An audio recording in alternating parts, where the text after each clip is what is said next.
Sorry. Mhm.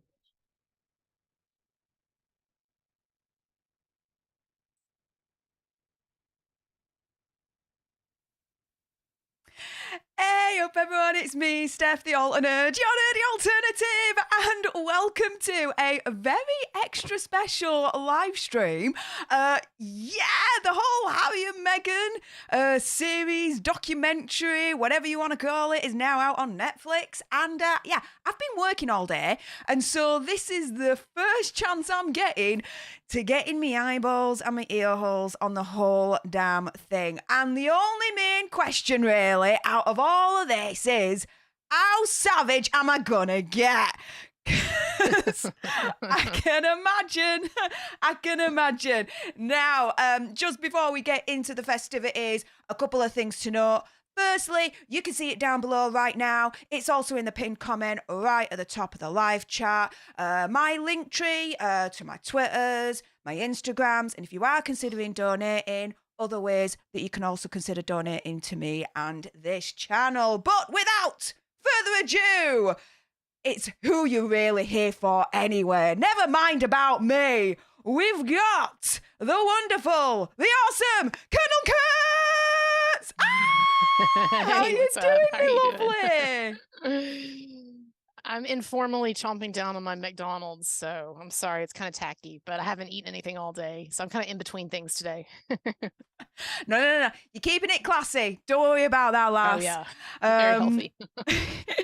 Also, as well, oh my goodness, we are getting the one and only, me brother, Mr. Andy Signore. Where's your thing, though, dude? I can't see you. It doesn't work? No, we can't see you. We can only see the movie world We thing. can hear you. We can hear you. There he is. There Hey. There you are, mate. What's up, Andy? Andy, can you hear us? Hello? Does it work now? Yeah, Yes. we can see you. Can you hear us? What's up, Colonel Kurtz? Good to see you. What's up? Good to see you. I know, long time no see. Gotta get you back on. Congratulations on meeting Johnny Depp the other day. Incredible. But today is all about Stef, and I'm sorry. Absolutely. Stef, over immediately. We need 50,000 subscribers here right now. We're so close. Let's make it happen. Hit that subscribe button if you haven't already. So excited to see it happen, Stef.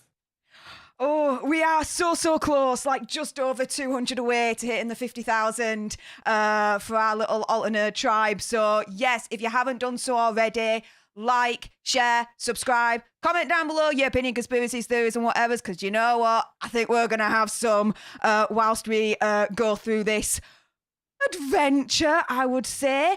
Colonel Kurtz, you mentioned that you've already caught some of it. So without spoiling too much, Yes. What did you think? What are your thoughts? Yeah, so I just put out a video a half an hour ago and discussing that. And then at the end, I said, make sure that you check out Stef's channel because that's where I'm going next. So I thought that I thought they tried to tone it down from the Oprah interview. So I didn't think that it was as mean or aggressive as the Oprah interview was, where, I mean, they tried to smile a lot more. Clearly someone had spoken to them and said, hey, you weren't pleasant the last time. It didn't come off well. So let's be, cheerful even when we're saying mean things. So the tone I thought was a little more restrained, but it was the same stuff, complaining about the racism in the media and the fact that they that Meghan had an especially raw deal and that her experience was qualitatively different from the other members of the royal family and what they had dealt with. And then just basically continuing this idea that they're just trying to get away from the media spotlight, even as they are running right toward it, it seems like. So that was my impression from what I saw, but I'm interested to hear what you think about it, because you know a lot more about this than I do. You followed him longer. Oh my goodness. Andy, I've been trying to purposefully avoid the media coverage today and avoid a lot of social media. But from what you've read, like, what are your initial thoughts on it and whatnot? You mentioned kind of this sounds like it's going to be boring kind of thing. Yeah, it definitely sounds like it's going to be boring. Not to spoil it for you, but I think I was hoping I was hoping for like them to finally, and again, I don't know what they say because I avoided it a little bit too because I wanted to see you. If I'm gonna watch it, I want to watch it with Steph watching it. But I was keep hoping for them to actually give us something and not just keep speaking in generalities because I think that's really dangerous what they're doing. And it just goes against the whole point of like, leave us alone. Well, then why do you keep putting yourself out there speaking in generalities? Like, if you want to go live a private life with your kids and not have the paparazzi follow you, quit stirring up drama about the royal family. Leave them alone. Like, leave and do it. Like, that's just my stance as I've come to learn it from you and others. And to see them do this big release and he's got the book and like they're absolutely exploiting their royalness. And I can see why people are pissed. And I don't understand why they're so surprised that people are pissed. It's just made. So will they deliver anything is my guess from what I've gathered. Doesn't seem like they are. But there's 3 episodes and then there's going to be 3 more next week, right, Steph? Yes. Which you'll be able to watch all of them here with Steph the Alternate. Pretty much. And overall, before we start proceedings, and I'll start with Colonel Kurtz first, what are your overall thoughts and like opinions on Harry and Meghan? What do you think to them?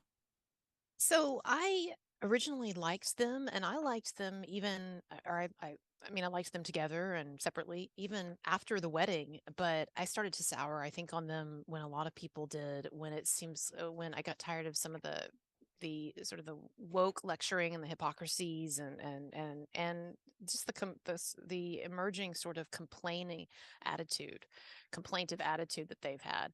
And what really did it for me was the Oprah interview. I was still on the fence about them and didn't even really care, honestly, much. I'd followed the royal family and I watched The Crown and I'd read some biographies of Diana, but I wasn't too interested in Harry and Meghan. But that Oprah interview was terrible. They told a number of flat out lies and misrepresentations and went after their family in a really unfair way. And also I don't think they're good for race relations. They're kicking up this idea that, that the media are just inherently racist and the royal family are racist and society's racist. And I don't think it's healthy. So yeah, that's my thought. Andy? You know my thoughts on these two, but do you disagree with me? Do you agree? Like, what? Look, I got ready. You got the cactus ready. Love it. Love it. It's the Popcorn Planet ornaments, which you can get over at No System. Hey! I need to get a couple actually, Miss N, for my little mini Christmas tree. But no. What do you think about Harry and Meghan? Because I've not really asked you outright what you think to them, what your thoughts are. You're asking me? Yeah. I mean, like I said, I think she likes attention. I really do think she likes it. I think that's pretty clear. I think Harry has been through a lot, and I feel more for him because I can't imagine living as the spare, which is, what he's been called.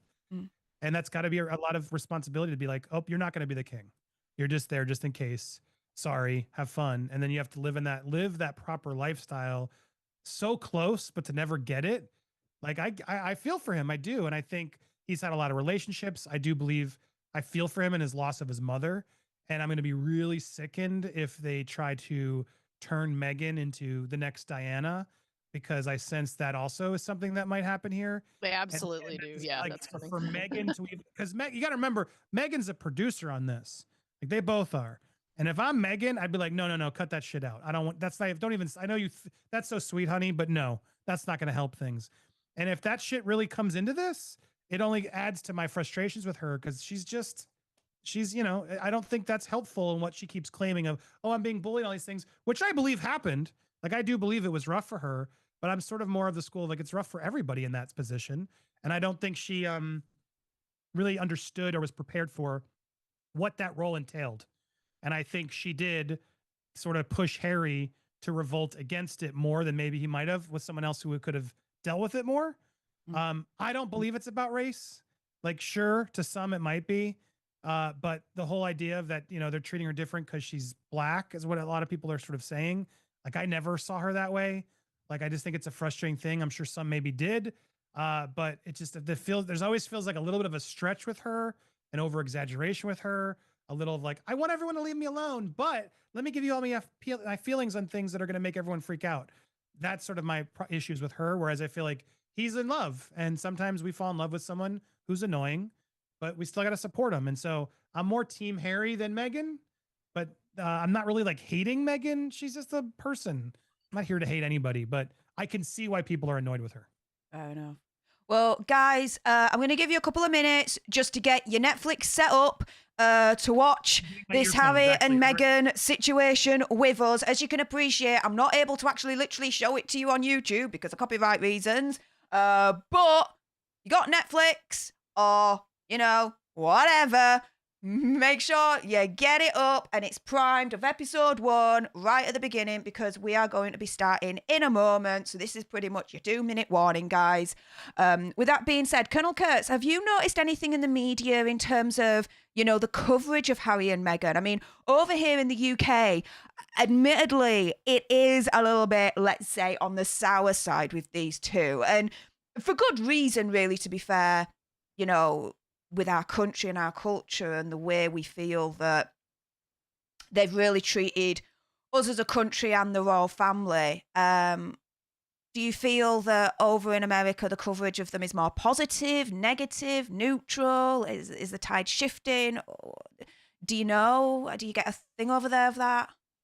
I assume that it's more positive. It's simply because we're probably, you know, she's American and we don't have probably the same interest in British royal family and that institution, and we don't have so much invested as some of you do. But no, I think still the coverage there's a lot of negative coverage, and so I don't know, if I had to guess, I'd say maybe like 2/3 public opinion is maybe 2/3 against her, I would say, and that's probably reflected. I think the media actually are a lot more friendly to her here than maybe even people are. Like, I think if you actually look on social media and stuff, you see that public opinion is mostly against her, but I think that the media is probably more split. But just a couple of things, you know, Meghan has right up until she met Harry, she was assiduously pursuing media attention. Like, she was trying to have, and you know this, she was trying to have stories planted in the gossip columns and the tabloids and all of that. And so again, like, and she had been trying for over a decade to become famous. And so I don't, you know, I think that people need to recognize that when you pursue something in life, whether it's fame or success, you have to be prepared that there are going to be negative aspects to that. And it's almost like they're acting like children, like they want to have their cake and eat it too, which is actually a stupid analogy because you do want to eat your cake. But like, yeah, but like they want all this stuff. They want the fame, they want the influence, they want people to listen to them, but then they want people to shut up when they want them to shut up and to not criticize them and whatever. So, yeah. Well, guys, we are going to be starting. If you loved what was coming out of Colonel Kurt's gob, and of course you would, why wouldn't you? My logic is undeniable. Never mind what's going in, it's a taste of McDonald's, you know. Proper keeping it classy. I love a McDonald's, by the way.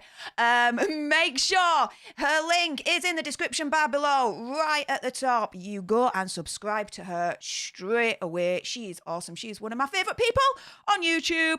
Keeps it classy, keeps it 100, doesn't give a shit, is going to give you facts, even if it's against public opinion. Screw it. She's just going to go all way. She was one of the first to be on the Justice for Johnny Depp camp, and also one of the first as well for the Marilyn Manson case. A lot of what I know about the Marilyn Manson case is because of this lovely lady right here, Colonel Kurt. So make sure you get educated and you go on her channel and you subscribe to her right now because I said so. Also as well, the Master of Ceremonies himself and his Signore, Popcorn Planet. If you haven't subscribed to him, what the hell are you doing with your life? His link is also in the description bar below. You're like less than 100 people from being 50,000 subscribers. I don't care about subs for me. You better hit that subscribe for Steph. She's so close. We're about to see it happen in real time. So if you haven't already, shiz the bed I am. Go tweet about it. Somebody go on Twitter, say, come on, we need 2 more people to subscribe. Go make an account if you got to do it. Steph, look at that. You be somebody watching us who can subscribe. Yeah. Wow. Oh my goodness. Yeah, we're at 49,933. Yeah.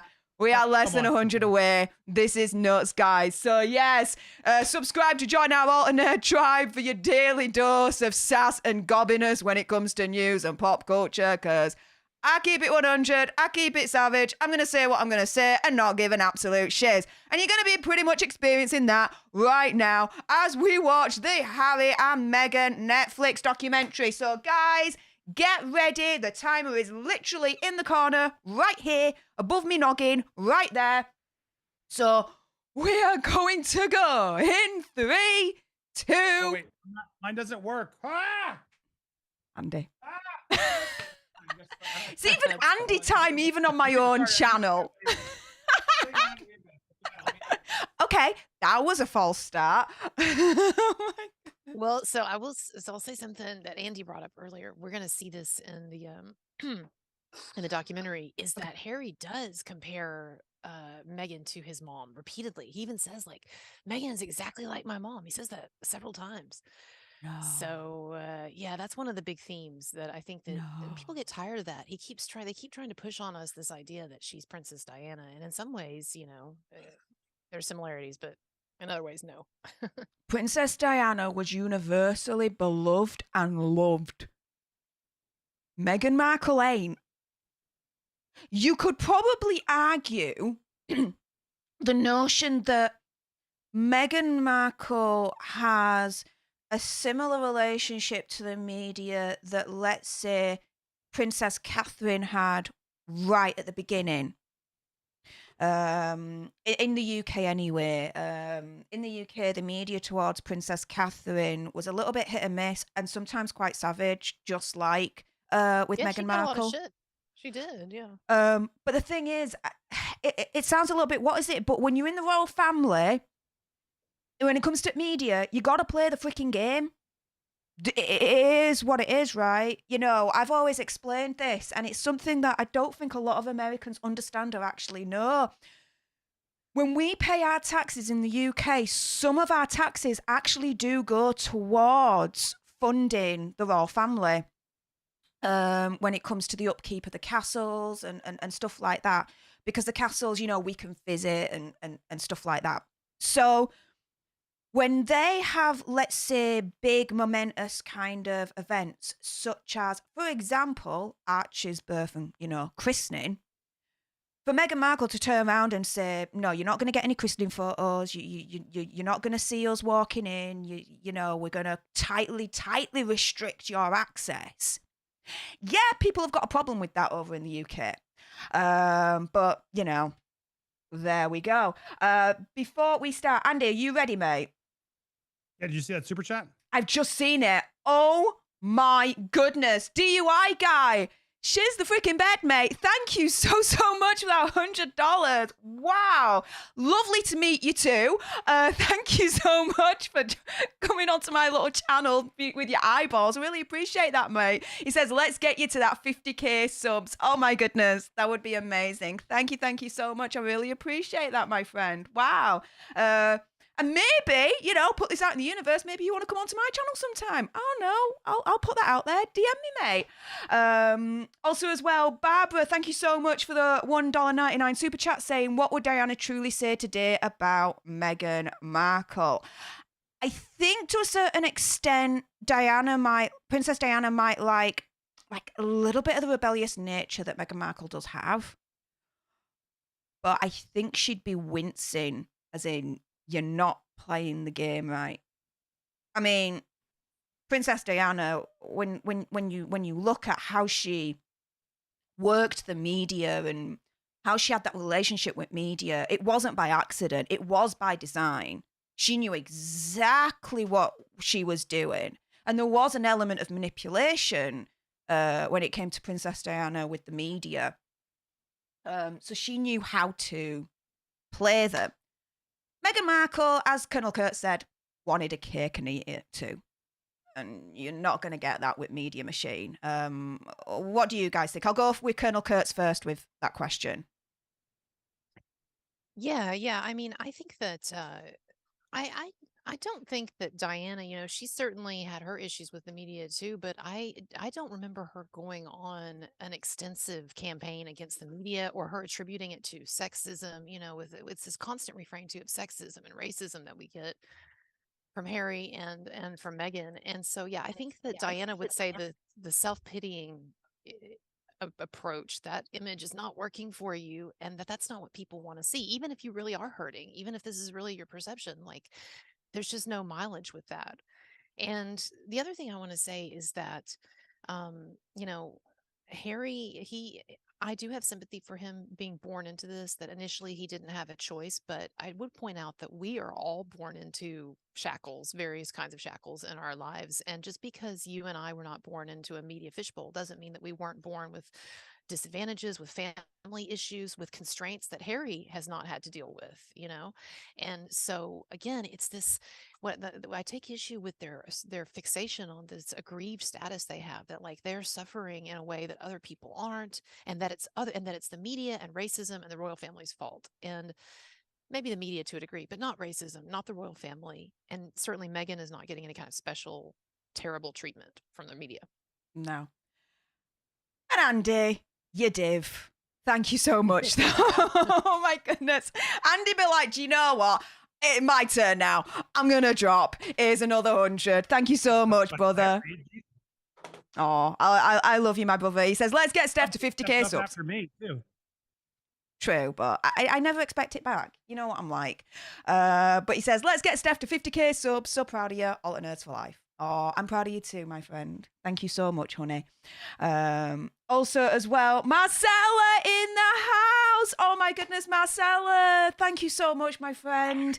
$100 super chat. Oh my goodness, you guys are dropping the hundreds. What the deuce? Love to all of you. Well, my love to you as well. I'll DM you afterwards, get an update on Bella and see how you and Bella are doing. I love you very, very much, my friend. If I just scroll down a little bit more, Miss Millie, thank you so much for the £1.79 super chat, saying Diana was a monarchist. She would never trash them. Yeah, she was kind of like chosen because of her kind of blue bloodish kind of scenario for Prince Charles to marry, because they saw Camilla but didn't think that she was born of the right sort. Back in the day, let's put it that way. But yeah, I don't think she would trash them, just in a certain way. Like, we all know that she was now the source behind Andrew Morton's most famous book in the 90s, the Princess Diana autobiography. She did it, but she did it in a way that people still liked her. You know? Oh, well, she definitely, I think Diana actually made some missteps when it came to dealing with the royal family, and especially that Martin Bashir interview. But now we know that Martin Bashir was an awful guy. Tell me about it. What he did to her, to me, he's the worst villain in all this. Forget, for a minute, the royal family or Harry or Meghan or anybody that we might be pissed off at. Martin Bashir, can we just all agree that what he did to Diana was horrible? My gosh.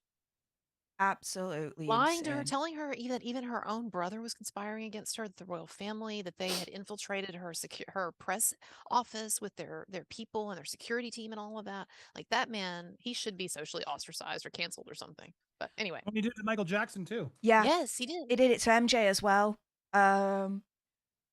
However, we can't ignore the historical significance of that interview. In terms of what Princess Diana did say, but how it all came about, absolutely, completely unethical. Can't co-sign it, can't abide by it, absolutely. Martin Bashir's lost everything. Like, his career's gone. They're done with him, which is, quite rightly so. Sad Tomato 806 saying, I'm sick of Harry and Meghan, yet I love to hear you talk about them, Stef. I like to hear myself talk about them as well. Not like I'm biased or anything like that. But yes, they are one of my favourite topics to rant about. What? Give me one moment. Andy be like, I'm just going to go nuts right now. Am I going nuts with him? I'm so happy I'm here for this. It's like it's a momentous occasion. She's the bird!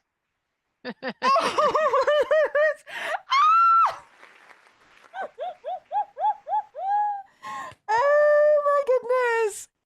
It's literally at 50,000 right now. Like, literally the exact number. That is insane. Guys, wow. Thank you so much for hitting that subscribe button. If you haven't done so, hey, we're not stopping at 50. We're going to 100. We're getting that YouTube play button. We're getting that, okay? That's going behind. I'm going to be displayed quite proudly. So continue to smash that subscribe button. I want to thank Colonel Kurtz for being here. DUI guy from earlier on, thank you so much. Also as well, Andy, my brother, my biggest thanks goes to you. I love you. Thank you so much for everything you've taught me, everything you've given me so far, your support, just everything, my friend. I wouldn't be here if you didn't invite me, first and foremost, onto your stream about 2-3 years ago now. My goodness. How... Just the beginning, dude. Just the beginning. So My- excited. It's only been 2 or 3 years that you've been working together? Yeah. Oh, that's Yeah. sweet. Yeah. Well, congrats. Thank you. It was So about proud of you, 6 dude. months before all the lockdowns happened. 6 months before Bud Light and the pandemic. So yeah, about 2. Well, that was 3 the right years. time to jump on YouTube. Apparently so. So thank you so much, you guys. That's insane. If you check the chat and there's a cool open the link I put in the Zoom chat. Let me have a look. It's a good one to show, just to really properly celebrate for a second. Hang on. Nope. Do that. Oh my Yeah, show it. goodness. I won't be able to show it because I haven't got my thing set up for it. But we're now at 50,050. Guys, keep smashing that subscribe button. We're not stopping at 50k. We want 100k. We want that silver play button. We're going to put it right behind me. Let's get it going. In the meantime, let me just speed through the rest of these super chats because you guys are going nuts right now with the support, and I really appreciate that. And then we'll finally start watching, and let's see how savage I get. Firstly, Sad Tomato 806, thank you so much for the $10 super chat, saying I'm sick of Harry and Meghan. Yeah, I love to hear you talk about them, Steph. I think I've already mentioned your super chat, but yeah, I love to hear me talk about them as well. Michelle, thank you so much for the $5 super chat. I really appreciate your face. Nicholas Starro, Label Law Santa, thank you so much. They say they're using Boozy as an expert on internet hate is like Amber as an expert on ABUSE. Technically correct, but not the way they thought. Well, that's one kind of major thing I'm really looking forward to. What else comes out of Boozy's gob? So basically, I can go savage on it, because you know, going savage on Boozy. I don't like think his Boozy internet is sport. on. We might not get Boozy in this installment. I don't think I saw him when I watched it last night. It might be Might like have to on wait a for his little one, right? I don't know if I can live without Boozy for that long. I don't know. Should I do bot Sentinel commentary for you, Steph? Or what?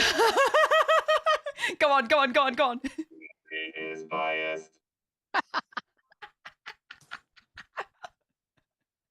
Love it. And it's Kim. Oh, thank you so much for the $5 super chat, sister, saying Queen Steph, love you. I love you too. You take care of yourself, all right? And Tiffany Byers, thank you so much for the super chat, saying Steph, you're at 50k. Yeah, I know, this is insane. I can't believe it. But we're not stopping. Continue to smash that subscribe button. We're getting to 100. We're getting that silver play button. Totally.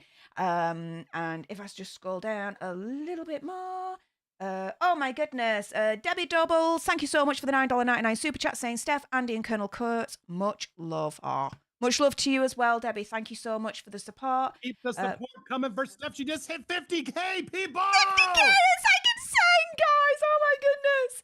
And Eric Hunley, my friend, thank you so much for the super chat, saying congratulations, well deserved. Oh, well, thank you so much. And thank you so much for your support and your guidance with the locals and the Rumble situation.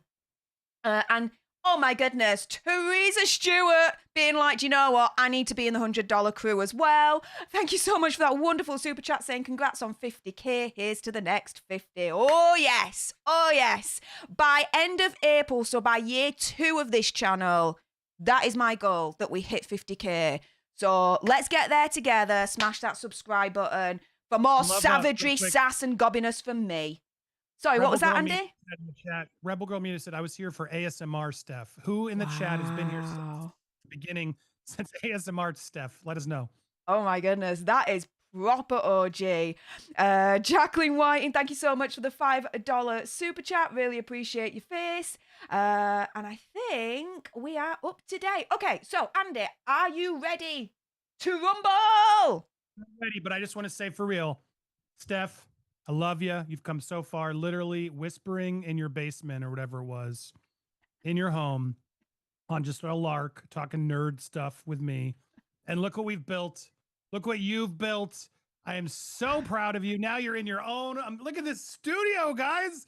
This studio looks incredible of hers. I'm so amazed and honored to be here to celebrate this milestone with you. And I cannot wait to roast Meghan Markle and Harry with all you guys. So bravo, Steph. You're amazing. You deserve it. And it's just the beginning. I can't wait to watch all the other milestones.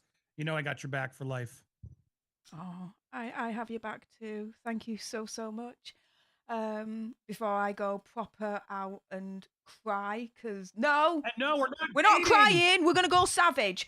Flux, thank you so much for the $10 super chat saying, so sad I didn't get to meet you last Friday on Legal Vices stream, but congrats on the 50K. You rock and roll. Oh, well, thank you, Flux. You rock and roll as well. Yeah, I'm so sorry. I missed meeting you, but I'm going to be on Legal Vices stream again. That was so much fun. The amount of times I made Stephen laugh was just, I was quite proud of myself. And he has such a fun little cute chuckle, to be fair. So yeah, I'll definitely be back on and hopefully I'll be able to meet you then. And Kirsty Riley, thank you so much for the super chat saying I was hoping I'd be here to witness your 50K. Congratulations, Steph. Yeah, this is a bit of a historical moment, guys.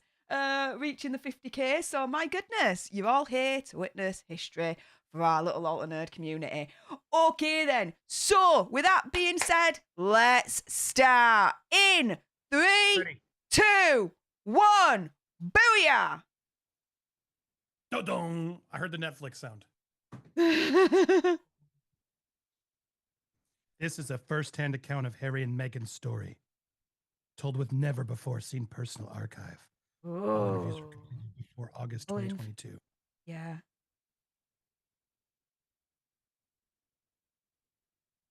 Members of the royal family declined to comment on the content within the series. Ooh.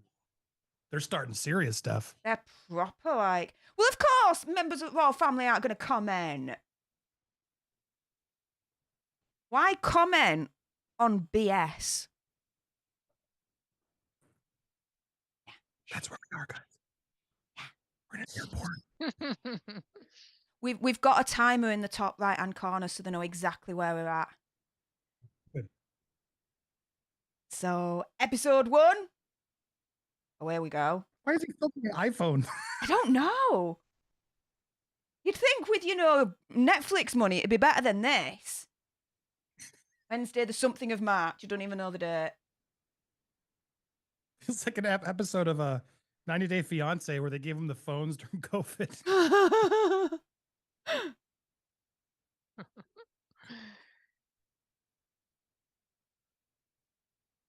Yeah, what on earth happened? Yeah, you turned your back You on your chose to actual be royal with born that. duty, you dumbass.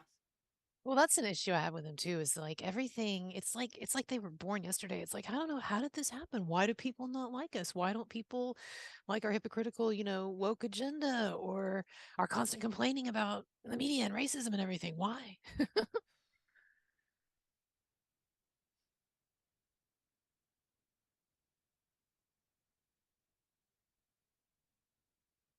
Lisa, thank you so much for that wonderful super chat there.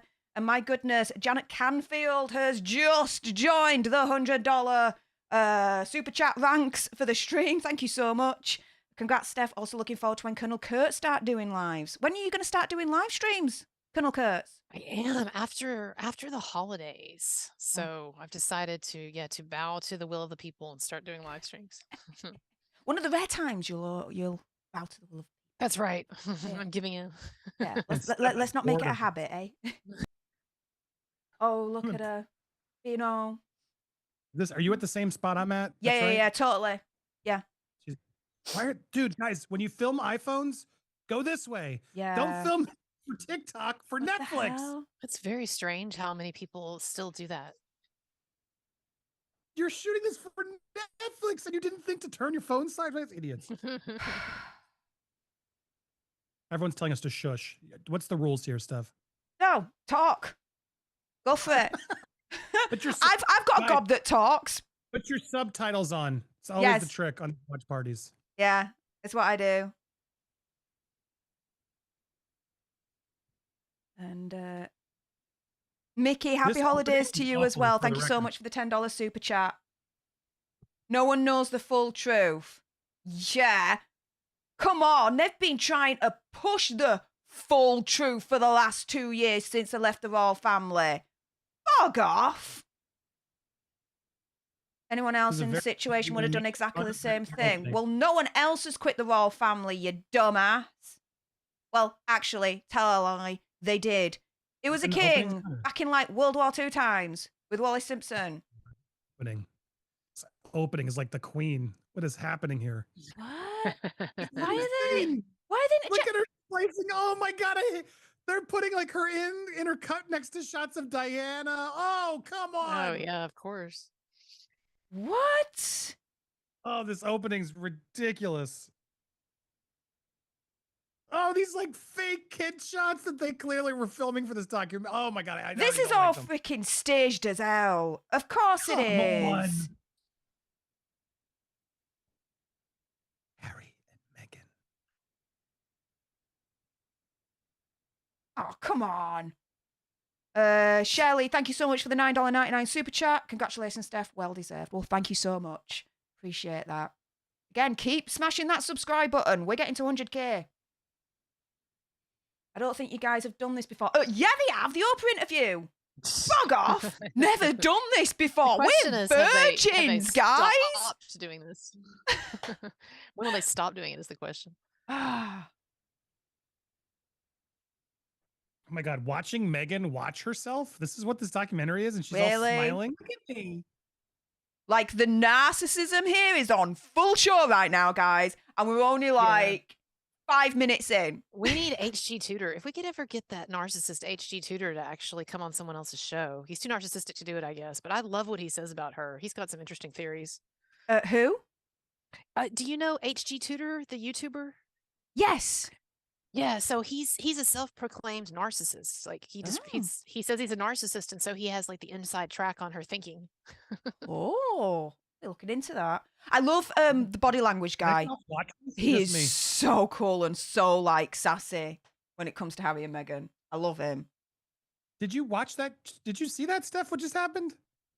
Are you even watching the show? Yeah, I am doing. Yeah. They just played a whole scene where I didn't know this. They asked her before she was with her, Prince Harry or Prince Meghan or Prince William. And she said Prince William. No, she said Harry. Oh, she said Harry. She's like, I don't know, whatever, Harry. Like she had no interest. Do you buy that? Totally buy it. In terms of the no interest part. Like she wasn't saying it like she didn't care, basically. Oh, she's so beautiful, guys. Look at these photos. Black and white photos. Oh my goodness. The freedom she had to join me in my world. But it's like all these moments here, these big, massive royal moments, right? They did it, but they were like trying to make certain parts private, but now they're making it public. Like, shiz the bed. Like, make your decision. You're either going to be private or you're going to be public. You can't have it both. Look how relatable she is feeding these chickens, Steph. And I never Wow, understand why people who supposedly think that the media are so awful and corrupt and so dangerous, why do they keep promoting their children in these documentaries? Like we've seen Archie now several times. Like, what's up with that? It's like, to me, opinion conspiracy theory, whatever, how Amber Heard uses Una Page to make her more human and relatable. That's what they're trying to do here, I would say. Because Like, if look you're all really this. if you're really that afraid of the media, or you think the media are that destructive, and Harry hates the way that he grew up in the media spotlight, so why are you exposing your child to the media spotlight? Wow. A friend of ours told us to document this period. You mean a producer who was like, you're going to make a lot of money if you actually document all this for Netflix. Someday. Right. So they've been filming themselves since the beginning, Steph.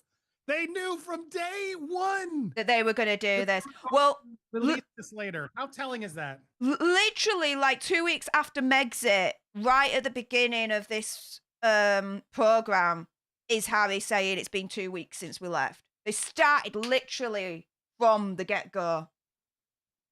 Eric, thank you so much again for your support, mate. He says, I've had HG Tudor on at Colonel Kurtz. Eric says he's had HG Tudor on Colonel Kurtz. So yeah, cool beans. He has had him on. Cool. Yeah. Well, good. I want HG Tutor on my channel. Tell him to come on my channel. Have a word with Eric.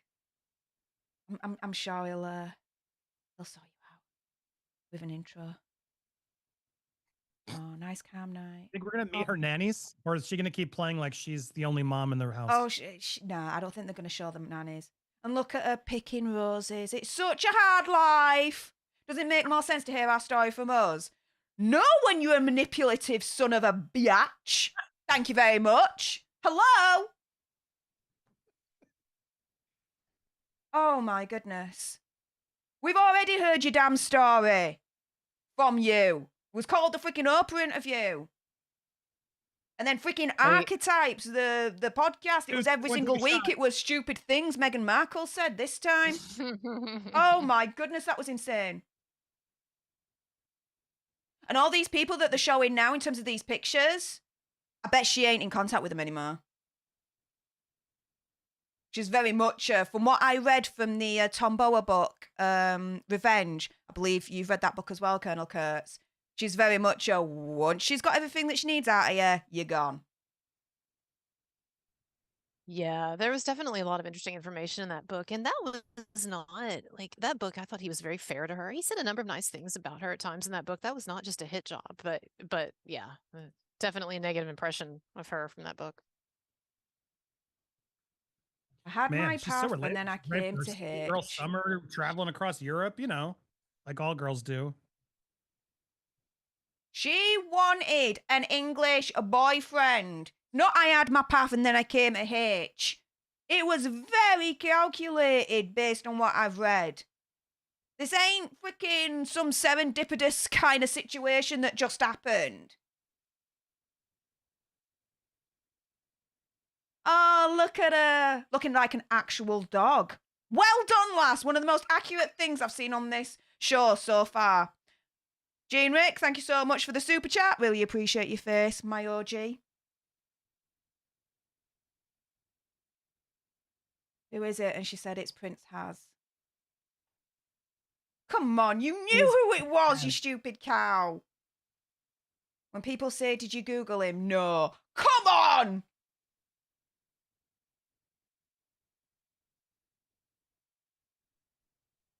So she did Google him. Yeah. There's no way in hell that she didn't. I mean, She that's just totally Googled him. Of course I looked at his feeds. That's Googling him. Right? I didn't Google him, but I went onto his Instagram. Freaking come on, lass. You Googled the hell out of him to know how to work him and how to get him on your hook. Come on. she's really like she's maintained this naivete over the past several years. Like she didn't know what she was getting into, and I didn't know that the media were hard on the royal family, and I didn't know I'd get all this attention, and I didn't know who he was or all of that. She was betting on the fact that she'd get all this attention. She just hoped she could manipulate it, that it was the right kind of attention for her, that she could control. Yeah, there's no control in the UK media much, to be fair. Found out that she was going on a date with H. With H. Yeah, with H.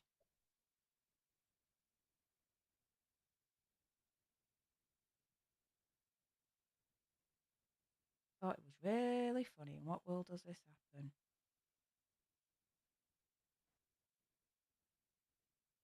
Rosemary, thank you so much for the $10 super chat. Happy to be at the watch party. Couldn't watch it by myself.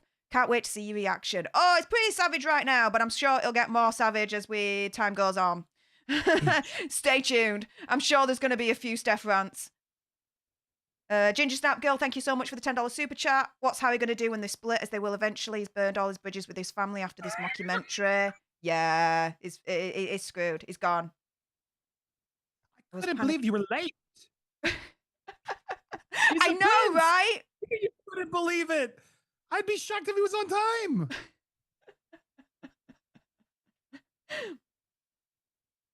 That any girl would sit waiting for half an hour for you. I'm sorry, but you're going to be sitting for as long as it freaking well takes to have a date with Prince freaking Harry. Don't be like, oh, you put me out. She was happy to stay there for however long it took for him to come in. She's the freaking bed.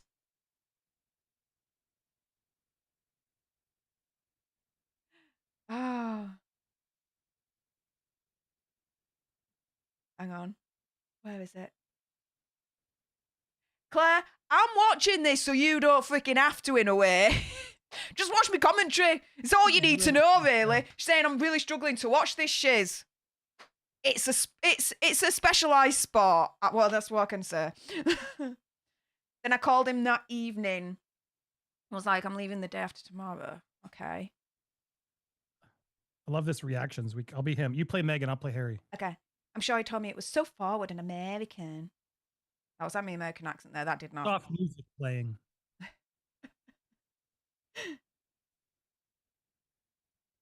She was late. And you were late. Hey, at the end of the day, she just called him out for being late. Yes. Wimbledon. Oh my God, he totally called her out and she got so pissed. Yeah. Oh, I was late from Wimbledon. Oh, so sorry. I just wanted to take a shower from my Wimbledon experience. Because she's just a regular girl, you know, going off to Wimbledon. And like Wimbledon, it's Hot so girl European summer. but it's so freaking like energetic and you get so sweaty sitting in the royal box watching Wimbledon that you've got to get a shower afterwards. Like, who the frick does she think she is? Come on. Yeah.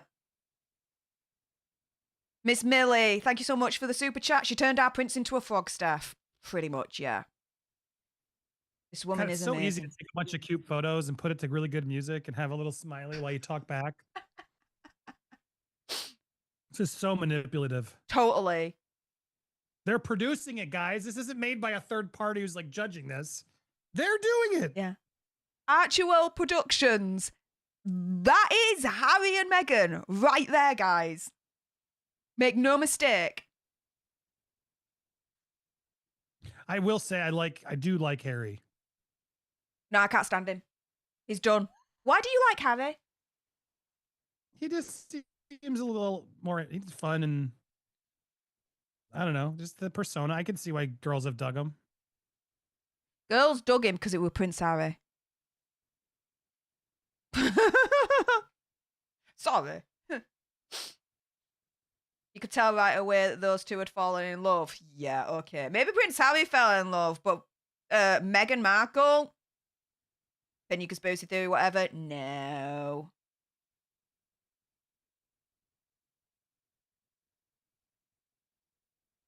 Because if the reports are to be believed, their start of their relationship kind of overlapped a previous relationship that she was in anyway. He was also in a lot of relationships. Oh, yeah.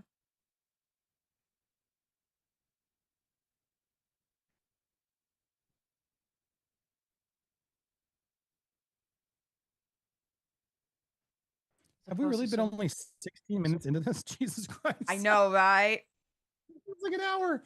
And I can't even count how many times I've been savage at the moment. And I haven't been epically savage, to be fair. My mum made most of it. Oh, shiz the bed. Oh, already, it's the beginning. Piss Get ready. off, are we getting into the Diana Get ready. situation already? Literally Get like ready. 17 minutes in. Oh, here we go. Bog off. She is nothing like Princess Diana. The way that the media treated Princess Diana is not even comparable to how the media is treating Meghan Markle. Pam Smith, thank you so much for the super chat, love. Really appreciate your face.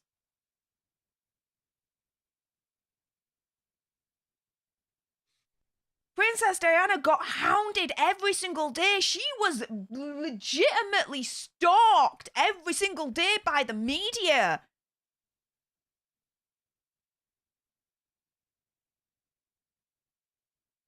And the way the royal family treated her and dealt with her, vastly different to Meghan Markle. Meghan Markle, they did everything they could to get her in and make her comfortable and get her prepared for royal life. They didn't do that with Princess Diana. Everything they did to help Meghan Markle was all the lessons learned from Princess Diana. Yeah.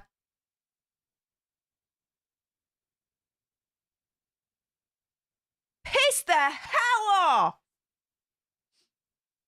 I mean, this part's kind of interesting. Now we're getting to see like Prince Harry's childhood.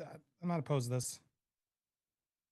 I'm opposed to how they're manipulating this situation to be like, well, the way that the media is treating us and Meghan is exactly the same as my mum. I mean, they're going to get there way harsher, so buckle up. Buckle up your ear holes and your eyeballs on this one, guys, because full on here, I am pissed already. Princess Diana legitimately, like, had reason to be freaking paranoid as hell. Meghan Markle don't have that. Yeah, Princess Diana, like, he was cheating on her, right? Like, it was Yes! the whole thing. They were trying to push her out of the whole thing, like...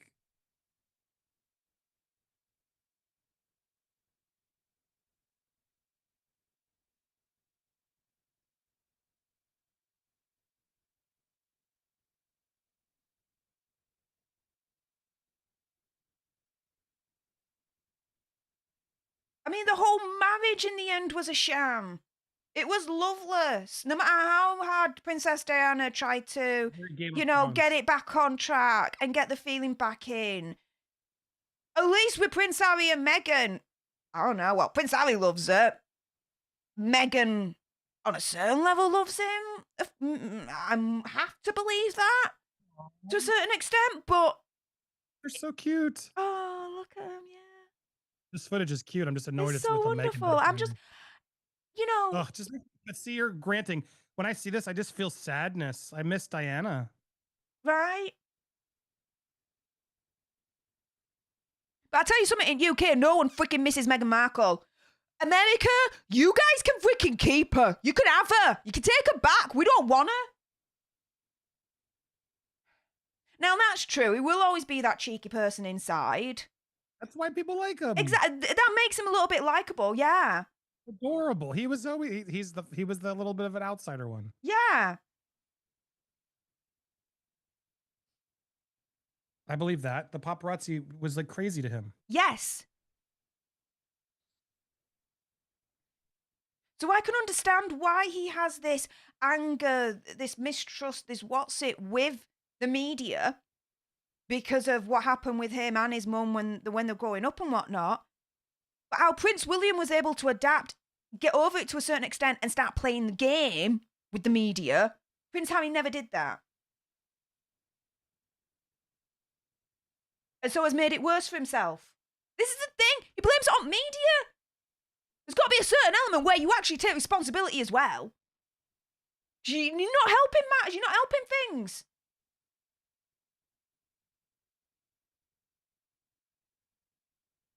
Always public pressure with its fair share of drama.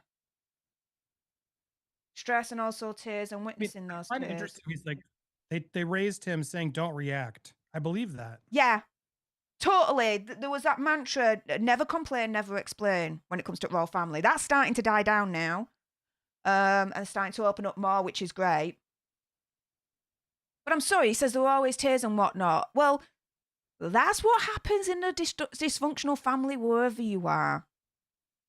His, granted, was a little bit more heightened. A lot more heightened because it's royal family, press and whatnot. But, they are there to represent everything that is Great Britain. There you go. They represent us. They are part of our identity. Christine Hickman, thank you so much for giving out for free, paying for 5 memberships. So congratulations to those that have received a free membership, courtesy of Christine. Do thank her in the chat if you received one.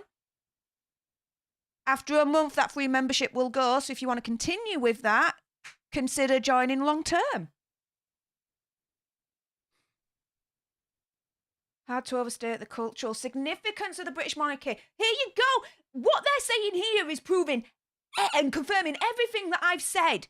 Royal family is part of our culture. It's part of our national British identity. It's part of our British pride that we've got. And for them to shiz all over it and completely disrespect and attack that, you're attacking all of us then at that point. And we got a problem.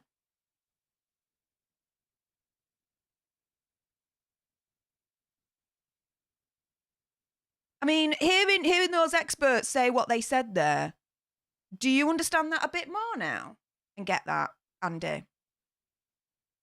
Yeah, I mean, they say it's like everyone thinks they feel part of the royal family, like it's their family. Yeah. And I would say, sure, but that's not healthy. They're not your family. You guys gotta like realize they're just a group of people that got born into this marketing thing that has fueled your economy. If we're really calling it for what it is, it's like people who think we're their family, and I get it, right? Like, of course, but you know, you got to separate a line sometimes too to like have some stuff. I don't know. Don't treat them so seriously. They're just freaking people who you have let have control of your country. Okay, I see your point, ish, but fair enough. And for those sending PayPals and Cash Apps, thank you so much. I'll get to them once we finish episode 1.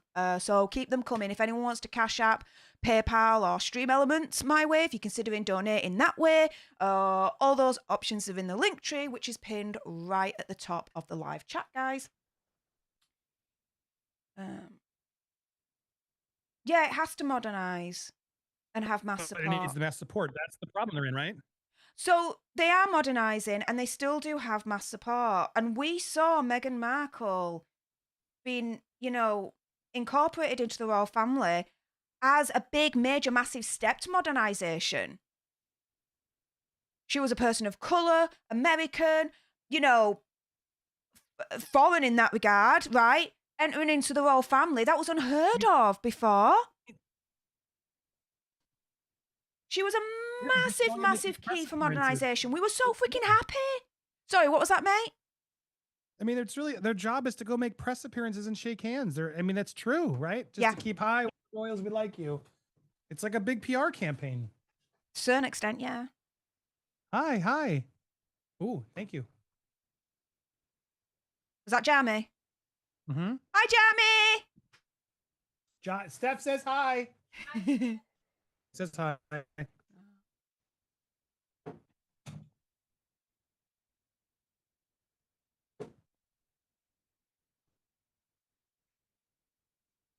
But the thing is, like, the royal family are much more than that. You know, politically speaking, they're so important as well. Like, number of governments through the years have turned around and said, you know, we needed to, you know, negotiate this with a country, negotiate that with a country, and we got stonewalled and there was an impasse. But as soon as, you know, Queen Elizabeth visited them, or they came and visited Queen Elizabeth, you know, royal family's got this magic where then all of a sudden negotiations come to an end and it's all Gucci. So they are so important.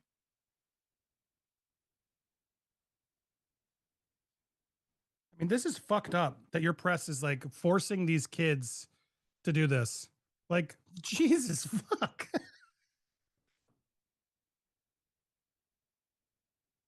Gotta get the PR good. Everyone likes these kids.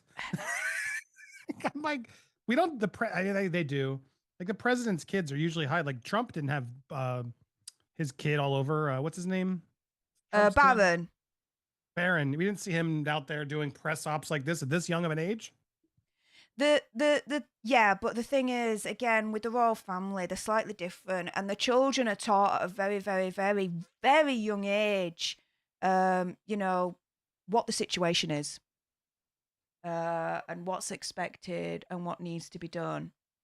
And why, you know, they get a lot of pictures taken and, you know, all that malarkey.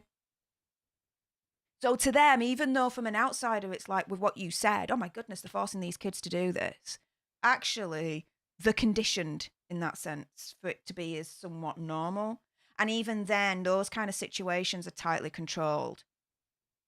Like the royal family will agree, okay, we're here. You come here, you really stand there, we stand there. You've got 5 minutes and then you bog off. Wow, that scene with Diana was awesome. Yeah. She was an absolute lioness when it came to protecting her kids outside of normal press time, let's say. All right, so tell me, like, what do y'all think so far? I'm pissed off they're making this comparison with Princess Diana so early. It's so bloody manipulative. It's untrue. I mean, to be fair, it should be freaking called Harry and Diana? Because there's not really been much of Meghan Markle anyway, other than the poor me. Media's so mean. They don't understand the full story. She's the freaking bed. Oh, here we go. Panorama interview. Exactly what I said. You know, the way that she was deceived into getting the interview. Sure, yeah, no. But what she did say was significant. But she did end up regretting it. I think, didn't she end up believing that she'd done the wrong thing? Which is, again, like Diana had some insight, some self-insight that I don't think Meghan Markle has. Like, I don't think she's capable of. No. Miss Millie, thank you so much for the super chat saying you're missing the point, Andy. It's controlled to moderate intrusion. It's a give and take. I couldn't have said it better myself. That's what I was trying to explain, Miss Millie, but you did that best. And C-Case is in the house. Hello, my friend. And she's gifted 5 memberships to all you lovely lot. So anyone that's randomly been chosen by YouTube that's got a free membership for the month, do thank C-Case for that. That will only last 1 month though, guys. So if you want to continue with that membership and get exclusive content from yours truly, consider staying on. Bloody hell, John Major. Wow. That was back in the day. So Harry's saying, I wish I'd been born a common man, Barbara says. Yeah, maybe. He doesn't fully understand what the hell he's saying. The thing is, that life is available to him, Harry. You still can, you have enough money, you can bow out, you can stop doing interviews and going to the UN and making documentaries and art, you know, all that. You can have that normal life. It's just they don't want it. They want to have the publicity. Yeah. They want to have the cake and eat it too. I'm sorry, but I'm not here for that BS. Oh my God. How could I ever find someone willing and capable to withstand all the baggage that comes with it? Who could be stronger than my mom? What? To Meghan. Oh. Harry, dude. He's smoking something. Clearly. Come on. Oh my God, dude. This is like, I'm sorry. I get it. But yeah, you're a fucking rich, famous prince. Like, don't make a Netflix documentary if you don't want paparazzi following you. Right? I think part of the problem too is that when you're born into circumstances like this, like you don't enjoy it. Like he doesn't see the perks of it. All he sees is that he's in this cage, right? It's not like, you know, if you or I were in this situation and we would, I think, appreciate aspects of it, but all he sees is the bad. Totally. The fact that this isn't a 6-part documentary about Princess Diana and it's about Meghan Markle is really bothering me. Right. I'd much rather watch the Diana one. Guarded treasure. Piss off. She told anyone and everyone that she could right at the beginning that she was seeing Prince Harry. She was even putting in freaking little clues on her Instagram that people could put 2 and 2 together and know that she was starting to see Prince Harry. Guarded little treasure, my backside. That is cactus free, by the way. Oh, it's so easy. Stage photos. What? Yeah, guarded little treasure that they're now starting to show. Really stylized stage photos that a friend told us to record way ahead of things. It was just so easy and fun. Yeah, this guarded little treasure that right now you're now technically broadcasting to millions of people that are going to be watching this. She's a normal girl, likes to dance and so sweet. Oh, she's on a big swing. What a hard life indeed, Meghan. No one knows how hard you have it, lass. Well, that's something else that They're all like on bachelor dates. It really does have that feeling, doesn't it? Yeah. And the way they're promoting it. No, but the thing is, like, sorry, I was just looking at this. Never mind, I got distracted. No. Piss off! Meghan Markle is nowhere near like Princess Diana. Oh my! Oh, they're doing a good back and forth cut. Shiz Oh the my freaking God, bed. How manipulative do they have to be to use Princess Diana like this? And now they're using the kid. And she and the kid's looking at a picture of Princess Diana. Ah, It's so cheesy. what? What? Yeah, just now I do. Totally The just thing like, is, I actually think that Meghan Markle has some of Diana's negative Hi, Grandma. characteristics. I just don't think she has the positive aspects. Uh, Oh my God, yeah, I Stef, can jive with that assessment, Colonel they're Kirk. literally, especially after what happened to my mom, they're now teeing it up so Megan's gonna be the victim like Diana was. Yeah. Oh, Miss me Well, with and that BS. Miss me with that BS. No, August 31st, 97. Frick off. Frick off. You do not have And now we're going situations through where she Diana's is being death? outed by the media where her life is a freaking danger. Shit. No way. Well, that's a good point too. Like, I don't actually think that having paparazzi follow you around is like the worst form of suffering in the world. I mean, I think that what a lot of us have gone through in life is just as bad or worse. And so this idea that having paparazzi, I know it's annoying, I know it's intrusive, but that's not what killed Diana. Diana died because she had a drunk driver and she had called the paparazzi to follow her around on that trip because she was trying to make her lover jealous. So there's just a lot of misinformation going on as relating to the media situation. And so sad.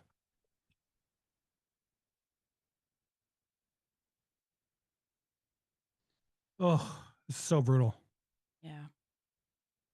Especially when you saw them walk down. This part's fascinating to me. I'm behind. sad Megan's into this whole thing because he's never really talked about this, right? Not really in this much detail, no.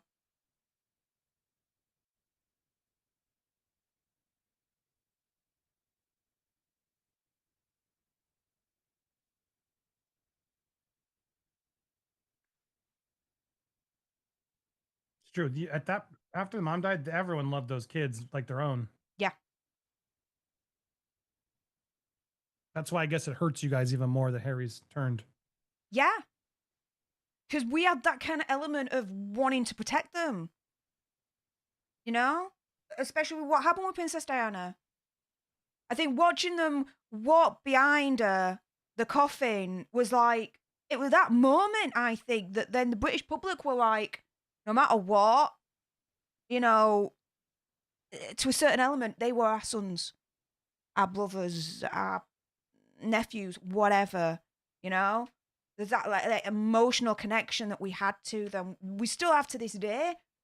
Just with Prince Harry, not as much because he's severed it. There you go. Yeah. And I think that Harry has a legitimate complaint about being born into an institution where he was exposed so much and hounded by the media, but then leave that life. Why are you now pursuing that life, and putting your child into that life now? I've seen the kid now multiple times in this documentary. I don't really get that. The hypocrisy with these two are real. We left the royal family because we wanted privacy. Then what the frick do you call this BS then? 6-part documentary on freaking Netflix where you got paid gazillions. Ah, okay, it's the gazillions, right? Wow. It's great to live by your morals and your principles and whatnot until big money comes knocking. Okay, so they're talking about school life now.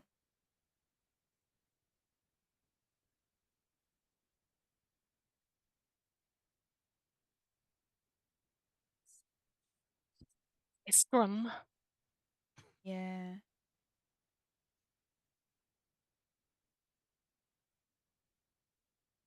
But this is day one when you start a new year or start a new school. Day one is very significant historically for the public. So the media do come. It's all controlled. They take a few pictures as they walk in, and then that's it. They go. It's what you see with the Cambridges, the Waleses now. The Prince and Princess of Wales, when it's the first day of the new year with the children, they do the walk up. Yeah.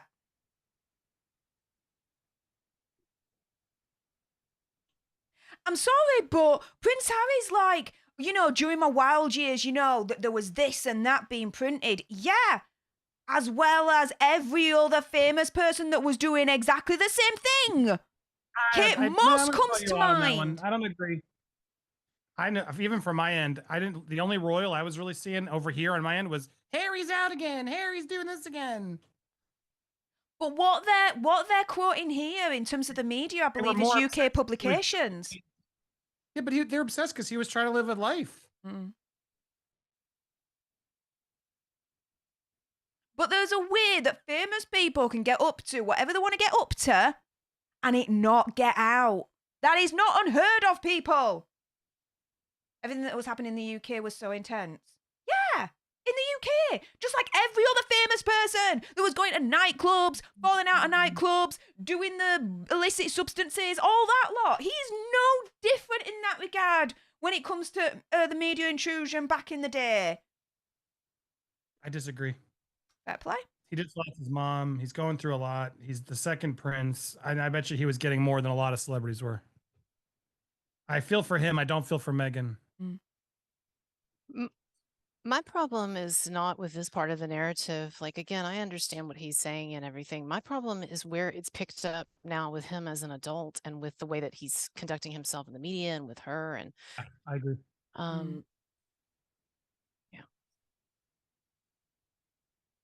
Trevor, thank you so much for the super chat saying Harry is held prisoner by that cow bag. Okay. There's this big, massive, common kind of thought process that Meghan's pulling the strings, Harry is prisoner, blah, blah, blah, blah, blah. Do you know what? Enough with that. Harry knows exactly what he's doing. Harry is a co-conspirator. He is co-signing all of this shiz now. By turning around and saying that he's held prisoner, you're taking away his autonomy. His whole thing to be able to decide for himself. He can decide for himself. He's a grown man. He's a father of two. Well, and I would say even more than that, I actually think that Harry is partly responsible for for Meghan's bad attitude, because I think from the moment that they started dating, he probably told her, oh, this sucks. The royal family sucks. I'm just a spare. They treat me horribly. I have to follow all these rules. It's such a drag. The media are going to be all over you, that blah, blah, blah. So I think he really spoiled things for her. I wish that he would have had a better attitude, because I think she would have. But from the beginning, I'm sure he was telling her what a drag this is and how unfair, and I'm trapped and we're going to be trapped and they're going to hate you and all this stuff. Possibly, actually. I never thought of it that way.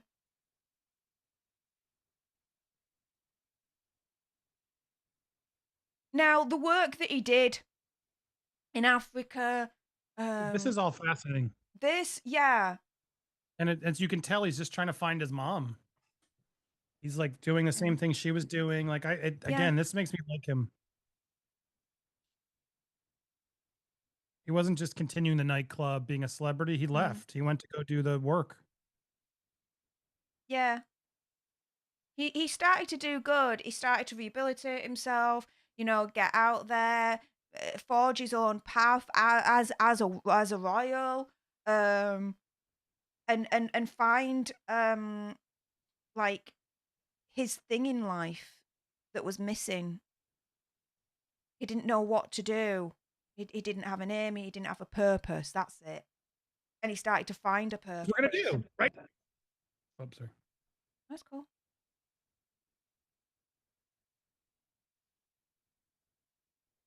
So much good. But even like, the Invictus games that he started, now I see it as like a freaking PR thing rather than when he first set it up, which was, something for the armed forces that was born out of something that was, to my mind, hugely altruistic. Now it's for PR, for Harry and Meghan. Look how great we are. Look what we do for the world.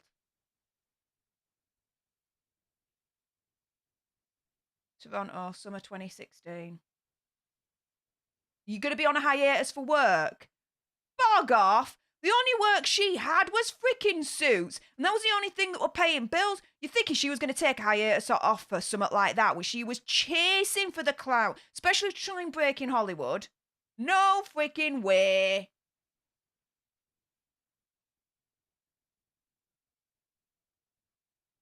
Okay, so you're invited to Botswana and you're like, let me think about it, and then you did. No, you were invited to Botswana and you immediately said, hell yeah. Come on.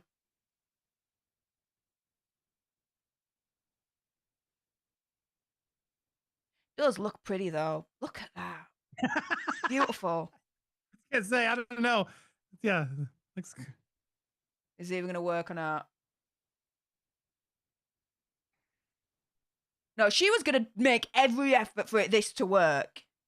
This was the ultimate clout.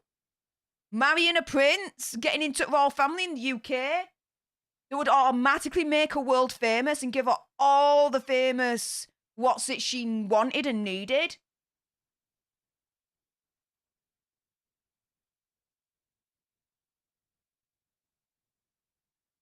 No, she knew she had to do that with him. Well, I mean, I think it's a combo, if I'm being Yeah. honest. I do believe he's likable, he's cute, he's a prince. She just won't own the fact that, and he's a prince. She won't ever say it. And that's, I think, what makes her seem disingenuous. You know what I mean? Mm. Because if she, I believe they were lovey, I believe they've fallen in love, I do. But she won't just own the fact that, yeah, it's a super bonus that he's a cool prince. Because she can't. She refuses to accept that positive.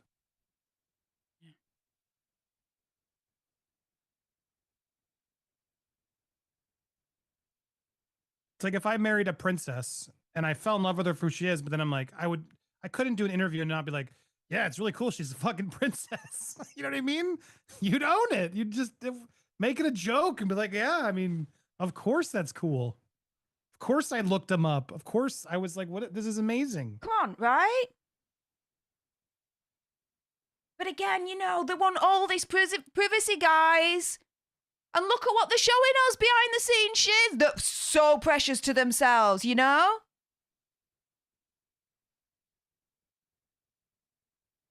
It's privacy, but for a price.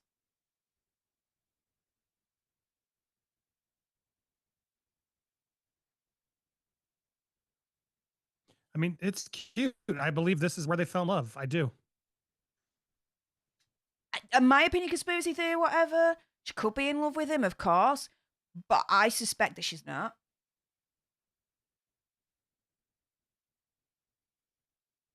There's no mirror, there's no bathroom. How do I look? Oh my goodness, really?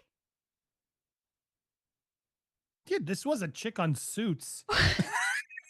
Really? She's living in a tent in the bush. I know we were supposed to hate her, Stef, but I'm going to be a little bit of a voice of reason. I see where she's coming from in this. She's probably like, oh, this prince is cool, but do I really want to go in a tent with him? Oh, God. That's a pretty relatable. That's the most relatable thing she said in this whole fucking thing. Bring a freaking mirror with you. I'm not going to no fucking tent in Africa with me. I can tell you that, Stef. Like any last word Where's the the salt is going to hotel? bring Where a are we mirror with going? him. Sorry, what was that, mate? Johnny's not going to a tent in the middle of Africa. She'll be like, where are we staying? What hotel? No way I'm staying in a tent in the middle of Africa. Yeah, I'm not the tent kind of lass. I'm very bougie that way.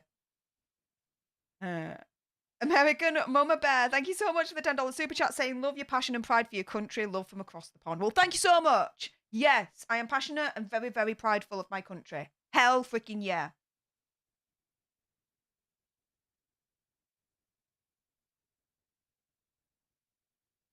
Keep the super chats coming if you're considering that. If you want to consider donating in other ways, it's all in my link tree, which is right at the top of the live chat. If you are considering donating through Stream Elements, PayPal, or Cash App, I will read through them all after episode 1. Don't worry. I notice you guys, you're blowing up my phone.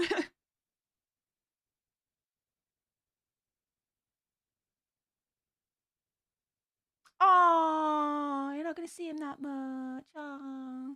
Even though you could just get on a plane whenever you want and just go over like foot shoes. Come on.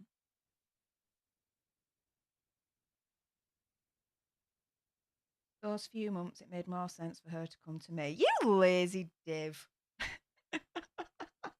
Sorry, that was a joke. I want early criticism. Whatever.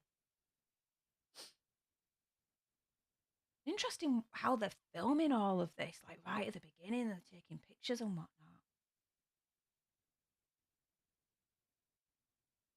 Everything had to be She's secret. flying up every 2 weeks to be and live in the castle. Right. Everything had to be secret. Again, it's proven. They fell in love in this secret world, Steph, right? And then they had to tell everybody, and that's when shit hit the fan, and she didn't want to. I want to go back to my secret world. Then go offline and stop doing documentaries, right? Right? But the thing is, the shiz didn't hit the fan then. When it was But people announced liked that her they in were the preview. together, but when it was announced that they were together, oh my goodness, we welcomed her with open arms. We were so freaking happy. Finally, Harry had met someone. We were so happy for him. And it was someone that was American, of African American descent, who partially identified themselves as black, that kind of thing. We were like, oh my goodness, this is way awesome for the monarchy. This was part of the future, modernization. We were so excited for the future. Media coverage was all The about that. We coverage- loved her. This is true. They live in a gilded cage. They don't have a freedom, little autonomy in choosing their future. These are all legit issues. But Can't have the religion. the thing is, when you go into the royal family, you are told all of this and you decide, do you want to carry on or not? This is why I say, Meghan, she knew exactly what she was marrying herself into. There was no false advertising, no mis-selling of this. She knew. Yeah, you're being harsh. How, No, how on no, earth no. is anyone supposed to know what that actually is going to feel like? Regardless of what anyone knows what it's actually going to feel like or not, she would have been told under no uncertain terms. You marry into the royal family, this is what it means. Being told is different than experiencing it. You know that. True, but at the end of the day, We're going to just bash Meghan no matter what. 'cause basically, fuck yeah. Meghan. No, but you've got to figure out. No, you got to figure out a way to be able to live in the royal family. Everyone else does it. She can do it too. If anything, she had it easier because she was already famous to a certain degree, had some form of like press situation. She didn't just come from no experience when it comes to media, in all honesty. She knew.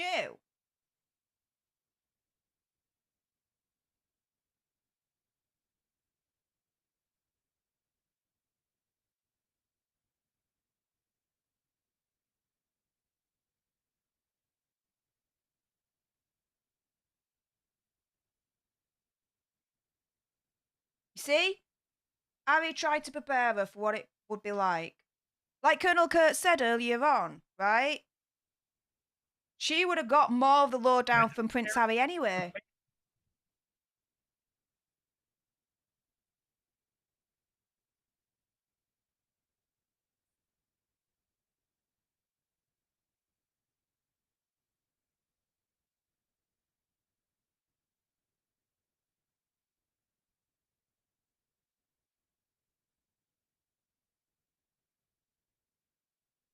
And in all honesty, she had a taste of what royal life was going to be like when she got married into it, when she got engaged to Prince Harry.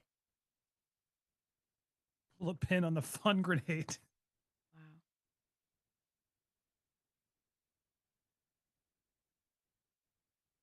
Don't you dare turn round and say, as soon as it came out that she was seeing Prince Harry, that it then turned the media.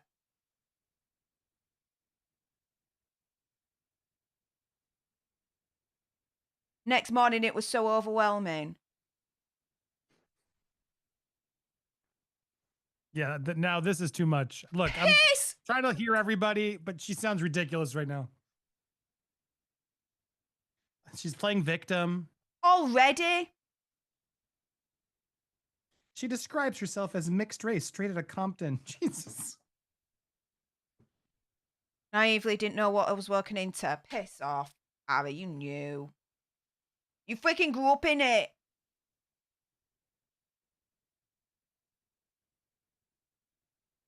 No.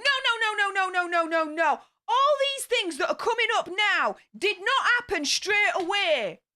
F off. F off. Wow, they're going to stop there. Right. Okay, so. Woo! Oh, man. That's a good ending. Are you stopping or are you going to keep going? We're going to Pause keep the screen? going. Before Start a we new time code. So everyone pause, right? Start the next yeah, one. pause it at 00 for episode 2 if you're sticking around, mate. But oh my goodness. I can't stay through another episode. I have to help do kid stuff. I No, promise. go then. That's absolutely So fine, we wrap mate. as people get episode 2 ready. Here's my thoughts. Ready? Go on. Before I dip out, because you're gonna have to give plenty of yours. I think this is a very well made documentary by Meghan Markle for Meghan Markle's PR. It's it's totally gonna trick and fool a lot of people. But the reality of this documentary is her fingerprints are all over it. She's producing it. Those connections to Diana were so offensive to me. Like that was just such a gross to let Harry even say it in the documentary, which Meghan did, was to me really bad taste. Don't you compare yourself to his mom. That's gross, dude. That's gonna fan the, especially since I don't believe she's dumb. She wants to play like she's dumb, but she's clearly not. And she knows that's going to fan so much anger in the community of how dare you compare yourself to Diana. And those are the types of little things that she's doing that are causing the drama. Yeah. It's like, if you don't want drama, don't cause drama. And she's causing drama. Like if she's so about like, I want to live my private life and I don't want to be in this. Why do you need to tell your story and hear your side? Just like, let them talk. The best way to stop a hater or people who are shitting on you is to not give them oxygen. Don't engage. And she just continues to breathe controversy and opinion and hot takes and things all over that. And it's like, of course it's going to cause more drama. Of course it's going to fuel the fire. And then it's like, what does she expect? So while that's my real true feelings, I'm not a fan. There are moments throughout where I do believe they fell in love. I do believe it. I'm sure, but I think she's hiding the fact that she knew she was going to get a prince and how amazing that was going to be for her career and everything else and her life. Do I believe she actually loves him? I do. I do believe that. Maybe I'm against the thing. I think one could love someone and still exploit them. So yeah, I think there's probably a combo there, a meet in the middle that I think anti-Meghan people just won't accept. I believe there's a real relationship. But she's also aware of what she bought into, and she's lying. Which was just stupid of her. Just say, of course I knew he was, and stop playing this hoity-toity. Oh, I don't know. I just didn't know. That persona, I understand why people are annoyed by. But I don't think anyone can prepare to know what that's going to be like. I do believe that. That's the only thing I will give her. That I just don't think anybody can be aware. You never can, Stef. No, you can't predict for fame. You know what I mean? Like you and I have started to reach our own levels. It is nowhere near the levels they or an actual celebrity faces. You know what I mean? True. And even the level I achieve always still weird me out. And I'm always like, I don't know how to handle it. Oh my God, I'm having a disagreement in a grocery store just because of whatever the justification is. But you don't know that some fan could be there filming you and caught you in a bad moment. And suddenly out of context, you're a fucking monster, right? It's just a weird world. So it's the only thing I will give her. And I will say I like Harry. I think he was a fun guy. I feel for him and his mom. I really liked his mom. His mom was so sweet. And I feel like he's got a lot of trauma. He's still adjusting, right? And so the stuff to Africa was pretty telling and made me like him more. His comparing his mom to Meghan, I understand why he's doing it, because I feel like he's in love with this girl, and we can sometimes give some dumb girls way more than they deserve. But it is what it is. He seems to be happy and he's letting her do it. Is he being manipulated? Maybe I'll give you that. But that's my overall feelings on episode 1. And I cannot wait to come back and watch your episode 2 and episode 3 commentary. But anything else you want to say before I dip out? Harry and Meghan can get a cactus, lace it with chili oil, and shove it up the backside for episode 1. What the shizbag did I just watch? My eyeballs and ear holes are already freaking bleeding with anger right now. The bit that really angers me the most is this whole comparison with Princess Diana. It does not compare. It does not compare. Shut the F up on that one. She is nowhere near that at all. For good reason. Facts. The royal family learned from their mistakes when it came to Princess Diana. And so actually put things in place so that when anyone from the outside was marrying into the royal family, it would not happen again. And she's the freaking bed. It's not happened again. So why does Meghan Markle think that she's freaking the special one? She ain't all that. She's not. Freaking get out of the royal family then. Have a private life. Stop dunking on the royal family for no goddamn good reason. Shut the hell up, have a private life, good luck to you, all happiness in world, and go. She's only relevant because she disses on him. Simple as that. And she know, and in my opinion, conspiracy theory, whatever, she knows that. You know? But there you go. Guys, you'll have done so already, but if you haven't done so, link in description bar below. Subscribe to Popcorn Planet. You'll see me over there as well, co-hosting and executive producing with this master of ceremonies. I'm talking over because I want you to give the love to Stef today. Keep the super chats, keep the subscribes coming. She hit 50,000 subscribers today. I'm so proud of you, girl. Thank you. You know, you got so many more in store. And guys, don't leave. Keep watching. You're gonna want her commentary on this. It's gonna get even. Spoiler alert! It's. I know a little bit to know Steph's gonna get really mad. Oh, the fireworks aren't even started yet, mate. But we're literally 10 away from 50,100. So continue to smash that subscribe button, guys. Let's make it to 100,000. I want that silver play button just like basically whatever my big brother has, I want now. Gotta get it. Gotta get it. So all right, have fun, everybody. I'll try and check in. I might be watching a little bit from afar, but I gotta go do some family stuff. Thanks for having me. Love you. Congrats. You're the best. Me too. And see you all soon. See you soon, honey. Bye. Okay, guys. So you've just got me. But I think that might be enough, don't you? But yeah, continue to hit that subscribe button. Guys, help us get to 100,000 subscribers. We're so close to 50,100. So let's get it. Subscribe, like, share, comment down below your opinion, conspiracies, theories, and whatever's to, you know, what we've been watching so far, guys. But with that being said, let's go through a few of your super chats, more of your super chats, and the PayPals and Cash Apps that you've been sending in during the stream so far. First up, Natasha Ann, thank you so much for the £5 super chat, saying Meghan Markle could never be Princess Diana or even on the same level as Kate. All the pay attention to us, don't pay attention to us is BS. Totally freaking agree with you, lass. Couldn't have said it any better than myself. Hell yeah, totally agree. Also as well, we've got Bridget Declare. Thank you so much for the £10 super chat saying, watch Piers Morgan from tonight. Paul Burrell. Oh, Princess Diana's butler was on. Oh, I'll definitely be looking at that afterwards. Well done on your 50k, Steph. You deserve it. Well, thank you so much. And we are so close to 50,100. We are 5 new alternates away. So smash that subscribe button. Let's go. Let's destroy YouTube. By subscribing here, right? Thank you so much, Bridget. I really appreciate your face. Also, as well, my goodness, you've been blowing up this phone. Thank you so much for your generosity, guys. We have Ms.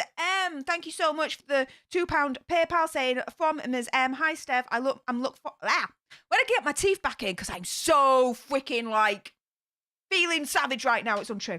I'm looking forward to some Steph rant at the watch party today. Love you. I love you too, Ms. M. Do you know what? Again, I'll say it again. It was so freaking awesome to meet so many of you guys last month in Vegas. Because now it's like I can put a face to Ms. M's name. Like, it's amazing. Like, you guys are actually real. I know it sounds really, really odd saying that, but, you know, when you're pretty much sat right now, as I am, in front of a computer, got a camera pretty much in my face, and all you guys here, like, meeting you in person really, like, has that really, really, I don't know, makes that human element more real. That's probably the way to say it. Oh, Colonel Kurtz is coming back in. Yay! Hey up, honey. Colonel Kurtz is back in the house. Sorry about that. Oh, I wanted to find a quieter area. So anyway, so have you changed your mind on Prince Harry and Meghan?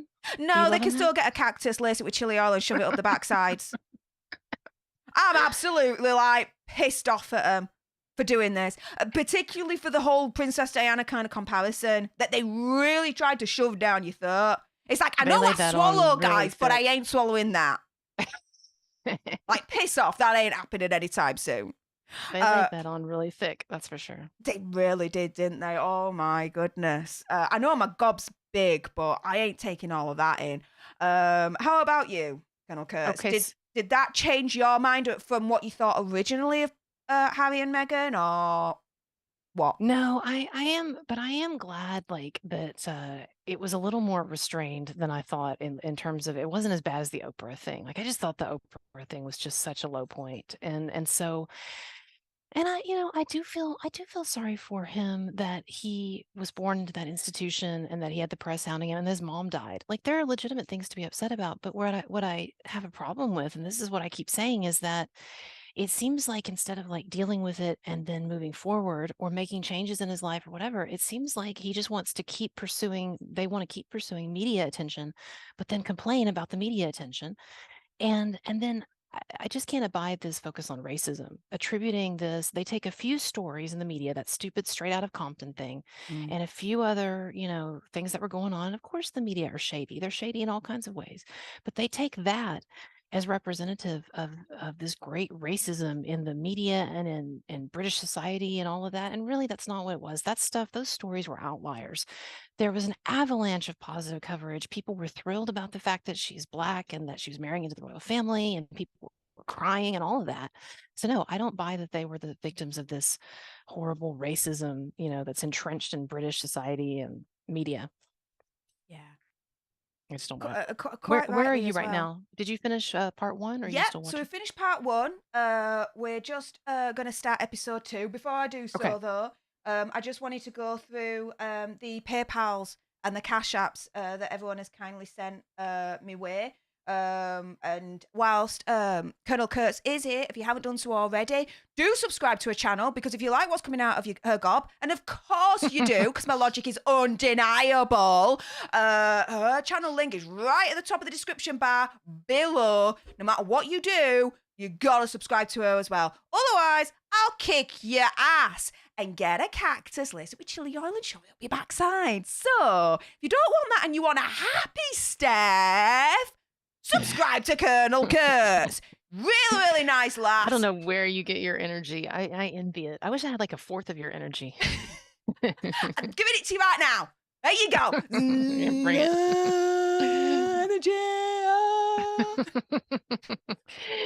It's like that movie. Have you ever seen that movie Demolition Man? Yes. I know it's like, so do you know how like they don't actually have like real sex? They just like put these devices on and they're just like, I know, right? And I'm kind of scared that that's where it's going to go, especially with like VR sets and everything. Like it's that his words. legitimately could go that way. And I'm sorry, but I'm going to put it out there. I'm straight, and that's fine. Do you? Love is love. I'm all Gucci with that. But I do like dick in a certain hole, like physically. Like, I ain't gonna do it virtually. Like, piss off with that. Miss me with that shit. You said, I didn't. You said you like dick a certain way. I thought you said you liked it in a certain hole. I was like, what are we talking about? Yeah. Well, 2 holes, okay? We can do 2 holes, all right? And it's not my ears. Piss off. The third is off limits, though. The third is off limits. I tell you something as well. The backside is off limits as well, because that is a one-way street. And that's the exit only. There's no freaking entry on that. No way. Sorry. I tried that once. No amount of lube is going to change my mind on that. I've heard rumors that some people actually enjoy that, though, but I don't believe it. I don't believe it. Tell us in the comments. Anybody want to comment on that? Why not, right? Just hijack your show. But you are when you were like, Steph, I'll come on with you. And I was like, Gucci, you thought the last thing you'd thought was we were going to be discussing something like this. But I've always said, between my brain and my gob, quality control up to and left like eons ago. Like, I don't exist. I tell you that right now, lads. Oh my goodness. It's King Power of the Dildo. There you go, guys. Definitely Power of the Dildo right now. I'm all happy though. Booyah.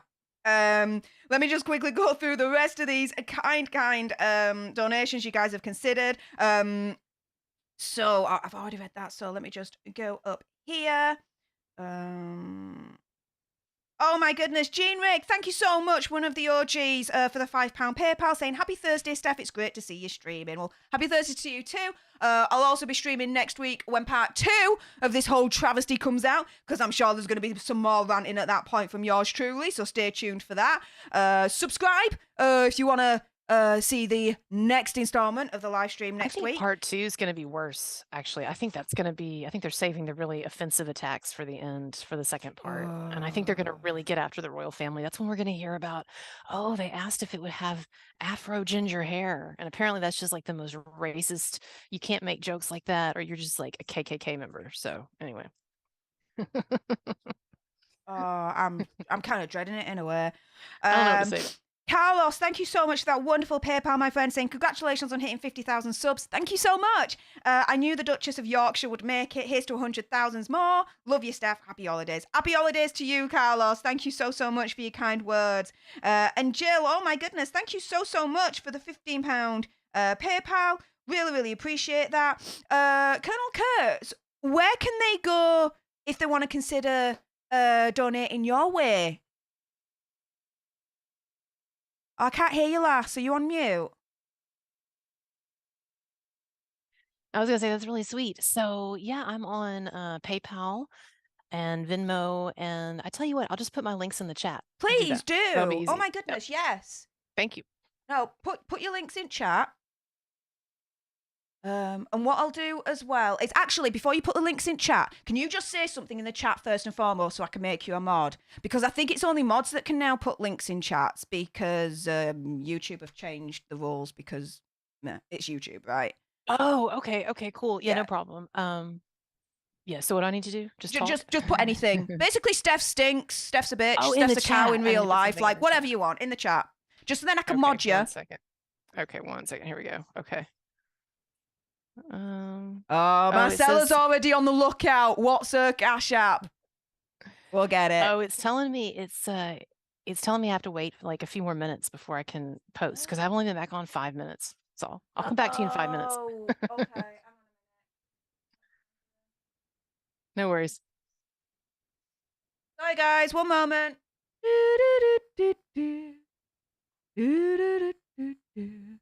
But let me get my info here. And all my mods in the chat, I want you to share these links like crazy. We want to spread the love to our Colonel Kurtz as well, guys.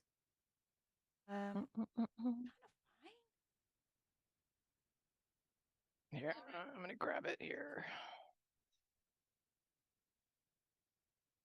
Okay.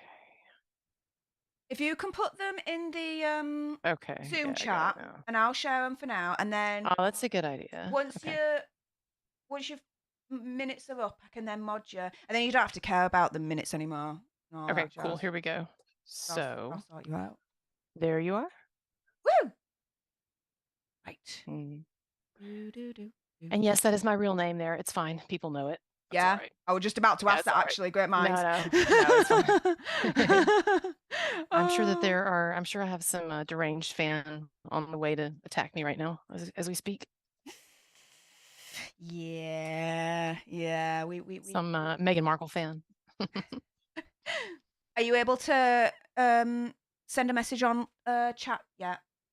Did you get it? It says me to No. everyone? Sorry, on the live chat on the what's it? Oh, yeah. Let me do it. Here we go. Hold on a second. Okay. Where are we? Okay. Yeah, I can. Hold on a second. Sweet. Sorry, guys. One moment. This is very No, important. it's still telling me only 5 minutes. Has it not been 5 minutes yet? Have I not been on 5 minutes long enough? That's so weird. Can you just put it in the chat? Can you put it in the? I'm putting it. I'm copying and pasting it in the chat right now. That's good enough then. It's just then. Once you put what is it in the live chat? Can you let me know so I can mod you, and then you can just to your heart's content just share. Like you've got my freaking just share how as many times as you want, because you totally deserve it. That's sweet. Thank you. No, you're very welcome. How long have you been doing this, Steph? I know that Andy was saying you've come a long way. When did you start doing YouTube stuff? Literally since Andy. Like nothing beforehand. I had no designs whatsoever to go on YouTube, to be a YouTuber. This literally all just happened by accident. But I mean, how long have you been doing it? A few years? Yeah, Or- so Okay. it's going to be coming up to, I would say, 3 years next year. Yeah, 3 years next year, because it was just before the pandemic and the lockdowns that Andy invited me on to his first, well, I say his first stream, the first stream I went on. And then ever since then, it just kind of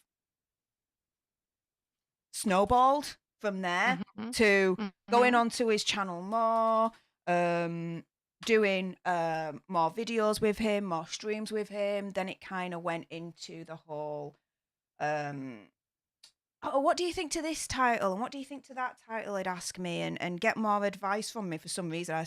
Don't know what gave him the urge to do that, but I was more than happy to help. And then it just kind of organically, accidentally kind of came to where we both are now. But yeah, I love that. That's awesome. how about That's awesome. yourself? So I started in January 2021. I just put myself on the chat too. You can see me. 2021. Yeah. So it's been like a year. What is that? Almost 2 years. Yeah. Almost 2 years Wow. now. But I started with the Johnny Depp stuff. I was actually kind of late to that party, but early to the Manson thing. So I started the Johnny Depp videos, and then like 3 weeks later is when the Manson stuff broke. So I have been on that the whole time. Wow. For me, it was more with the lockdown. YouTube was a way for me to still be able to connect with people because I was pretty isolated. I was classed as one of the vulnerables, so I couldn't go out at all. I couldn't do anything. So YouTube was like a lifeline to people in Mm. the outside world that I just latched onto. I started off, reporting on, movie, TV, gaming, which I'm a proper little nerd on. But then it just kind of transformed into news and pop culture, which I Mm-hmm. love as well. Otherwise, I wouldn't be doing this, and kind of found my whole niche of I like to be gobby, I like to sound off, I don't give a shit. I'm going to say what I'm going to I say, can see and that. people somehow like to listen to it. So I'm Well, there's like, not enough of it.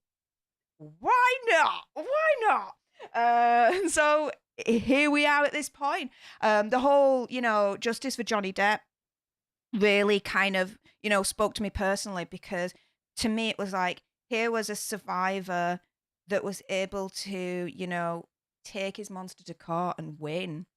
That's Mm-hmm. pretty unheard of in the survivorship community because, Mm. so little of a percentage actually makes it to court.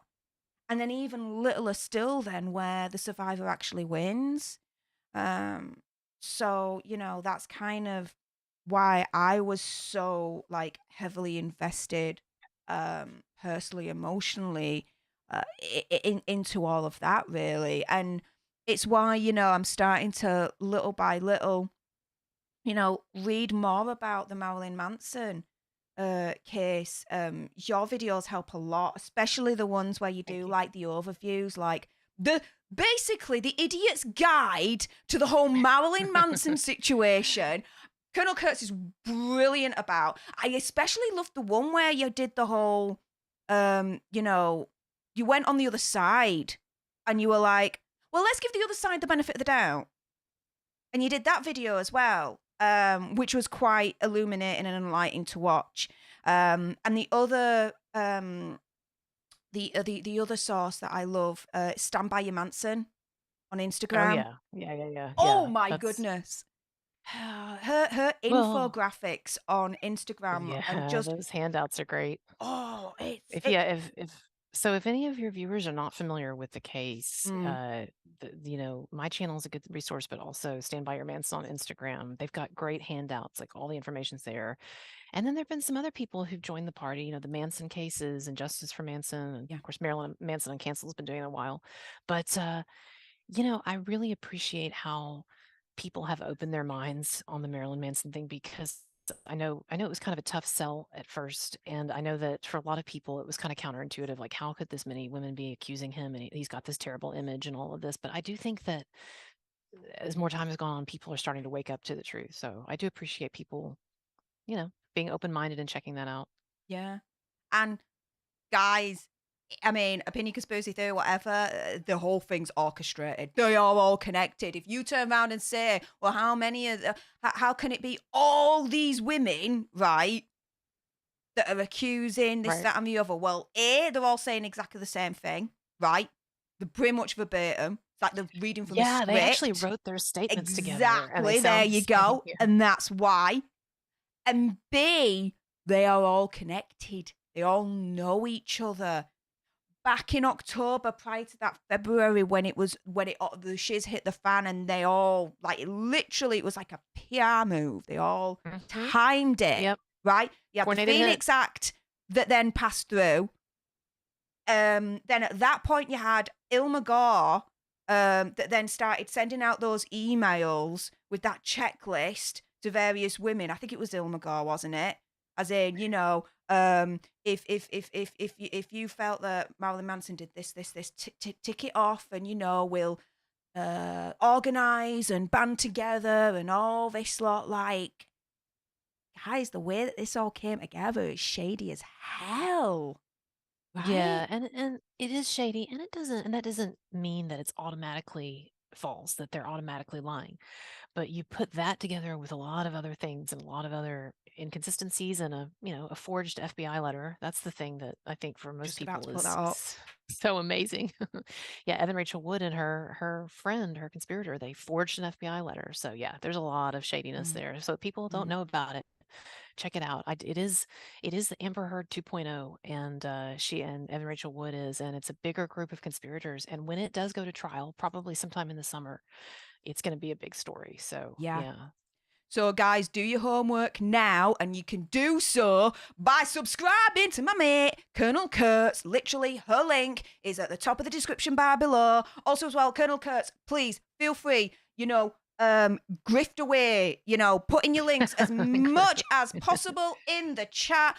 Every which way that you consider wanting to donate to her, she's going to share that. Mods, share them as well. You've got my full permission, and her channel as well. Let's get that done. Oh, you might want to check your PayPal, Colonel Kurtz. Okay. Marcella, I love you, my friend. Thank you so much for supporting my own friends. I will. I'm going to put my links here one more time. Yes, and do then so. that. Absolutely. Okay, so I'll do my tip jar, and then it'll only let me post so many things at a time. So do my Patreon too. No, you're a mod now. Okay. You can post as many times as you want. You're outside of that Okay, time cool. limit thing. All right, so there's my PayPal, and then here is Patreon. Yep. Okay, so there's a bunch of links for people. Enjoy. Basically, Alternate Assemble, destroy Colonel Kurtz's links. Get them You're so sweet. Destroyed.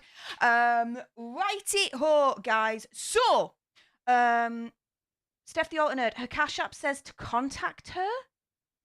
Marcella, there might be, Colonel Kurtz, there might be an issue with your Cash App link. No, I don't have Cash App. Is that Venmo maybe that you're talking about? Is it Venmo then you're talking about? So she doesn't have a Cash App. Yes, I don't have a Cash App. There's a Patreon and a Venmo there. Okay, so and there's then a tip jar. Patreon, and Venmo. Yeah, Marcella, she doesn't have a Cash App, love. Sorry. She don't have a Cash App. But thank you for asking.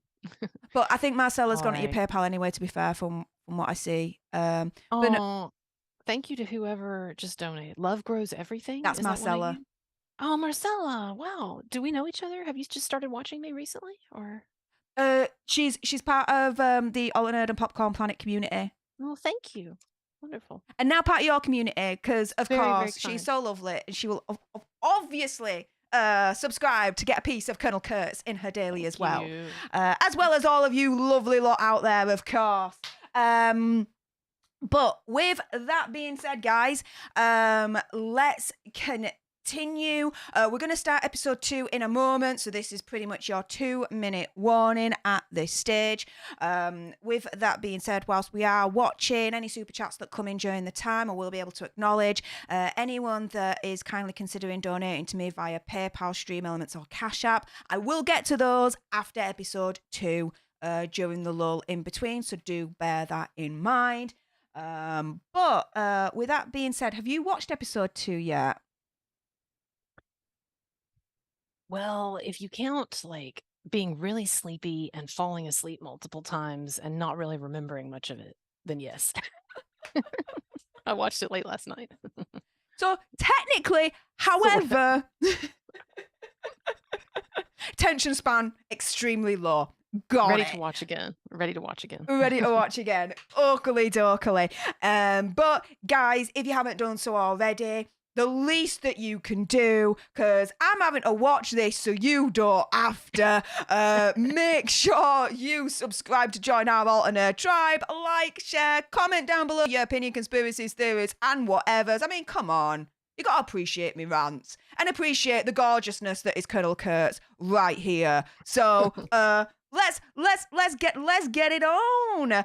We have broken past 50,100. We're at 50,114 alternates. Also, thank you, Laura Lynn. Appreciate it. I got yours. Yes! Continue sending the love to Colonel Kurtz through her Venmo, PayPal, and Patreon, you guys. Continue doing that because she does a lot for this community, and you're going to find out a heck of a lot more when you subscribe to her channel. I don't just blow smoke up of someone's backside for no, all right? I got the shit to back it up, all right? And she definitely does as well, so you will not be disappointed, guys.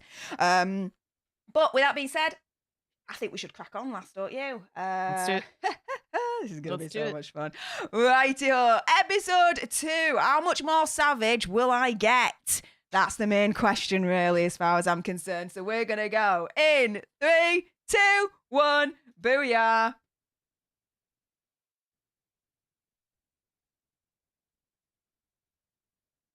Hang on. Maybe not.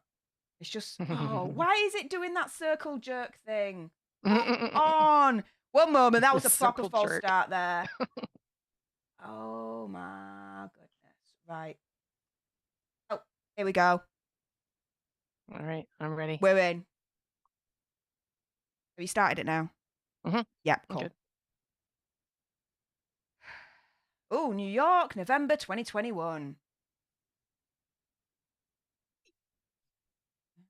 Oops. Okay, so sounds like it's going to be like, this is secure. Yes.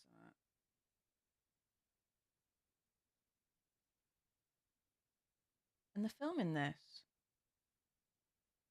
Like, this is all premeditated BS, really, at the end of the day, because they're filming it. They're filming everything. Yeah. They knew. Yeah.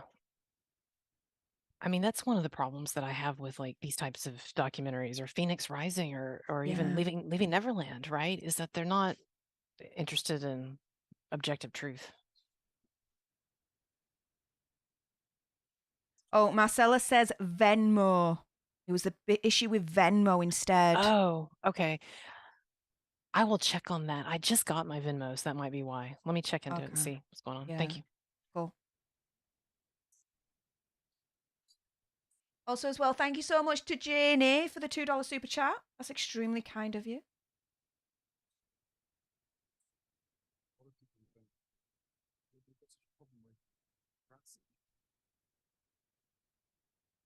They've got such a problem with paparazzi. Okay. Thank you, JD. Also, wow. Yes. Thank you. Continue sending love Colonel Kurtz's way. Would you like to be my manager going forward? Why not? My PR guy. My PR Why lady? not? I can be your hype lass. I'm more than happy to. You've got the goods to back it up. It's all gooch. I want you to destroy her links. Destroy them. We've already broken the Venmo link, so we've got the PayPal and the Patreon one to go. I'm checking the Venmo. The harassment really exists online now. Bog off! Come on! Stop putting out stupid shit and you won't get harassed. What? And even then, it's not harassment. This is criticism. And that's the thing that they spin. Right? Now, there is some form of harassment, all right, you know, online. That's the nature of being online. So if you don't like the freaking kitchen, get out of it, right? But a lot of online commentary actually isn't harassment, it's criticism. But they never distinguish between the two because it doesn't suit their freaking narrative. Because, again, they're the victims. They're the put upon. And honestly, like, what people need to realize is when you're a public figure, and this goes for you and me too, like, you're going to get criticism. And I know it hurts sometimes. Like, sometimes it gets on my nerves or it hurts. But that's just, it goes with the territory. Don't, retire from public life if you don't want that. But that's not what they're doing. Yeah. Gran! Hey up, mate. How's it going? Say hi to Michael for me as well. Lovely to see you, mate.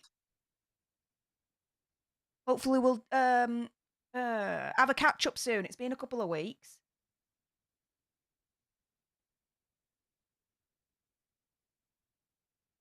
Marcella says, yeah, her Venmo is still asking me to contact her. I'm looking at that. I don't know. Because it's not telling me anything, but like that. Oh, here's a mum. Yep, her mom talks in this. Which, when you read the book by Tom Bower, Revenge, yeah. If it's to be believed, and he does his own work, Tom Bower, like, he is legit. She ain't the freaking saint of a mother that Meghan's making her out to be. No, the picture that you get from the Bower book, as you said, is that there's a reason why she went to live with her father and why her father mostly raised her.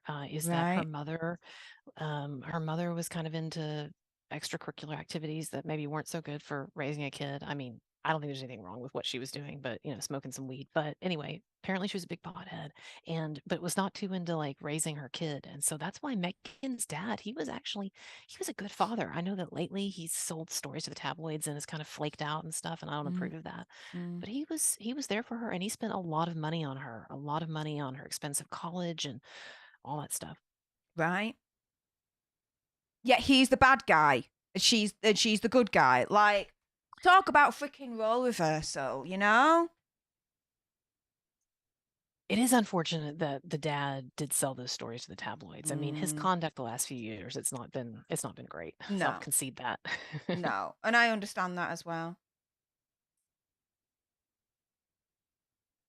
Hey, where are you right now? What's your minute mark? Around about the 5:20 mark. Okay, that's where I am. Up a little bit. Her name is Meghan Markle. She's on the show Suits. Mm. In case you're wondering, how do we know her? Yeah, because that's the only thing you knew her from, Suits. And she said in episode 1, like, I was thinking about taking like a sabbatical. Screw off! Thinking about taking a sabbatical. Pausing from the most famous, most high-paying job that you've got so far. No, I don't think so. She only pissed off from Suits because she was marrying Prince Harry. If I wanted picture, she'd be there for freaking seasons 1 to 100. She'd milk that cow for all it were worth.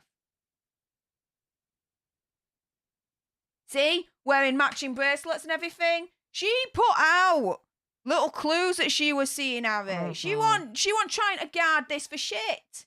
Well, and she didn't have to say it in that Vanity Fair article. Apparently, she had been instructed by the palace not to say anything about being in love or their relationship.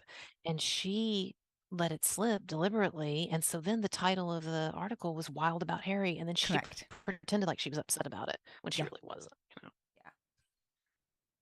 And then in her recent podcast, like, turned around and was like, it was extremely sexist, blah, blah, blah.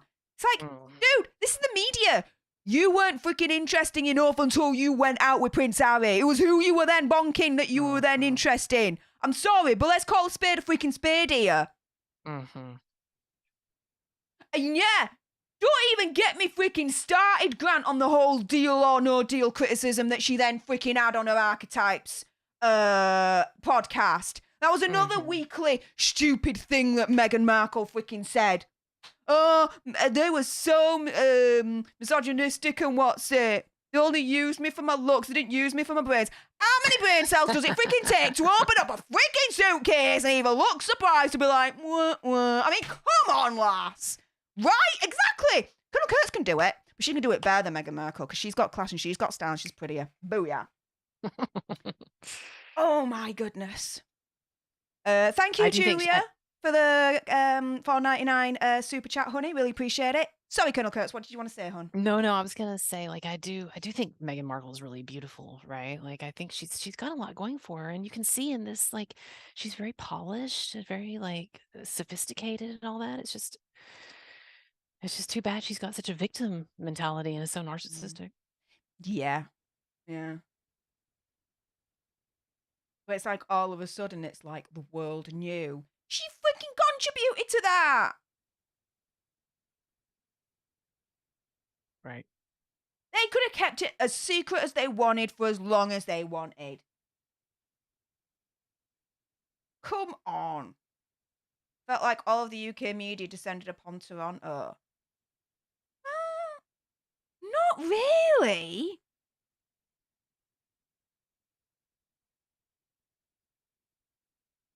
This is she's making it out to be as bad as it really want in the reality of things. And even then, the coverage, it was positive. This wasn't she getting hounded for negative press. This was he was getting quote unquote hounded, but the press was positive. People wanted to know more about her because no one in the UK knew about her. Suits was not a popular series over in UK. It's still in, and we only know about Suits because of Meghan Markle, right? So any interest that she had at this point was legitimate because she's going out with Prince Harry. Therefore, this is an interest of national importance. And we wanted to know more about her. It's as simple as that. Right. And she's surprised and she's moaning about it. I'm sorry, but when you're going out with Prince Harry, she's the freaking bed. What do you expect when the cat comes out of the bag that she contributed to that cat coming out of the bag in the first place? Yeah. Well, and again, like she had been doing everything possible to try to up her profile, including planting stories in the tabloids and all of that. And that's one of the reasons why she was even meeting with Harry, is because it was part of this PR thing to try to get more connections. So yeah, she got what she wanted. Right. Gisela Garcia, thank you so much for the $4.99 super chat. Really appreciate your face.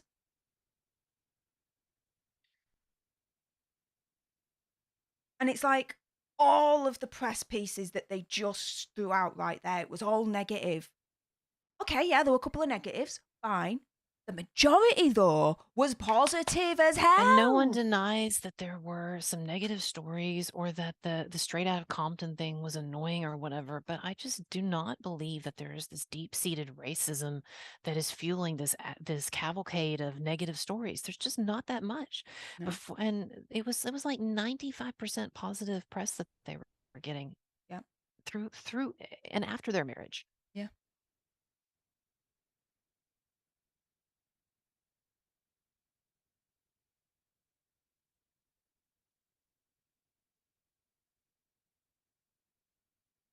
You must be the nanny talking to her mum.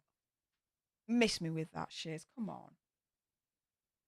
If Tom Book is to be believed, her mum was nowhere really to be seen much. It was her dad that was more in her life rather than her mum. The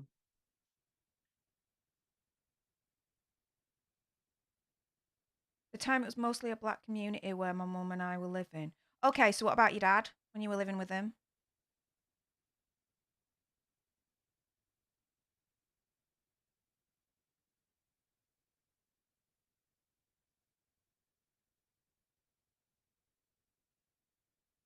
Really helped you raise Meghan. Again, the dad, come on. You're just going to erase him out of your history? You're going to go all 1984 Orwellian on us?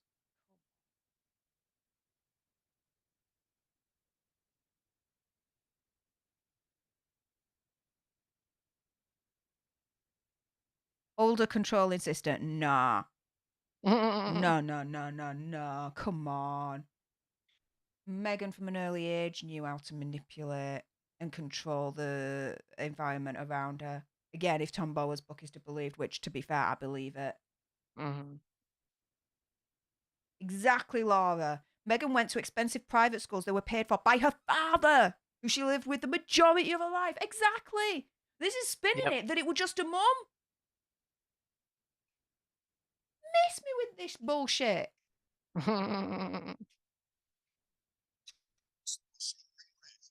And yes, Marcella, you have my utmost permission to pimp your link as well. Let's get Marcella over 1,000 subscribers, guys. Marcella So is I a just beautiful, wonderful, kind human being. She deserves it. Okay, I'm gonna click on her link. Also, I put my Venmo back up there. Let Okay. me know if it's still having, if someone wants to check and tell me if it's still telling you I've got issues. Okay. I don't know what to do to fix it. Okay. Guys, basically, destroy Colonel Kurtz's Venmo link again. I'm going to put that challenge out to you all. Who's going to destroy the Venmo link? Well, I just want to know if it's still not working. So someone check and see. Even if you just want to donate like $1 or whatever, but see if it works. Mm, All right, I need to sub to Marcella. Let's see, where is yeah. she? Oh, there we go. Marcella Calais. Yeah. Beautiful human being. A friend of So mine. does And she have a, so what's the name wonderful. of her YouTube channel? Is it Marcella? Oh, Marcella it's Marcella Calais. Calais. Okay. Yeah. Let's see. You, Kajin, just like Amber in her childhood, making it Oh, seem I so got it here. difficult and hard. Yeah. Okay, I just subscribed Marcella. Is that you with the blonde hair? Pretty. Yeah. Marcella says, yes, still issues. Well, I will get that fixed for next time for sure. I don't know what the deal is. You know, okay, so here is Meghan's what would you call it? Project or activism against this Oh God, are we going to TV talk about the program. dishwash, the They're dish talking soap about again? Oh, Ivory God. Clear, yeah. And how she wrote a little handwritten letter objecting to the commercial and making a change about it. Okay, fine, fair enough. And Except that you know that didn't happen, right? Did you know that was discredited? yeah. That actually they couldn't. So basically, what happened? Tom Bauer reported on this. Is that when Vanity Fair tried to validate that, they couldn't, and apparently the Vanity Fair author, the author of that article, felt like it probably wasn't true. Yeah. I don't know, but we'll see.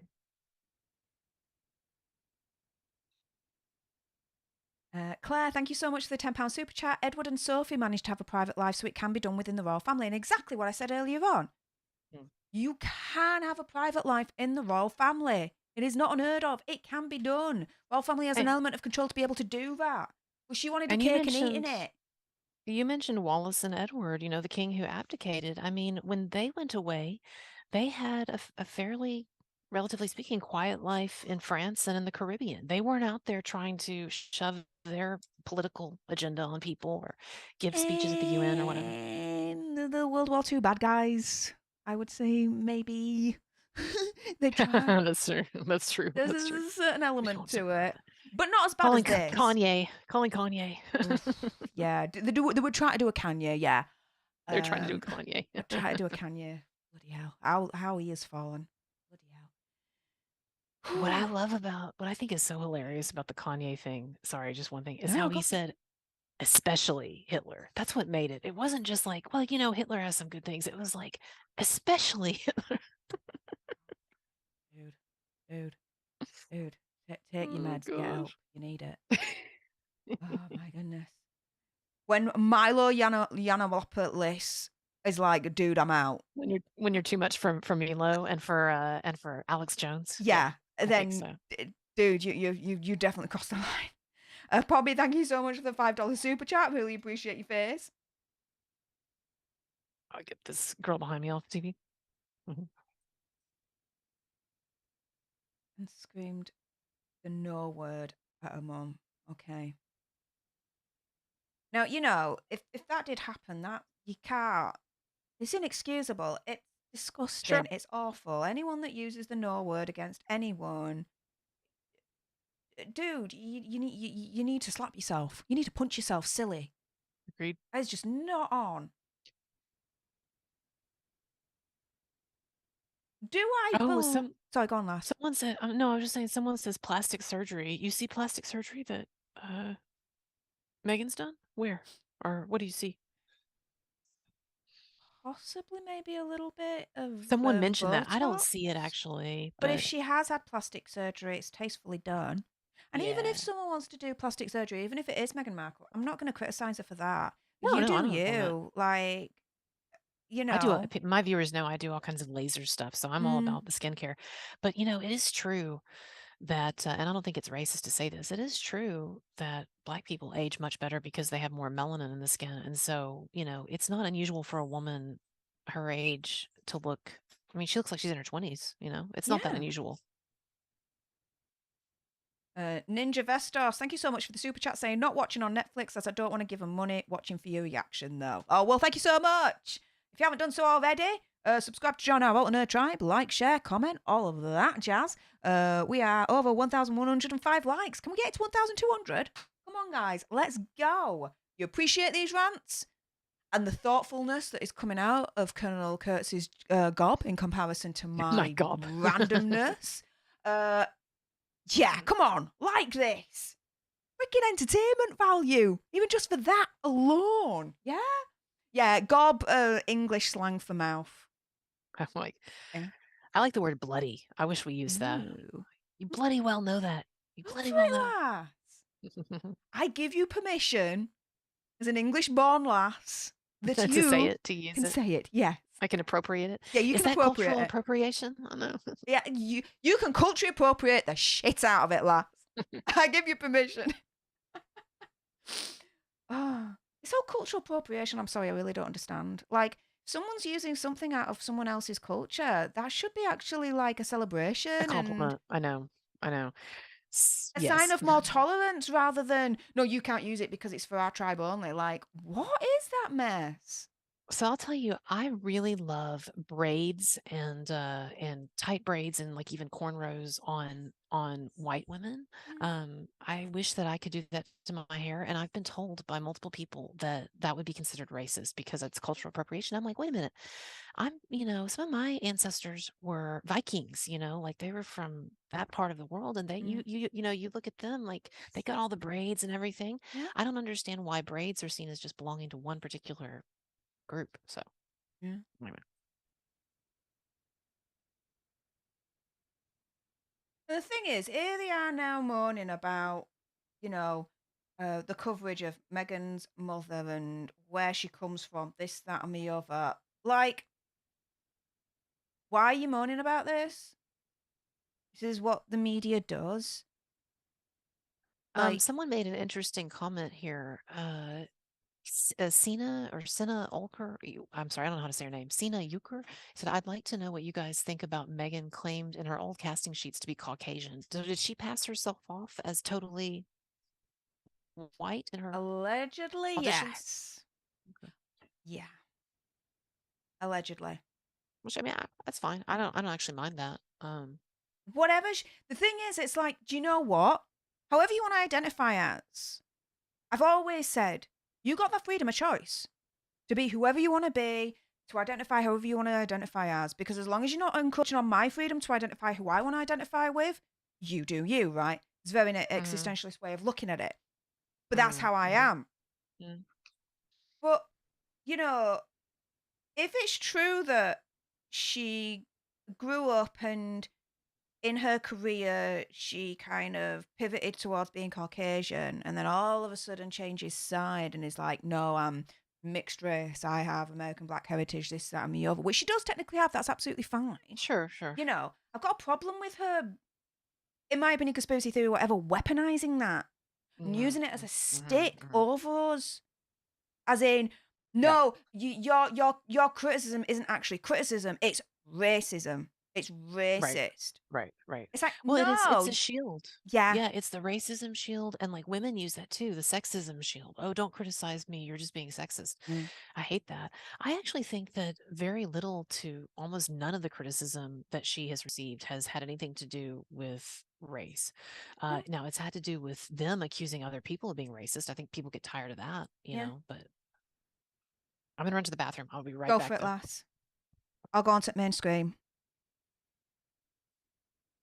Oh my goodness. Whenever you've seen any video of mine, any live stream where I've discussed Meghan Markle, I don't care about the race, the colour of her skin, none of that. It's what comes out of a freaking gob. It's the actions that she takes. That is then what I'm commenting on. That's what I'm criticising her for. But for people to turn around and say that no, me criticizing her automatically means that I'm racist, miss me with that bullshit, because I'm not at all. No. And it's offensive when people call me that. Oh, the best insult I've had? I'm misogynist. I have lady lumps. Even though I say I've got a dong between my legs and it's bigger than most, physically speaking, I don't.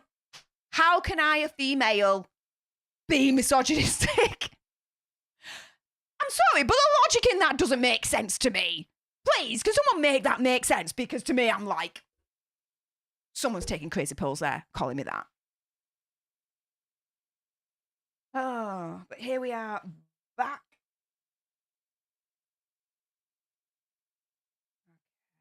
I think Colonel Kurtz is back. Hey, there we go. Thought I had an awareness to issues, ways of living, unconscious bias. Oh, here they are, getting an award. They got an award earlier on this week from the Kennedy Foundation thing for their human rights activism, whatever, through the Archewell Foundation. I'm sorry, but I ain't heard anything in terms of what they've been doing for good in the world as humanitarianisms, humanitarians. I'm so flustered right now. Basically, as good people, apparently, to get such an award. Like, I'm like, what?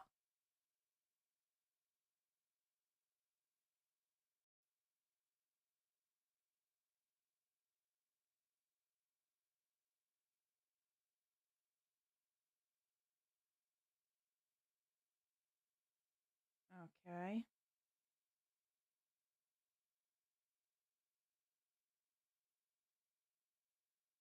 Yeah, what happened to George Floyd was. I was just gonna say, of course she has to bring that up. Which I'm not saying that that's not a tragedy, but it's like she's gonna hit on every talking point she can to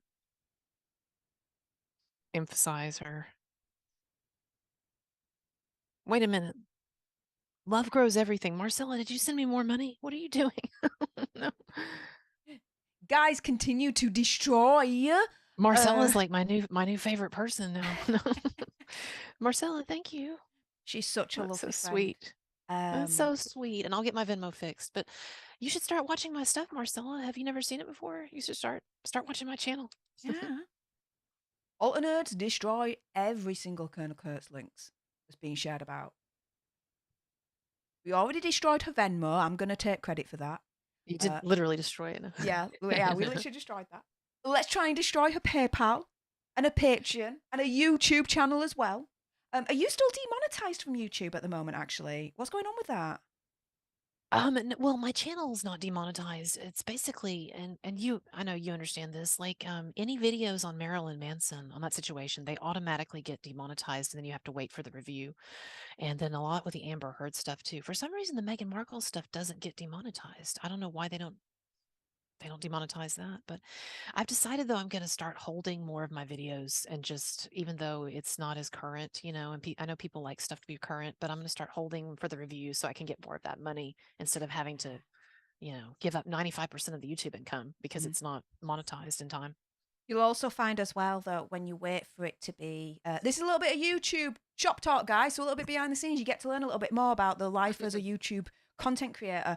When you find as well that you hold off until you get the green dollar sign, you'll find that YouTube actually, there's better chance of it pushing it through the algorithm and promoting it more, because then YouTube's earning more. Uh-huh. Oh, okay. Because So the ads then aren't limited. better. The ads are limited. What are they getting out of it by promoting it? Right. In comparison to a video that's not limited, so they've got all the ads on there. Well, that's a good point. Well, I thought there was a handicap or a disadvantage in waiting, because you wouldn't be as current and you wouldn't be putting out fresh news and whatever, but I've started to see lately that it's better just to wait and get fully monetized. So that's another thing. I'm going to start doing a live stream, and I'm going to start doing that. Yeah. I used to, how do I put this? When I first started and YouTube was getting to trust me in terms of my content and who I was, all my videos used to be pretty much yellowed once I hit the next level YouTube legit partnership program thing. Yep. So what Yep, I used that's to where I'm at. do, yeah. So what I used to do was I used to pre-film my videos a couple of days in advance and build up a backlog.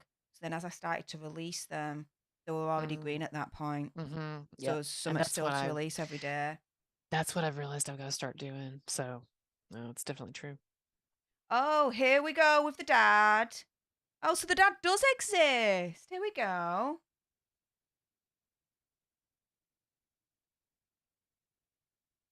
We're in 93.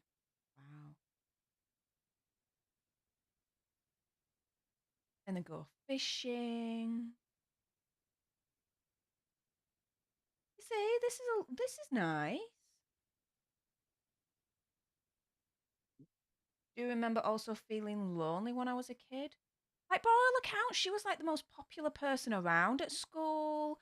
Dad doted on her like no one's business. Like lonely my backside. Come on. I mean, look at this now. They're showing all her friends and everything. How lonely are you really? Yeah, so lonely, guys. She's got a core of friends, super social. She hung out with the elite in Toronto. She knew politicians. She knew, by all accounts, the Trudeaus. Like, yeah, she knew people.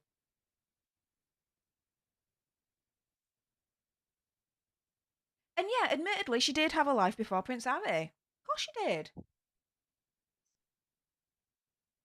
Everyone has a life before they meet someone.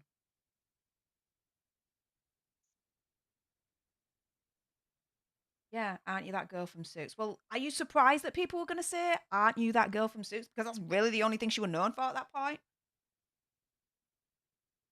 I think she'd be more traumatized if someone turned around and says, aren't you that lass from Deal or No Deal?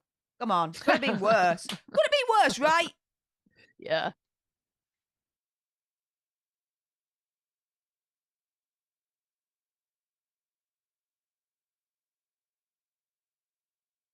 Take a dark turn quickly.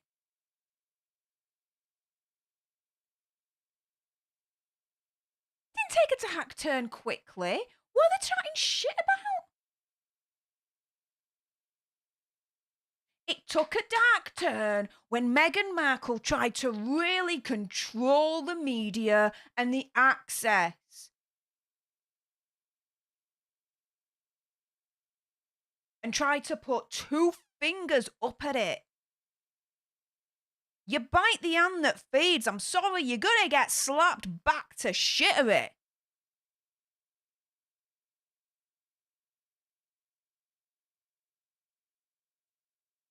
Being part of the royal family, having access to the castles, the prestige, everything, it comes at a cost. And you don't pay that cost. I'm sorry, they're gonna turn. If she played the game like Princess Catherine and Prince William do, she would not be getting any of this. Tight she won't.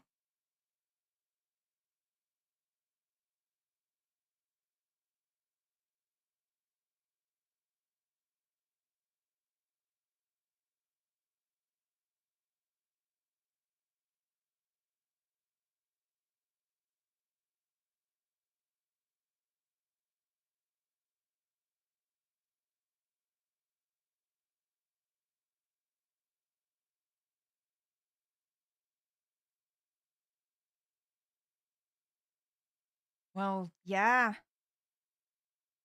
That's kind of like the reality of the situation. Like, you're going out with one of the most famous bachelors in the world, royalty no less, Prince Harry. You're gonna get a lot of media attention and paparazzi and stuff. Which I'm sorry, if she was at that point aiming to be an A-list freaking celebrity in Hollywood anyway, which was where she wanted to go, she would have still got that experience anyway. All the big celebs that she was aiming to be get that. It is part of, I say the game, but maybe I'm not terming it right. It's just part of that life, I think is the better way of saying it.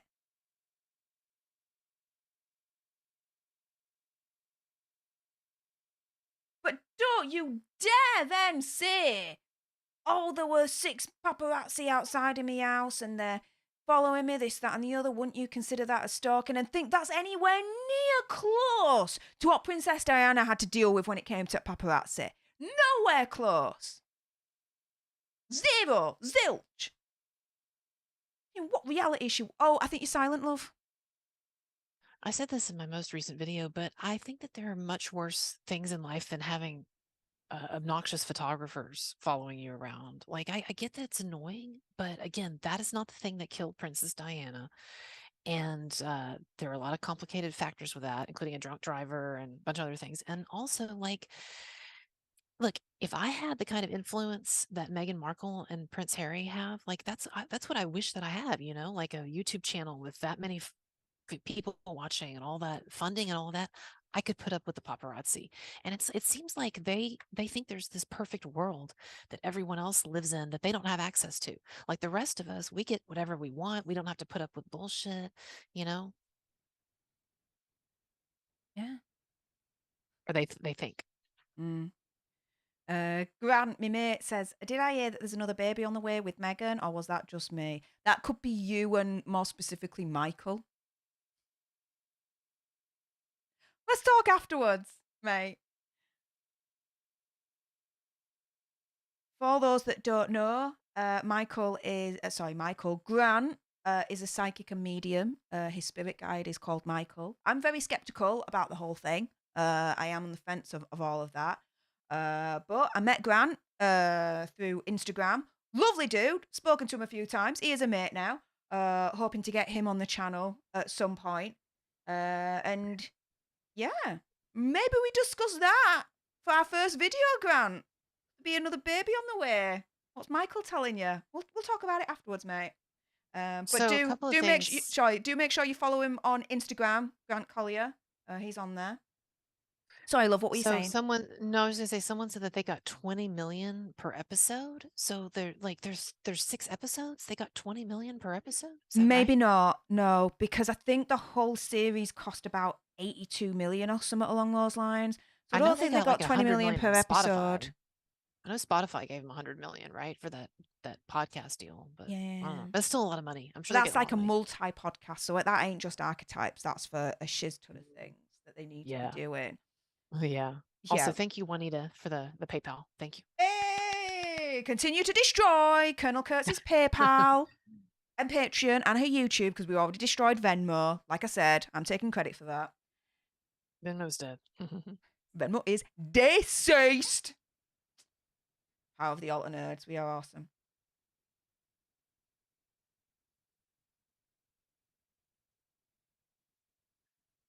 I was a hugger, always been a hugger. Didn't realise that was jarring for the Brits. Miss me with that bullshit. I love to hug. I'm British. I love to hug. A lot of people love to hug. The issue is you are entering into high freaking society, the highest society of all. They have rules when it comes to close contact, especially the freaking royal family. Bloody hell. And then you're going to basically say that us Brits don't like hugs. So we're all cold and all like the royal family. Piss off, you cow bag. No freaking way. Now, I understand that it would have been a culture shock for her from going from an American culture into high British society, the highest of all, which is the royal family, because it is a different world. But don't you freaking turn around and say that your experience with the royal family means that all the rest of us are like that. Because I tell you something, you don't drink freaking tea from causes, all right?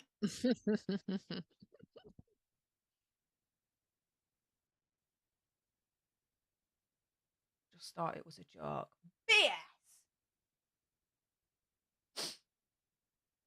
How do you explain that you bow to your grandmother? You explain because at the end of the day, she's the freaking queen, so you need to bow to her. Like, as an American, right? When you think of royalty, yeah, it's a case of, it's always a mark of respect that when you enter their presence, you know, you do a bow or a courtesy or whatever their cultural tradition is in terms of, you know, when you encounter them, you know, you bow to the king and queen, right? Right, right. It's like, Again, like I'm still waiting for the really horrible torture that they're going to tell me that she went through. And they I haven't heard it. It's not the paparazzi. It's not, a handful of articles with some racist or racial connotations. I mean, straight out of Compton, that's not even that bad. I'm waiting for the torture, and I don't see it. no, I know. I'm braced for it. Claire, thank you so much for the super chat. Our laws regarding journalists changed and became much tighter after Diana passed away. The paps can't behave in the same way. Exactly. For them to try and do the comparison to Princess Diana with the paps treating Meghan Markle, yeah, miss me about that bullshit. No way. No freaking way. And that bit where a couple of Oh, are months you ago. okay? So I'm Go sorry. I on. want to draw your attention to what they're saying right now, because you might miss it. So they're talking about the fact that because she was an actress, that the royal family had a bad impression of her from the start, and that's part of why the royal family didn't like hers, because they had an unfair view of actresses. So that's what's being said. No, no. And thank you for that. No. No, I'm getting the point now. I've been watching it, but yeah, I get the point now with that because no, that's BS. No, no, no, no, no, no, no. It was a case of Prince Harry and Meghan Markle got engaged, but they got engaged pretty quickly by royal standards. Yep. So they were turning around and they were saying, not that, oh, she's an actress, hang on a minute, and looking down on her. It was more, hang on a minute, you haven't gone out with her for long enough. Right. Like, Right. are you sure? She's the one, like, we'll be happy for you, but are you damn sure? That's what that was. Ms. Ace, thank you so much for the $5 super chat. Love the new studio. Thank you. Wishing you the best holiday and rest of the year. I wish you the best of holidays as well, honey.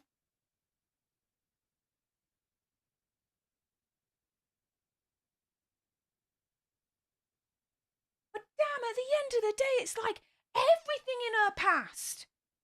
She says it was used against her so far in terms of Yeah. what's being brought up. Wow, the victim mentality on this lass is freaking off the Richter scale.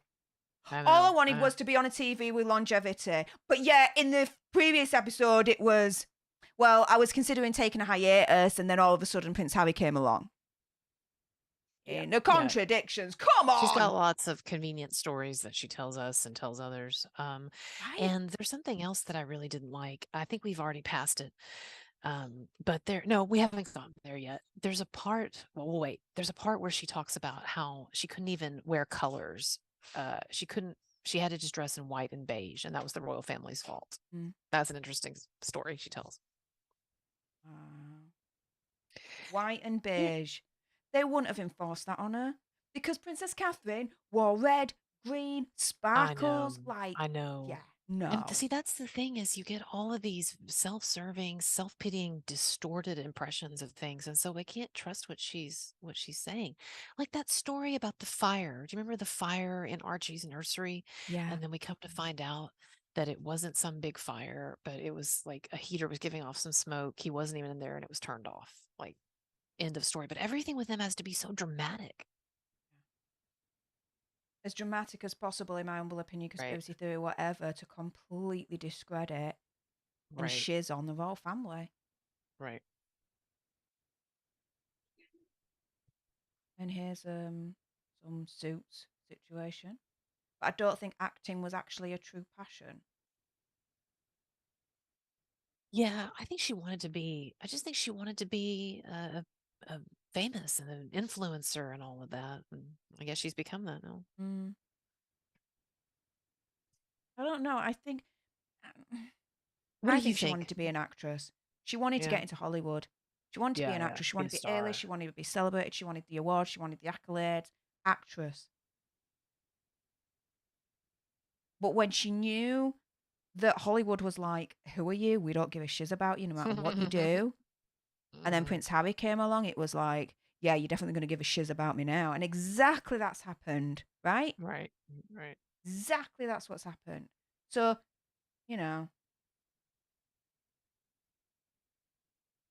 here it is with the Tig. Oh, are they going to turn around and say that the royal family forced her to freaking give up the TIG? Oh my goodness. If they do that, I'm going to lose my shiz. I don't think they do. I don't think they do. I'm trying to remember. I might have been asleep. I might have passed out during that. I was watching this at like 4 in the morning. Well, I'm having to lower my voice a little bit because it's now 11:15. Yeah, no worries. I will too, actually. It's probably driving people crazy. And literally the wall across is like my neighbor's bedroom. But it is getting Well, soundproof and you're next so week. loud. Your voice, you've got like a lot of energy and charisma. It really carries. Well, thank you. Well, And it's I like just your new hair. I love your hair. Like in the last couple of months, it's been longer. Or it's different, right? I've grown I it like it. out. Yeah. I like it. It's good. But I like it at this length. It's not going to go any longer than this. Yeah, yeah. That it gets Um, more. It gets annoying when you have like really long hair. I know. I've had long hair before. Tell me about it, yeah. But no, this wall will be soundproof next week. The Free the God project is official. That's It's cool. paid for. It's done. So yeah. But it's more like how do I put this? I don't realize I'm being loud. I'm just naturally loud. Me I'm just too. naturally Me gobby. too. And this whole oh, we're back on.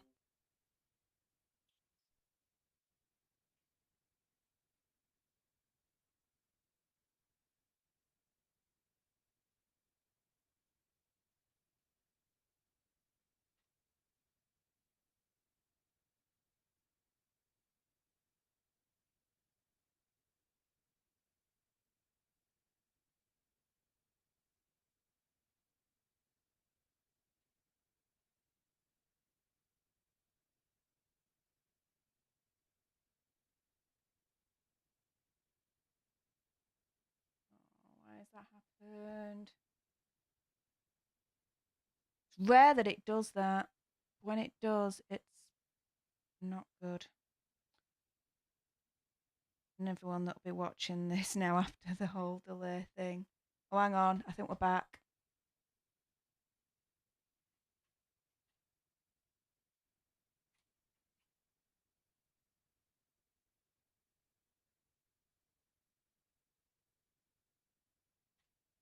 Okay. Yeah, we're back now. I see it. Okay. Where are you at, time wise? Time wise, still the same. So around about the 45-minute, 51 mark. Okay. Okay, cool. Me too. Yeah. Okay, so the electric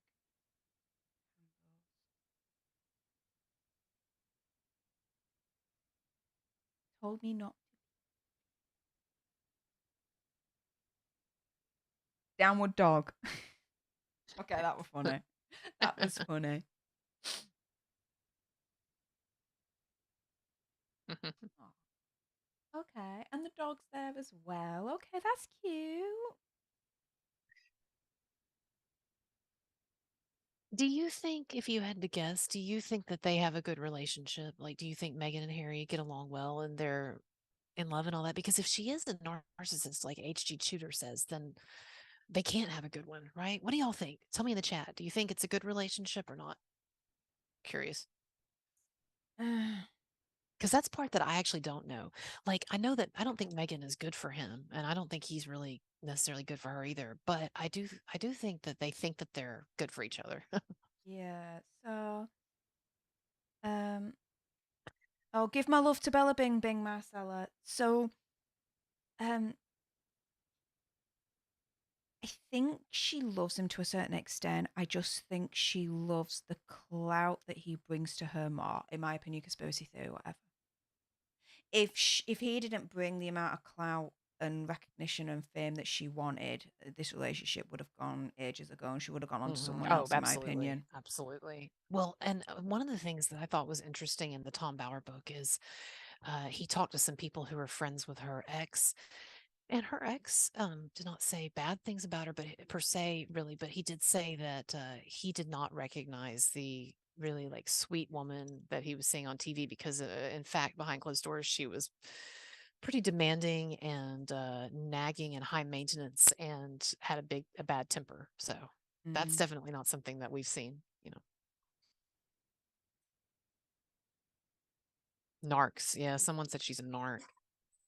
Yeah, I have seen HG Tutor's videos. I would love it if he would come on my show. I approached him and didn't hear back from him. Just assumed it was because he was a narcissist, right? He's a self-described narcissist, but I love his shows and I think they're very interesting.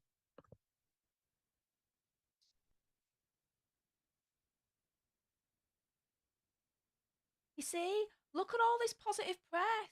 Look at all Mhm. these people. We were. Mhm. This is it. This is the proof. We were happy.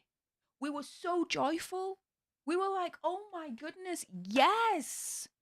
The modernization of the British royalty continues. Having her enter into this was freaking insanely good. We loved it all. Loved it all. We were welcoming everything.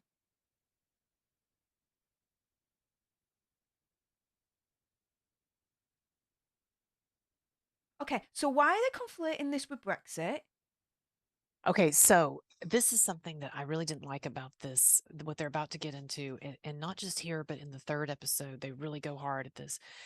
They get into the whole history of slavery in the UK and historical racism and all of that and colonialism. And look, those things are realities, but they're trying once again now to tie that into how racist the media are and how racist the royal family are and how racist society is. And I think it's very tacky and unfortunate. This is just painting Britain as a major Yep. racist country right now. Yep. I And have let me got just point out to problems people. with this. Well, I got in a lot of trouble or controversy several weeks ago where I did a video that talked about the history of slavery and colonialism. And one of the points that I made is that unlike Africa and other areas that took a long time to outlaw slavery, actually, Great Britain was one of the first places to abolish slavery. They actually, it's actually European culture that led the way when it comes to the slavery issue. And so, I just categorically reject the idea that British history is more racist than other histories. Everybody's doing the same stuff. Some are better at it than others, but historically speaking, you have all these different people oppressing other people. There was also a huge issue with white slavery, the Ottoman Empire, huge colonialism for hundreds of years, for almost like a millennium, was enslaving tons of people. A number of them white Europeans. So there's a whole history, that's much deeper than this sort of simplistic formulation of, oh, you know, England is racist and they're still racist. Racism, I condemn in all its forms. There is no Yep, reason, rhyme, or of anything course. to it. But what they're doing right now is like they're basically turning around and saying the equivalent for the Americans for this. If you vote for Trump, Mm-hmm. you're a bigot, this, that, and the other, right? Mm-hmm. They're basically turning around and saying whoever voted for Brexit is racist, Right, and evil, this, that, and the other. I voted for right. Brexit. I'm still a I Brexiteer. would have. I would have, yeah, if I lived there. I'm not racist. I'm not a bigot. It's Miss me with not that shit. racist to want to have to not want to be a part of the clusterfuck that is the EU with all of the issues that it has. I mean, the desire for self authority or self governance, that's not racist. All right, it's okay to want to have some self governance and not give it all to the EU. Right? That's not racist. No. But I'm not like equivocating as such, but a slightly similar to, American independence from British. You wanted your own destiny, you wanted your own governance, this, that, and the other. Well, we wanted our own destiny and governance from the EU. And for those that are not part of the EU, you have no freaking idea the amount of red tape and effery that goes on in that institution. Like zero, Oh right? yeah, And for, it's ridiculous. and okay, so episode 2's done now. It got up to the point where there then was just announcing the engagement. Fine, So okay, we're watching that as well. But for them to turn around and be like, oh my goodness, the 7 out of 10 people think that immigration's out of control in the UK, this, that, and the other. Okay. That doesn't necessarily mean that. and that still doesn't equate to racism, having an No. issue with immigration. In fact, over in our country, um, A significant number of Latinos in our country are in favor of tighter immigration controls. And so there's this narrative that, like, if you're Latino in our country, you must be for completely open borders and no immigration controls. I think that's deeply racist to assume that because of that, well, we know that you don't care about immigration laws, right? In fact, that's not true. There are a large percentage of people of Latinos and minorities in our country that do believe in immigration reform. So I don't care how people feel about that, but I'm just saying again, I hate that they're trying to throw everything that they can at the wall and see if something will stick in terms of this bullshit racism narrative. Right? Believing in immigration reform does not automatically then mean that you are racist. It does Right. not, right? We do Right. have, whichever way you slice it, an immigration problem in the UK. We do. Mhm. Absolutely. And to Absolutely. not recognise that and try and figure something out would be a disservice to the country. It simply would. There is a way to have a healthy situation with immigration. There really, really is. Now, we can debate all day long what that would look like because everyone will have their own ideas, and I absolutely Sure. appreciate that. But do not equivocate believing in immigration reform, immigration control to being racist because that ain't it. That ain't it, cowbag. It really, really is not. And they put in, we starting to get problems. Mama Trees, thank you so much for the $2 super chat saying Irish were slaves before Africans. I'm not educated enough to know if that is actually the case or not. That may actually be true. Well, and again, I'm not sure about that per se in terms of the dates or the order of things, but it is a fact that white slavery has been minimized, that there was again there were a lot of what we consider white Europeans who were enslaved, and that's not to minimize black slavery. I'm just saying that, like, slavery was not something that was just a European thing or just an American thing or just a Southern American thing. Like, this is something that's been a huge institution since the beginning of civilization, and that doesn't make it right, but everybody's had a hand in it, and it's not fair to lay that at any one particular group's feet. It's just not. I'm going to post a link here to my one of my playlists with a Please lot of do. philosophy and psychology. People who've never checked out my stuff before, you might like some of this. It's a little different than the celebrity stuff. So I just posted it in the Yeah, do. Like I the feed. said, pimp out your link. Riff away, lass. I am all here for it. Also, as well, make sure you absolutely destroy her PayPal, Patreon, I and her appreciate YouTube it. I links. appreciate it. Made Uh, some new fans here. It's great. I have to come yeah, back. You'll have to come on my show now. yes. Get you over 50,000. What are we at now? Are we at 50? We're over Oh my 50,000 goodness, now, aren't we? it's insane. We're now at 50,186 alternates, just 14 more to get to 50,200. So destroy, guys, Destroy that. the subscribe button. So subscribe, like, share, comment down below your opinion, conspiracy theories, and whatever. That's really all I want. Any donations you're considering, please send it Colonel Kurtz's way. Also, as well, destroy her YouTube as well, and subscribe to her as well because she's freaking awesome. If I do say so, me saying. Thank Well, I was Are we about going to start 3? Do you want I to try think we 3 or should do we need start to go? 3. Okay. All right. I Absolutely. can definitely start. I don't know if I can stay, but I will start it with you for Fair play, sure. lad. Not a All problemo. right. So, I'm just going to make sure I'm at 0, 0. Okay, then. So, we are going to go in 3, 2, 1. Booyah. All right.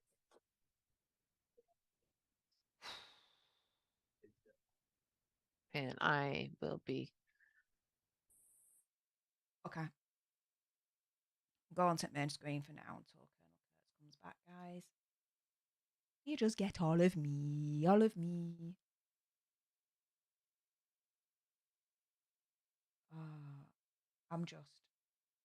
I'm pissed that they're trying to get the Brexit situation in their narrative. Pissed. Orchestrated reality show. Yeah, and that's part of being in royal family life. They've made no bones about this.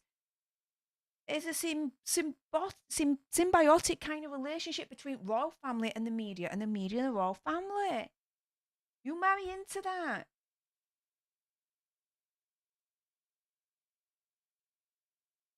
There's a certain part where it is, yes, a reality show, but that's the reality of being in the royal family. You are not going to change hundreds and hundreds and hundreds and hundreds of freaking years of history and the institution. Who the hell do you think you are, lass? It just ain't going to happen. An institution like that changes over time very slowly. You try and force something in for it change to immediate.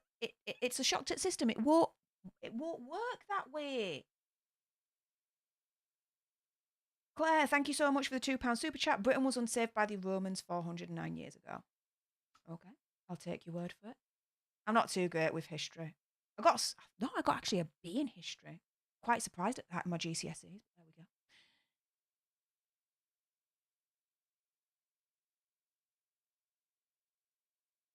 Sure, yeah. Now this was nice, you know, the whole engagement. Got all the royal family being like, look, you know, everything's wonderful. It's so great for her to come in. This, that, and the other. Like they were proper supporting her. The media was supporting her. Like, dude. We got the bunting out when they got married. We all watched, millions of us watched their wedding. We were so happy. We were even looking at her like, oh my goodness, she looks beautiful, what she's wearing, how she presents, everything. Everything. And then, yeah. Couldn't have said it better myself. If you're gonna kind of, you know, put it in a nutshell, yeah, she spat in our faces. But you're not allowed to tell your story. What?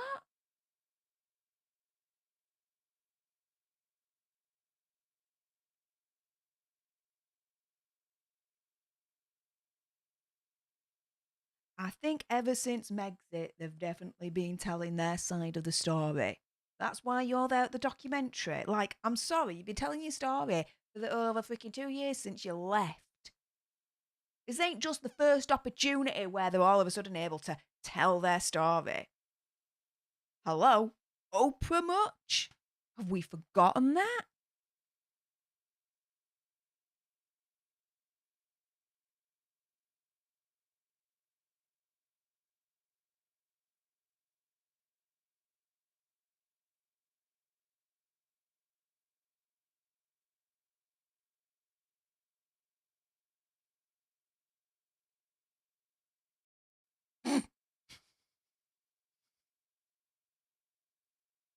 I like that comment. That's funny.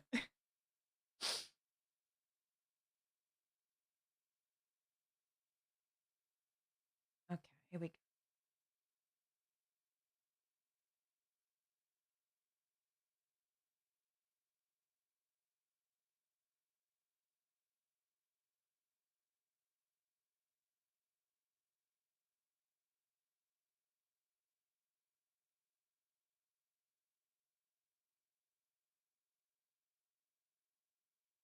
Okay, so they're talking about the British Empire from back in the day.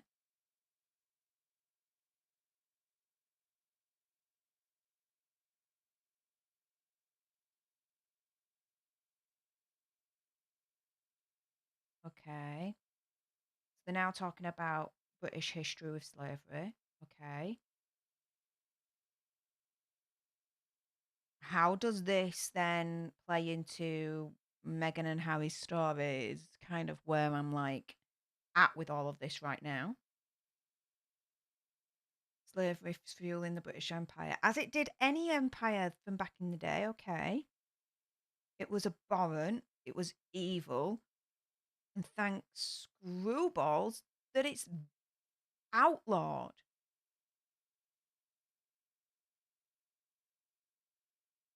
Okay, so George III abolished the slave trade. Right.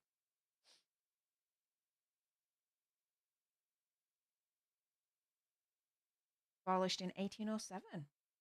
Okay. In the 1830s, Britain abolished the slave empire. Apparently, we miss out a critical aspect when we talk about that. Slavery wasn't just abolished, the slave owners were compensated enormously. 20 million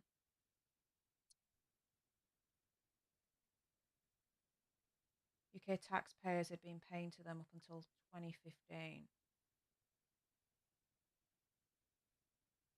Okay.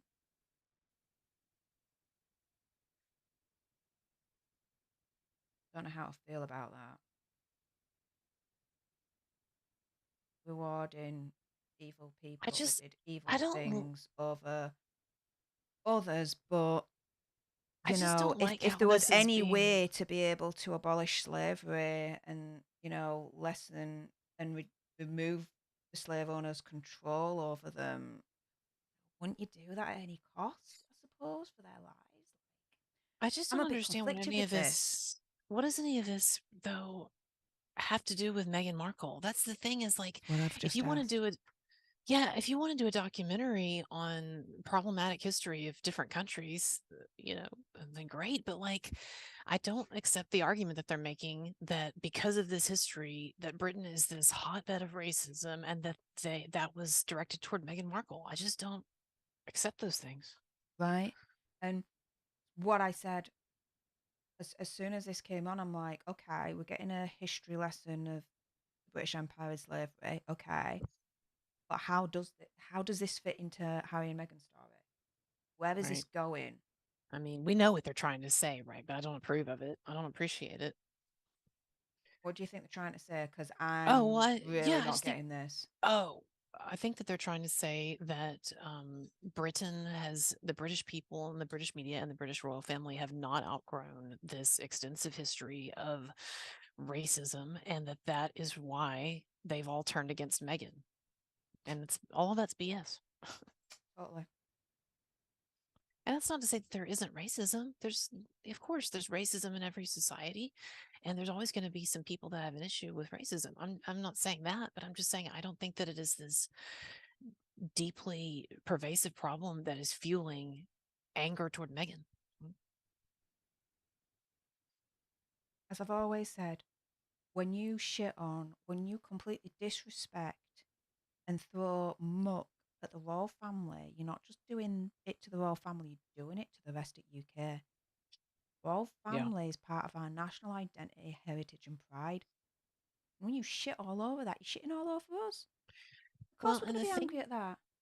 and the thing that a lot of people don't recognize is that the Queen actually, she stood up against apartheid. She did take a political stand at one point against apartheid, and this Queen has not been a colonialist, and this Queen has not been responsible, or this royal family, for the problems, race problems that Britain has had. So again, like I just don't. It's not like we're talking about people who have absolute power and and have been calling the shots. They really haven't been for a while now. Hang on a And they're minute. She's turning around and she's like, "Oh my goodness, I'm wearing the right British designer. Oh my goodness, the zip's torn. Oh, we'll just safety pin it, this, that, and the other." Like, as an actress, you would also be extremely minutely mindful of what you're wearing. Mhm. Not I the would think dude. so. I Now would it's think slightly so. different for the royal family because there's certain rules like you're not supposed to, as females, for example, wear skirts without tights, hosiery, Mhm. whatever you guys call it.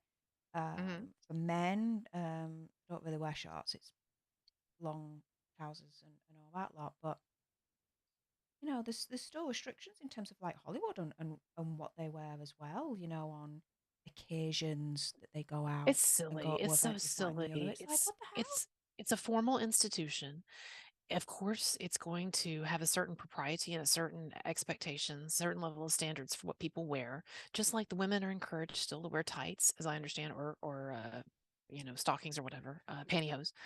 But that doesn't mean that it's oppression. And in a minute, she's going to start talking about how she felt like she couldn't wear anything but white or beige, and that's their fault too, she says. Really?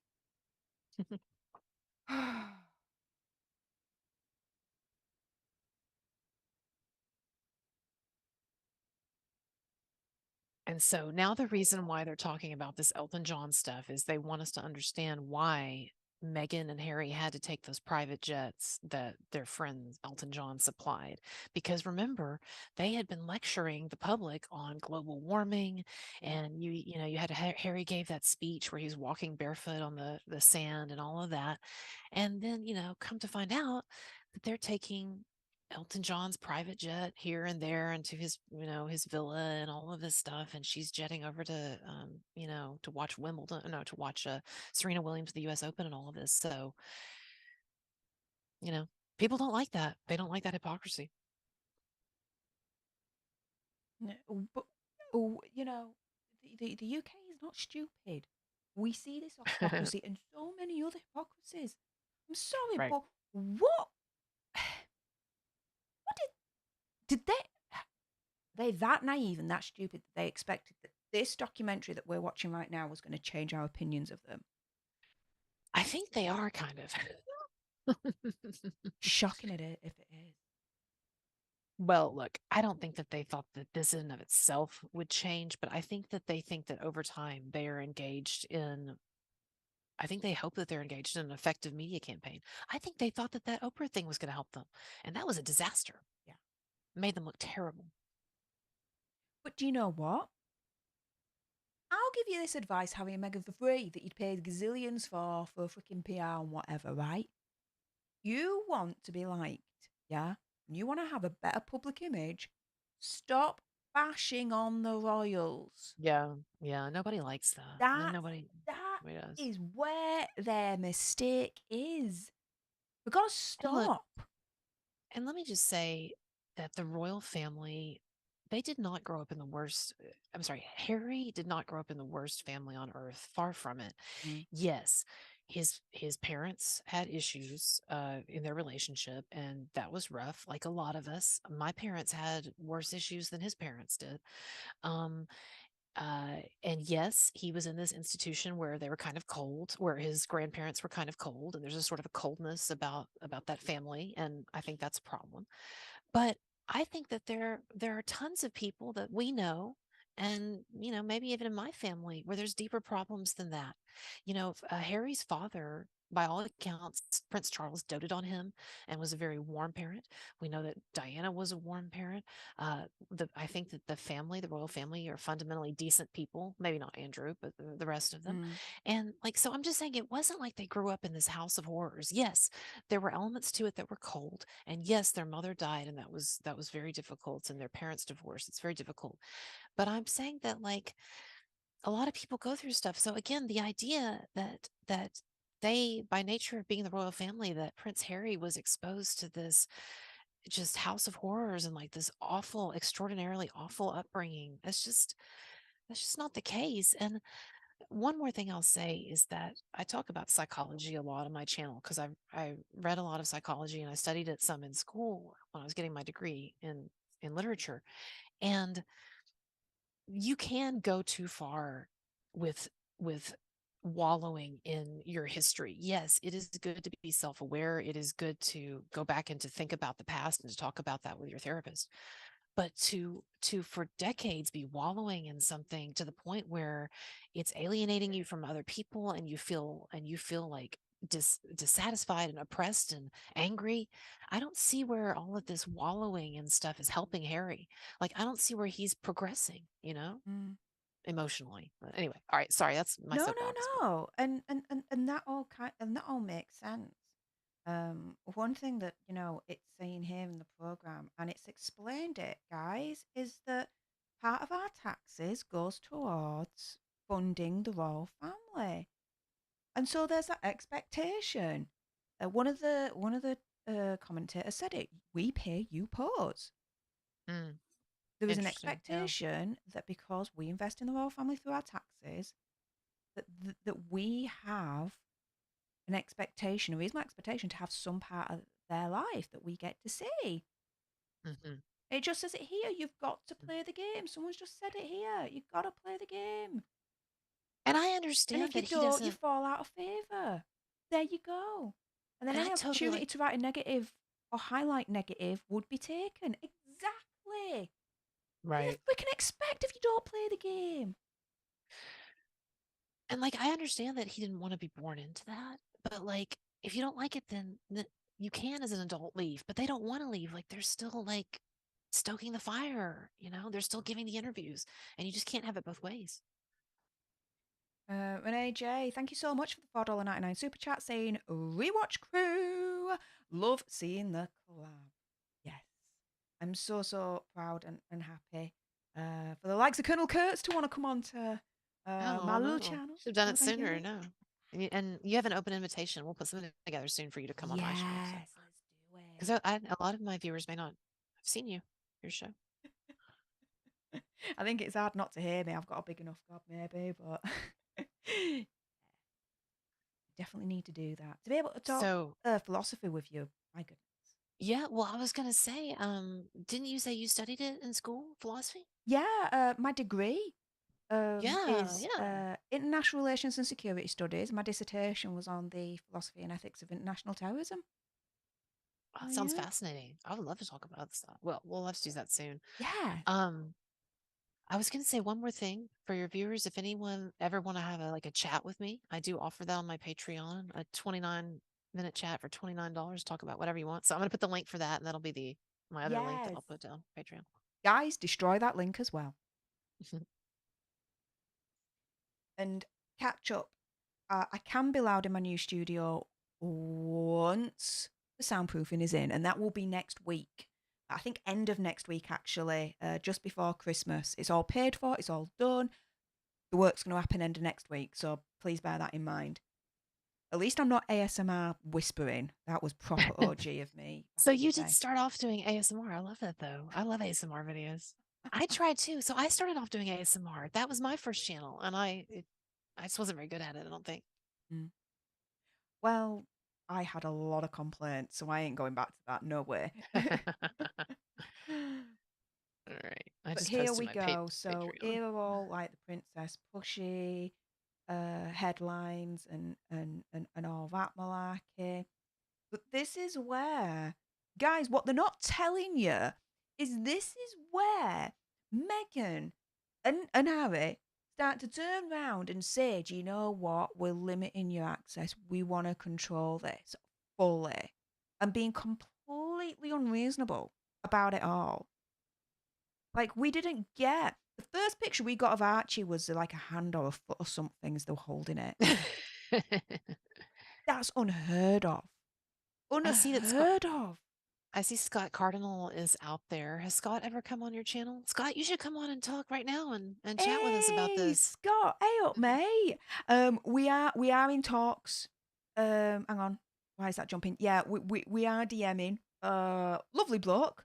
God is great. So yeah, we'll get something sorted out. Yeah, Grant, today she's doing a low tone rant. Yeah. I'm doing it now. It's past 11. So yeah. Oh, Jeff Enfield says Stef's passion is just awesome. Non-stop trip from heart to mouth. No, that's true. I've noticed that and everybody, again, we're celebrating her passing the 50,000 subscriber mark. So hit her up on whatever you've got, Cash App, Venmo. What do you do mostly, Stef? So it's all on my link tree, pinned at the top of the so go chat. to your link tree. But yeah, go to my link tree. Cash App, PayPal, and Stream Elements. We are celebrating 50,000 subscribers. Wow. Oh my goodness. You'll be celebrating 100,000 soon. You're proper getting close to that, lass. I'm at 84, but yeah, I was lucky to I got a lot of views during the Johnny Depp thing. For whatever reason, my videos really caught on. When did you start your channel, this channel? So I started this channel April of last year. Okay, so you haven't been doing it very long. You've grown faster than I have. About 18 months. You've been doing it a lot longer. Yeah, that's awesome. Yeah, April, and then achieved monetization status in August, September time. So that was pretty quick. And then, yeah, then that was around the time of the Gabby Petito stuff. And that's when I first experienced really my first kind of like major boost. Yeah, so that's an interesting story. I've been really into the Idaho thing. So I've been making a lot of videos about people if they're interested in the Idaho murders, check those out on my channel. And I have a true crime channel too. But I noticed that Andy just did a video on Popcorn Planet about the Idaho thing. So It's getting a lot of coverage now. Yeah. Yeah. All right, let's see. What is It's Megan saying here? I'm Andy sorry, I keep doesn't just like there's a lot of true crime channels like Gisella's channel that I highly recommend, the Okay. true crime channel. And she's really, really good. Like she goes into detail, looks at everything, gives you facts and all that, which is amazing. But there's a lot of like the true crime community that go into like the salaciousness of it all and go like full on conspiracy theory. So Oh yeah. yeah. So when we decide that we're gonna report on a true crime like situation, we kind of wait a little while sometimes to see how it's I all coming see. out I before we see. then That makes like sense. go in. That makes sense. Because we just want to be more careful and considered, given that it's real life for normal people, you know. Understand. And definitely also the Pascal show is also a friend of the channel. Definitely a good one to subscribe to as well for like true crime and news and all that malarkey. Okay. Cool. I'll check him He's out. definitely a really good alternative to actually Philip DeFranco, I think. But there you go. Yes, I started a true crime channel and it's small. It's just 1,000 subscribers right now because I just started it. But Put the link I'm in. trying to. Print Yeah, it. I will. Like, I'm trying to make little like artsy videos though. Like, instead of like doing just crime updates, but also like making like getting like creepy music and graphics and like scenes from horror movies and trying to make like something kind of more provocative out of it. Some people like it, some people think it's exploitive. So I don't know. But anyway, I'll get the link though and put it up. Do it. What is she saying now? What's she yapping Basically, about? it's always like the big family she wanted as soon as she got into royal family. Oh, She was watch this, it was everybody. explained. It was explained what was expected, what to do, this, that, and the other. She's talking about the first Watch what she's Christmas about there. to say here, though. Watch what she. I'm sorry to interrupt you, but watch what she's about to say. I remember this part. Here.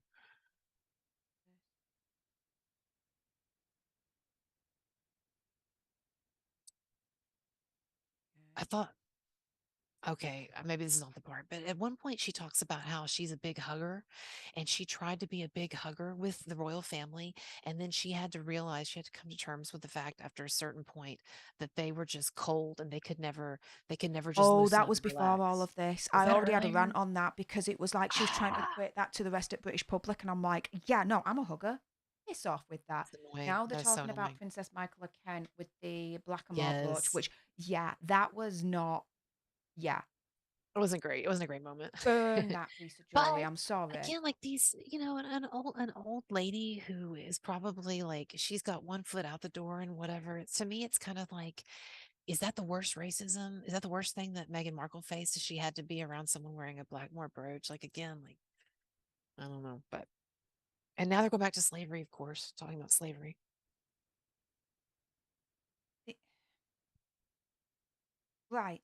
So, this, no, no, no, no. Basically, the way that this is going, it's like they're trying to turn around, in my opinion, conspiracy theory, whatever, and say that an institution that is inherently racist, that comes from a racist background, this, that, and the other, can't help but be racist.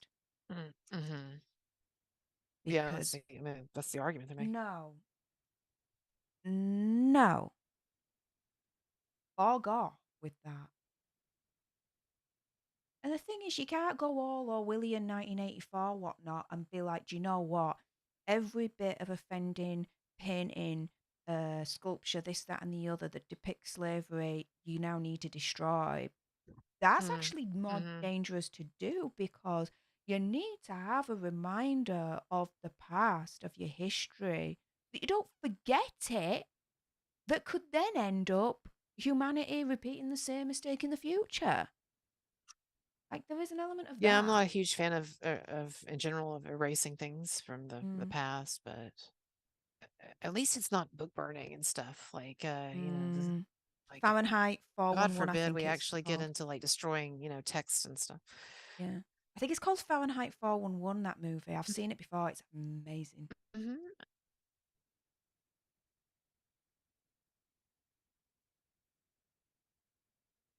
Oh, let me mute my computer here. Sorry. It's all right.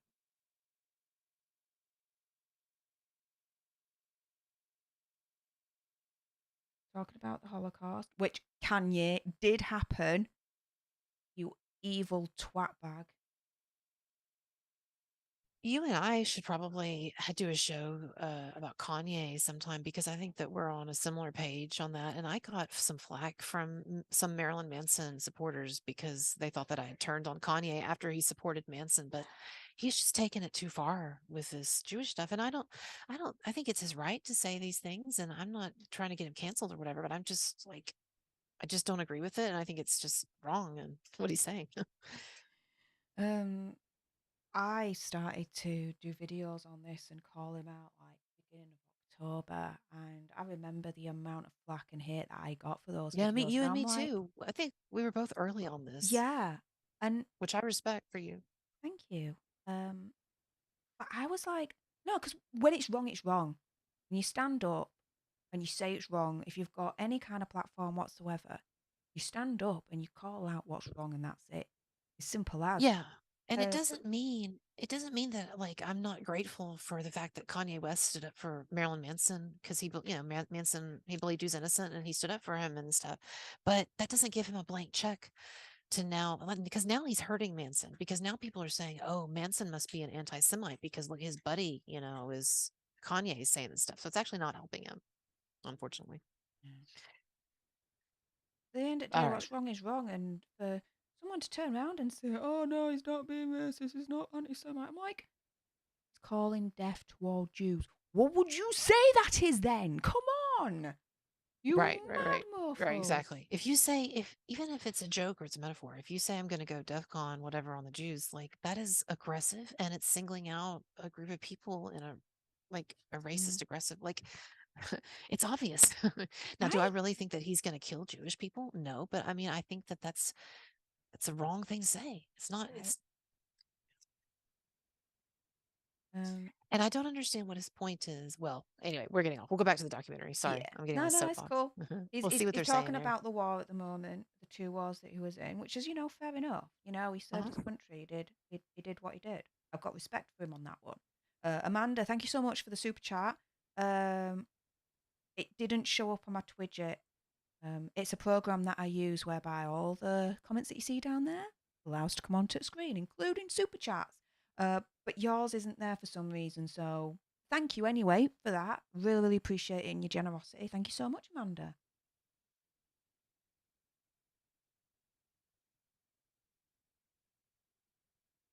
And I was mentioning this earlier on. His work in terms of creating the Invictus games and whatnot. It's at the beginning very altruistic. I respected him. Thought, yes, go for it, Harry. Use your platform. Use your influence for good. This is amazing, right? Now, though, I look to the Invictus games and I think it's still amazing. Don't get me wrong, because it does so much for the military community, of course, but it's not as altruistic anymore. I feel like they use it as some kind of like PR weapon to try and, bolster their image as like a good couple, this, that, and the other. Like, intentions in terms of what they do with it now, I think, has significantly changed.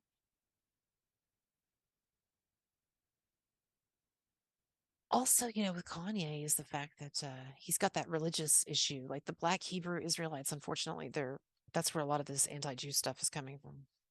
Right. It's hard to get people out of their religious fixations too. Okay, Steph, I'm gonna have to go. Yes. Okay.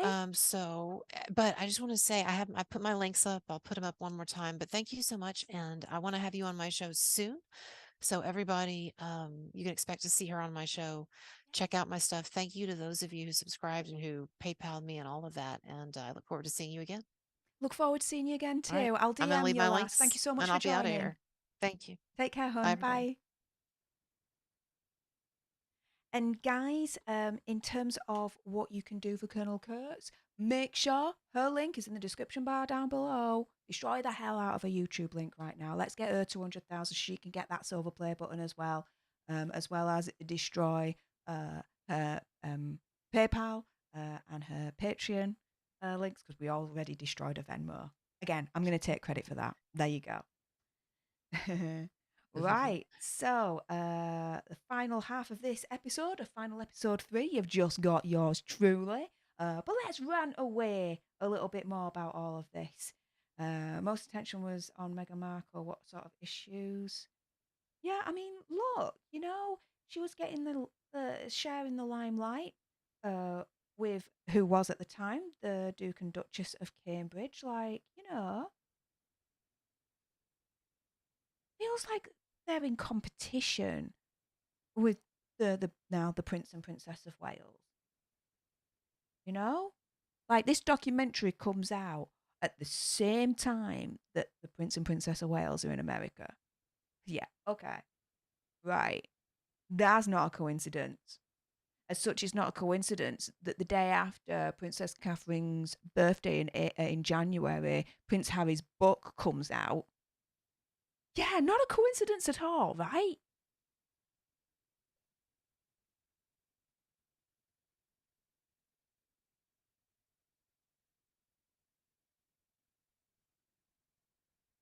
Yeah. So the royal family, in terms of what they support, is not is non-controversial, whereas Meghan wanted to talk about things that were controversial. It's part of how do I put this? The whole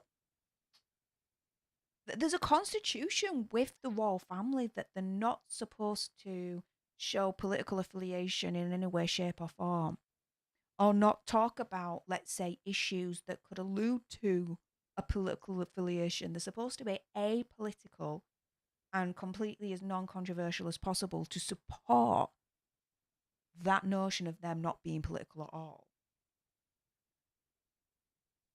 Meghan, I don't think, got that memo. I really don't think she did. Right. And there you go. She doesn't shy away from politics. Right. Which is a big no-no with royal family and the British Constitution. Once the British Constitution starts to be political, it throws the whole thing in turmoil. It really does. And oh my goodness, Colonel Kurtz, I'm going to kick your ass afterwards. You did not have to do that.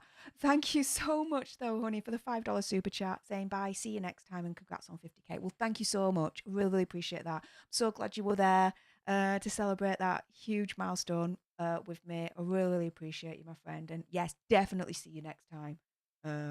Enjoyed our powwow. Yes, let's put the world to right again. We'll do it soon. Again, everyone, subscribe to Marcella. Her link is in the description bar below, right at the top. You can't miss it. Get it done, guys. All the nerds assemble. Destroy that YouTube link.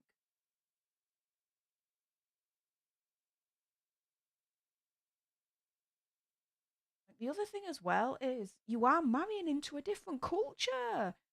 They're all, guys, I've definitely learned this, okay, with hanging out with you guys in America and being friends and a sister to Andy and Lewis. There are a shiz ton of differences culturally between the English and Americans. I'm telling you that right now, okay? For her to complain about our culture right now, in my opinion, conspiracy theory, whatever, is what she's doing, is insulting and offensive.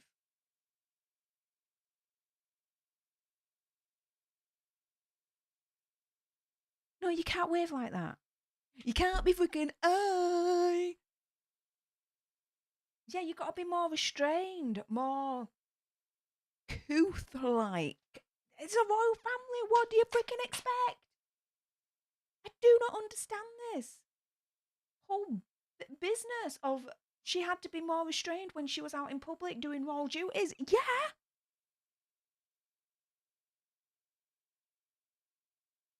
Come the heck on.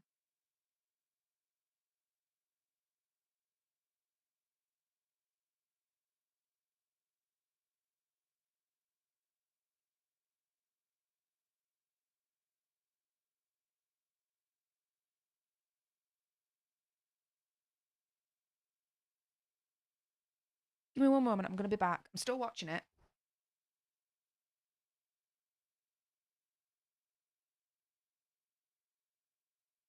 Ah, I just cracked open my studio door a little bit just to allow some fresh air to come in, but I'm back. Now, she does look gorgeous in that dress. My goodness.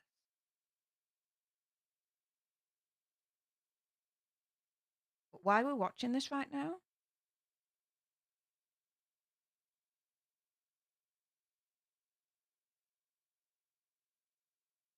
Most time in the UK, I rarely wore colour. Oh, okay. This is what Colonel Kurtz was saying. Here we go. Can't ever wear the same colour as Her Majesty if there's a group event. Well, yeah, and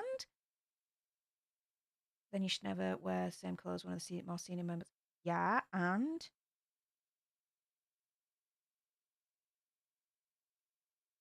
to be fair, she was a senior member of the royal family because Prince Harry was still high on the pecking order in terms of being in place for the throne. There weren't that many people above her. Let's put it that way for the royal family.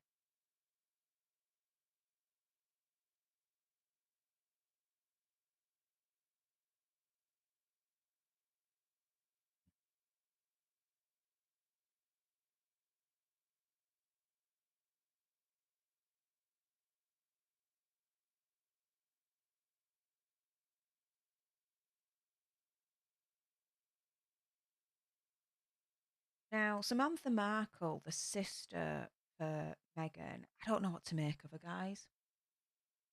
I really, really don't. Hang on a minute.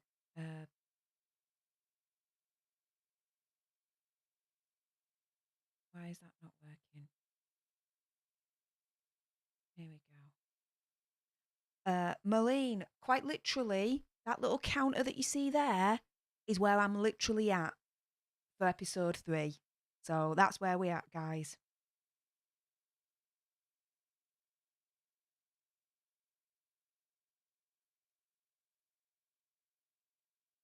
Now, all these kind of like, okay, so death threats, terrorist attack threats, this, that, and the other, and part of the royal family now, part of an institution, you're famous beyond. You are going to have those threats. It's awful. It shouldn't happen. It's deplorable. It's condemnable. All that. Yes. But unfortunately, that's what comes with territory. And that's why MI6 protects you morphos like no one's business. I mean, come on. When I say morphos, I mean Meghan and Harry. Or did anyway, because not in royal family anymore.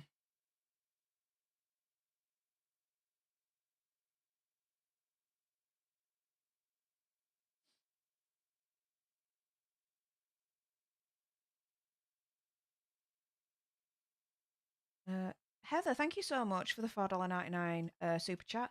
Then, as an American, I'm embarrassed that she can't understand that royal life is not easy, that the culture is starkly different and should be respected. Thank you.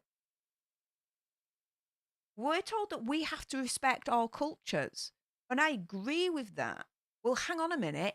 Respect ours as well, you cowbag. What are you doing?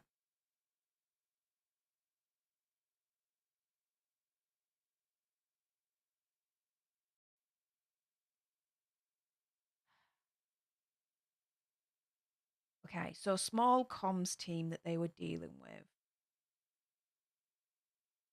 And as far as I remember, you know, the wedding was going according to plan, this, that, and the other. But you can only. Okay.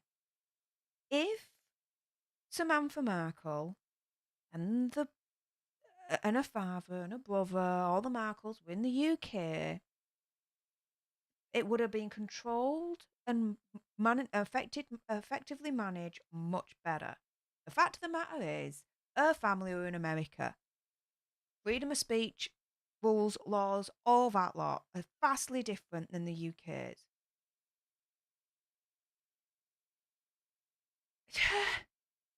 And they spoke out in America and it came over to UK. There was not much you could do at that point to try and control the flow of information, especially in the internet age. if the mainstream media didn't report on it, it was still all over the internet anyway, regardless. So you can't just then blame it on, well, we had a small comms team and, we were screwed because of that. No! You were screwed because the people that were talking were your family members that were in America. It were much more difficult for the royal family to freaking control that and protect you from that. It's as simple as. And it didn't help matters when she didn't invite them to the wedding. Because then that emphasized the absolute great chasm between Meghan and the Markle family even more. It's like it takes two to tango, lass. And I say she didn't invite the Markle family. Well, the only person that she did invite was her mother, but technically she ain't a Markle, so, there is that.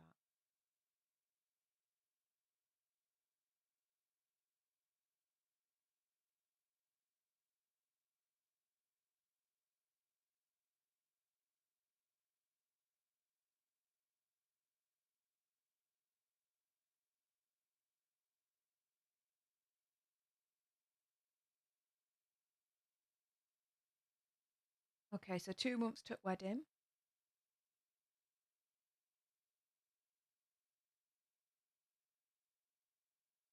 I mean, the thing is, she's talking about, she couldn't stand out, she couldn't wear colour, this, that, and the other. She's walking behind Prince William and Princess Catherine. Prince William and Princess Catherine are wearing black. Prince Harry's wearing black. She's wearing white. She's standing out. She's wearing colour.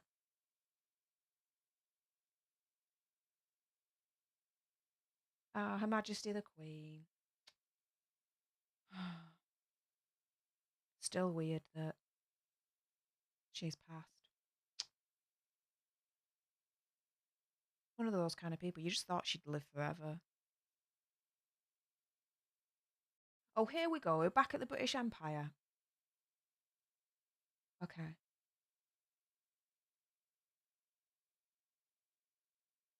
Under Queen Elizabeth's rule, like, Commonwealth, there's still, like, the majority of them now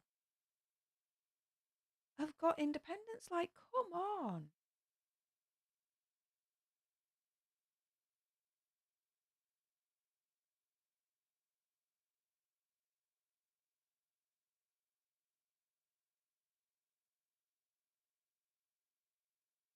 Tell me about it. It tells you everything.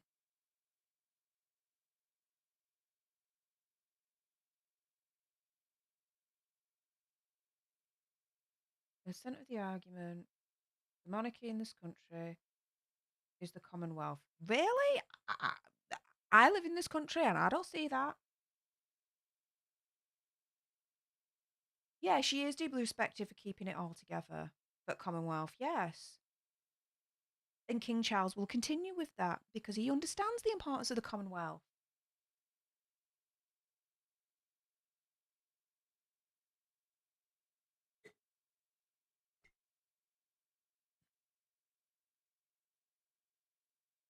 Lee, you've got a good point. Why do they never talk about the colonialism of other European countries that are still happening even right now, okay?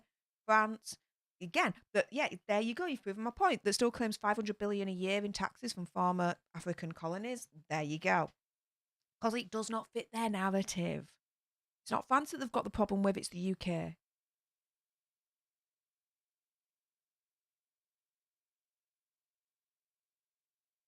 Yep.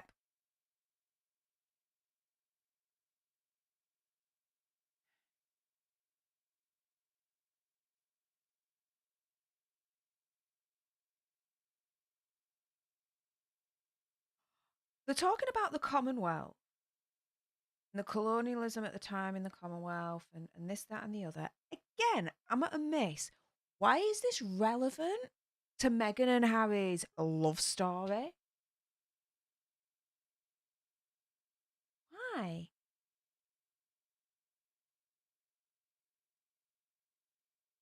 And no doubt the history will have painful memories for those that are affected and the families and all that lot that was a part of all of that, of course. But again, why is this? Why is this a part of this documentary? What are they trying to... How are they trying to link this to Harry and Meghan? I don't see the relevance. Maybe I'm misunderstanding it.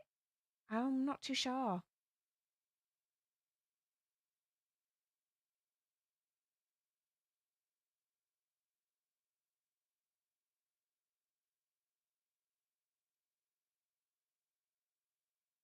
Okay, why are they now bringing in the Stephen Lawrence tragedy?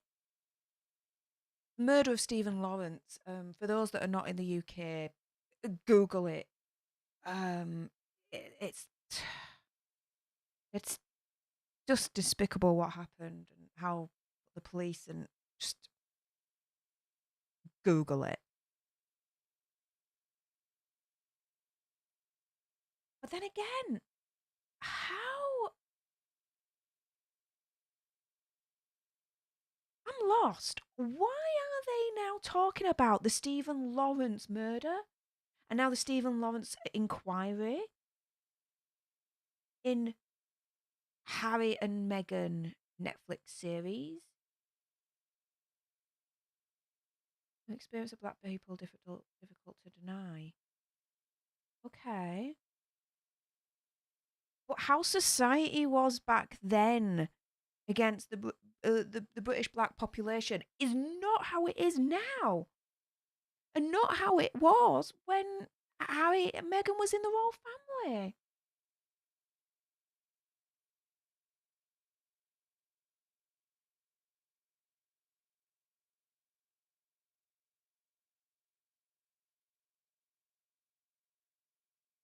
Are they just trying to say that racism is so inherently institutionalized within British culture and society that we can't help ourselves but be that?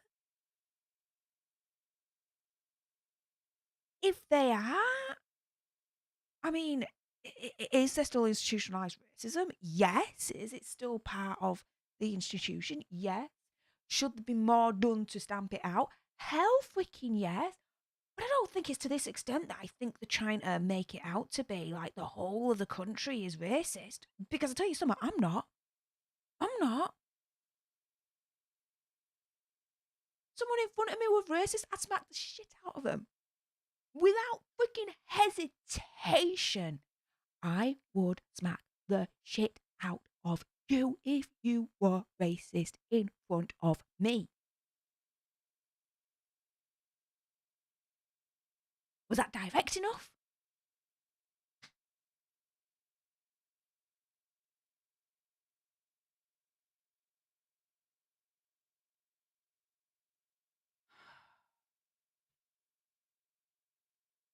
Shit the fucking bed with this.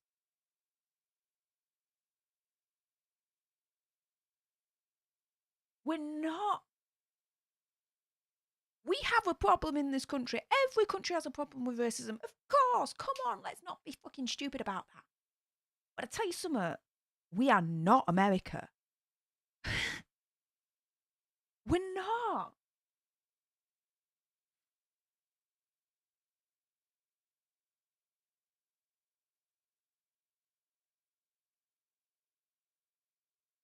Simon Rex says he refused UK tabloid 70k offer to claim that he'd slept with Meghan, this, that, and the other. Okay? They're underhand tactics that the media use to try and get kiss and tell stories. Tabloids stuff, like, and it's disgusting, it's awful, it shouldn't happen, but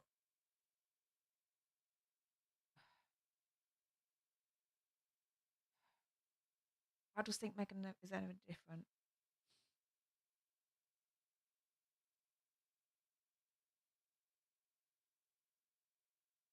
Oh, this was a stupid moment for Thomas Markle, for Meghan Markle's dad. He was kind of like, if you remember, he was in like a coffee house or something and he was buzzing, reading like books on Britain, this, that, and the other. Yeah, it was a setup. There you go. And you were like Googling them, but the monitor was turned to the side so camera shot could get it, all that lot.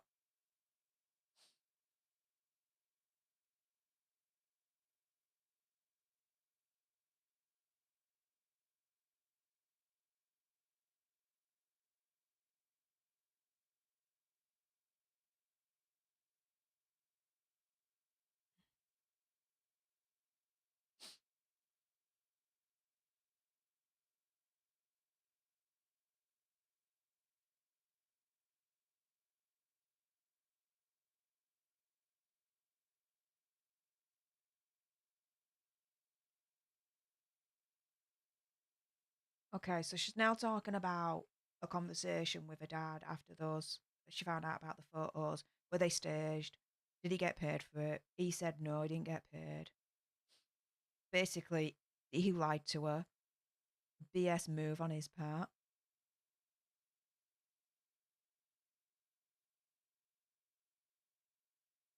Yeah, you were right not to believe him. Yeah, you were right not to believe him. Fair play, lass.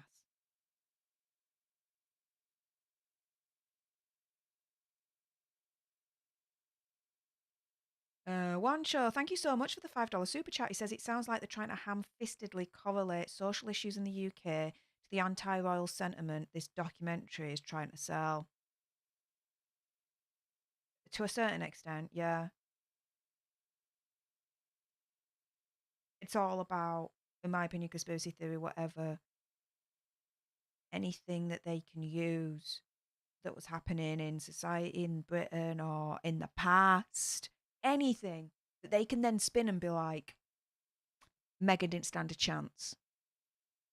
Miss me with that bullshit.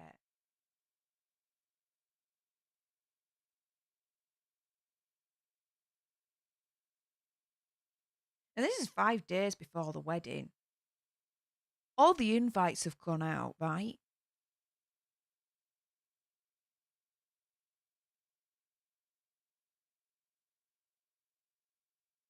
And yeah, I mean, this thing in terms of, what her father did to lead up to wedding, talking to press, TMZ as it's showing here and all that lot, like, and then not even going to wedding. Like, I do feel sorry for her on this one. I do feel for her.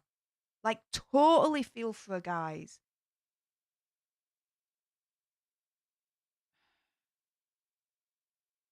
I wonder if he did have a heart attack or a heart scare. I do wonder.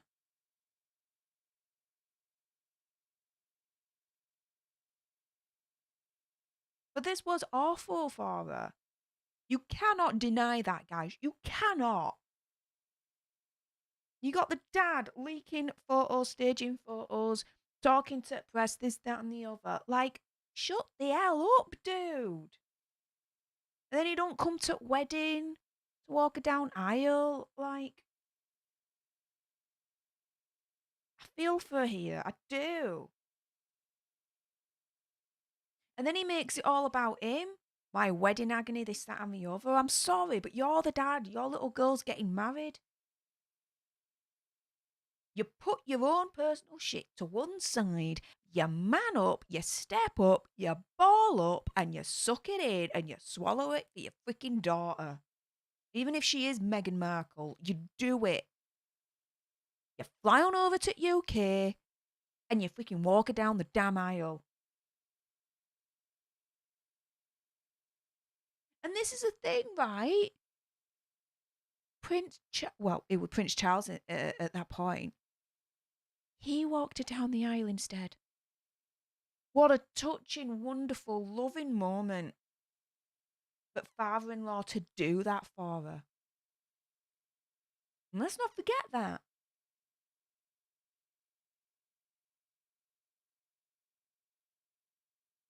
I see a couple of you. Yeah, I've got a couple of notifications on my phone. Some of you have been destroying my PayPal link a little bit. I will be getting onto them after episode 3 has ended. If anyone's considering donating to me via my other ways, so PayPal, Stream Elements, or Cash App, you can do. The link is right at the top in the pinned comments, which is my link tree, and it's all there for your consideration.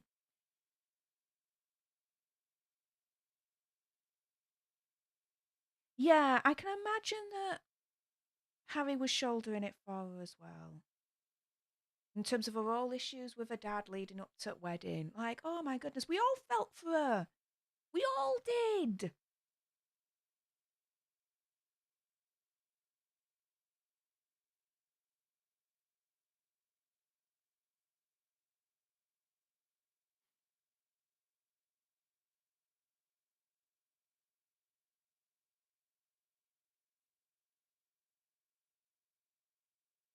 Is that it? No, no. It kind of faded to black and then was a black screen for like 2 million years.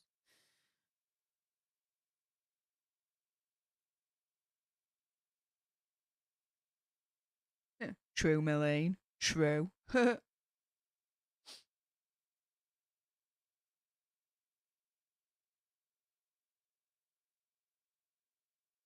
Like, can't overestimate. Oh, there we go. Done now. Oh, there's a preview. I'm going to watch this preview. Here we go.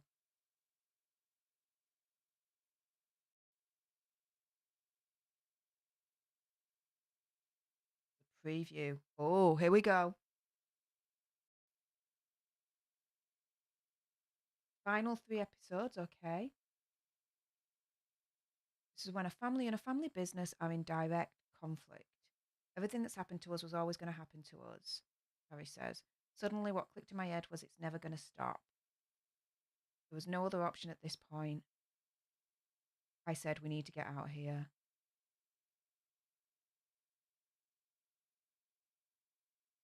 Okay. Why did you want to make this documentary? So, right. Right. So, at that point, guys, I think episodes 4, 5, and 6 is all gonna be about Megxit. Megxit's coming. In terms of the mechanics behind it, their truth, their story behind it. Like, shiz the freaking bed. What the hell did I just freaking watch? What did my eyeballs and ear holes just freaking experience there? That is nuts. The bit that angered me the most. Okay. This is the bit that angered me the most, all right? Is the whole kind of comparison with Princess Diana. Yeah. That's the bit that really pissed me off the most. No doubt, right? Because what Meghan Markle went through when it came to media and the press, you can't compare. Nothing like Princess Diana. So miss me with that BS. Miss me with that. You cannot compare. Because then it's turning around and saying, well, the royal family didn't learn from how Princess Diana was handled, this, that, and the other. They did. Guess what? Proof is in the pudding. Princess Catherine, anyone? She's the freaking bed. Come the hell on. Right? She knew exactly what she was marrying herself into. They gave her training. They called it Duchess training in the media.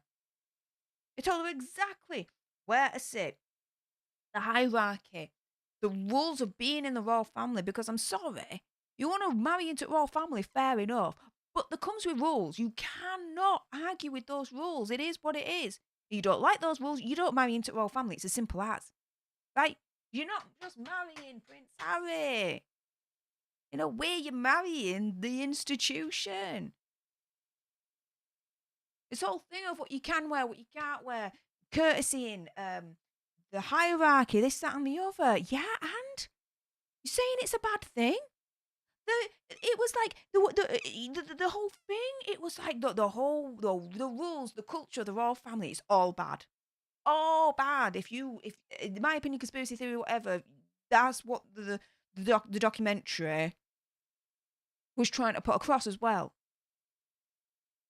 Piss off with that BS. I'm sorry, no. You cannot say that the royal family is all bad, because it's not. Are there bad elements in royal family? Are there things that they could do to improve on? Hell freaking yeah. All day long. I ain't gonna freaking, argue that point, because it's true. It is what it is, right? Again, let's call a spade a spade. But don't freaking turn round in all 3 damn episodes and make out that no matter what, the royal family is bad. Wholly, completely, totally, there's nothing redeeming them. There's good thing about the institution. The whole institution's rotten. No, it's not. If it is, guess what? The UK people wouldn't freaking stand for it. And they'd be out. They'd be out.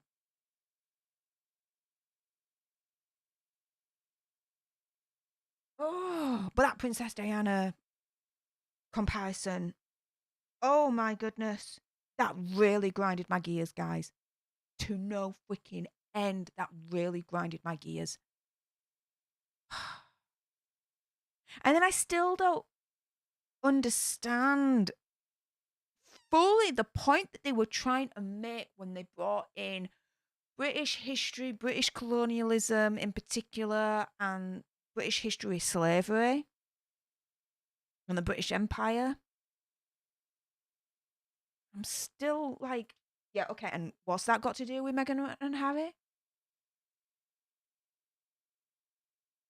If the point that they were trying to make, which is the only thing that I can think of, was, well, because of the past, Britain is inherently institutionally racist and we can't help ourselves but be as such because it's so ingrained within our culture and our institution and our systems. And again, miss me with that bullshit. I'll tell you something, I ain't bloody racist. As I said before, and I'll say it again, if someone is racist in front of me, I will fucking smack you silly and slap that racism out of you. Seriously, there is no excuse for it. No place in society whatsoever. There is, like, I don't even freaking understand why people are. We're all freaking humans. It doesn't matter.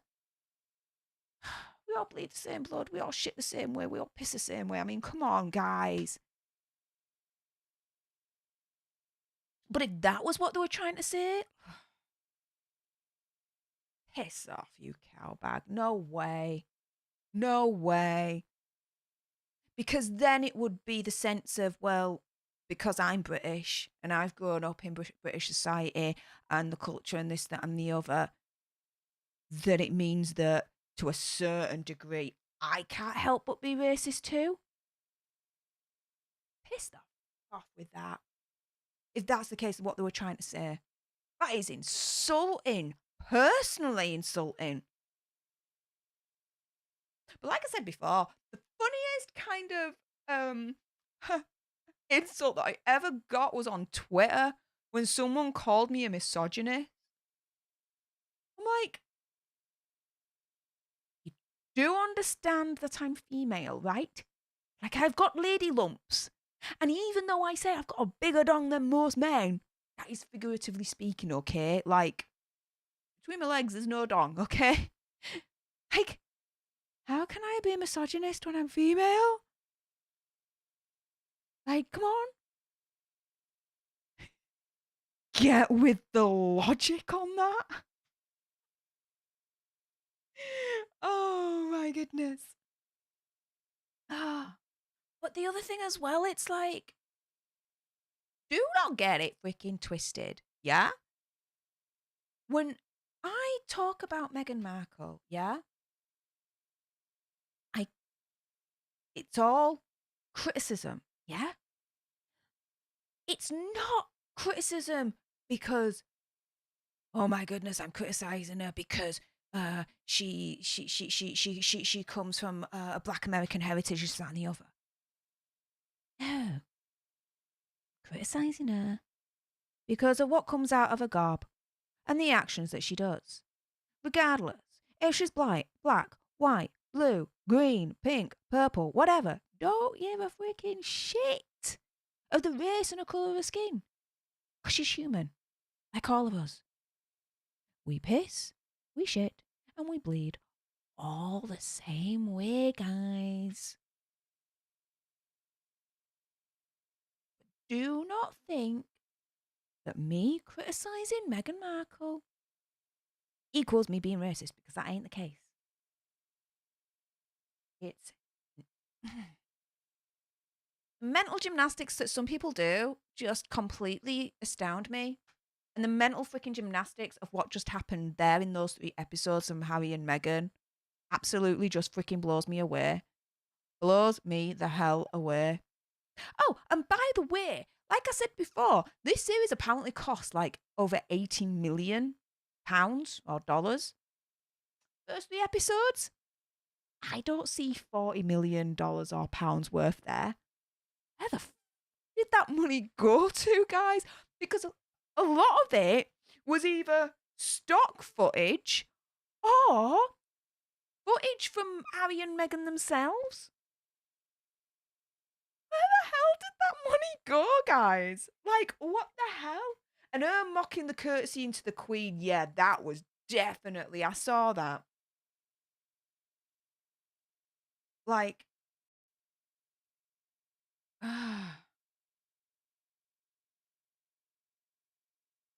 and she wonders why the UK British people aren't warming to her. And if this series, this documentary, some kind of way to try and turn the public sentiment and tide in a more positive favour for her and Harry, they effed up.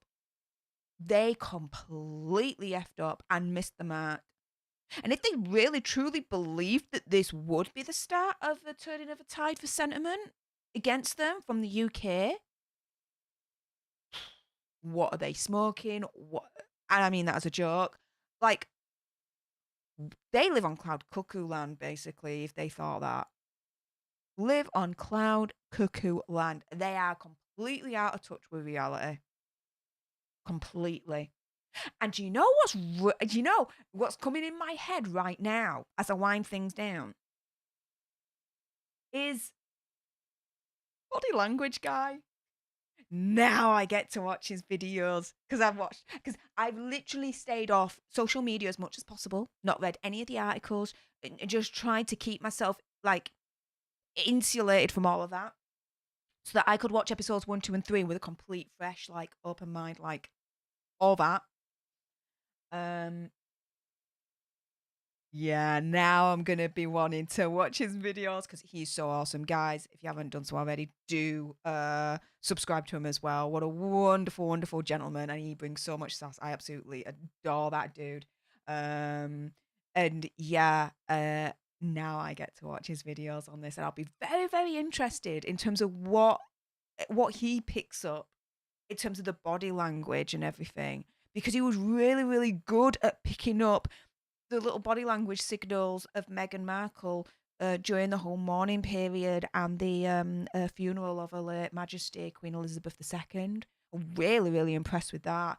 So I'm extremely now raring to go watching his videos to see what he thought and his analysis of the body language for Meghan and Harry, particularly the fake curtsy. The fake curtsy. Say the fake curtsy, the one where she's mocking right at the beginning. She got, it's like,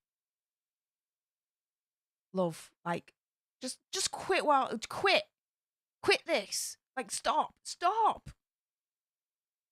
Because I tell you something, again, I'm going to give you this advice for free that you'd probably pay gazillions for to someone else, all right? I'll do you a favour, Meghan and Harry. You want the public tide to change, the public perception of you to change into a more positive favour. Stop shitting on the royal family now. Like, stop it. End it. That is when, opinion, conspiracy theory, whatever, the tide is going to churn and it's going to be more positive for you then at that point. Because when you absolutely shit on the royal family, you are shitting on the rest of us in the UK because they are part of our society, part of our national identity, part of our national pride.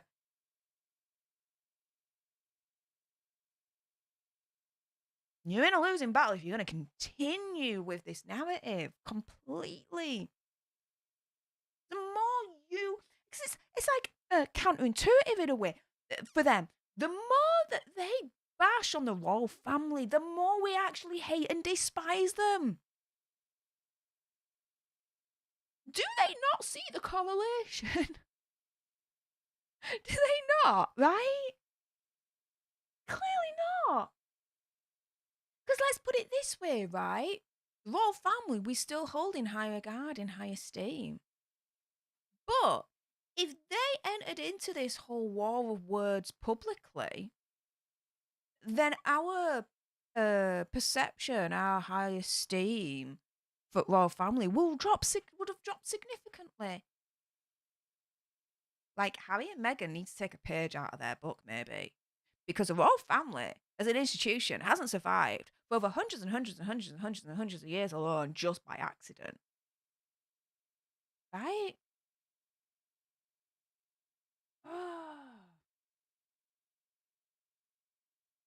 Anyways, guys, I'm gonna sign off shortly. In the next 5 minutes. Let's do an Ask Me Anything moment. Let's go. Let's wind this down and do an Ask Me Anything moment. Whilst the delay kind of catches up with you and you hear that I've launched an Ask Me Anything moment. Let me just go onto my phone here. Thank you so much, Angela, for being extremely kind with my PayPal. £10, thank you so much. That's very generous.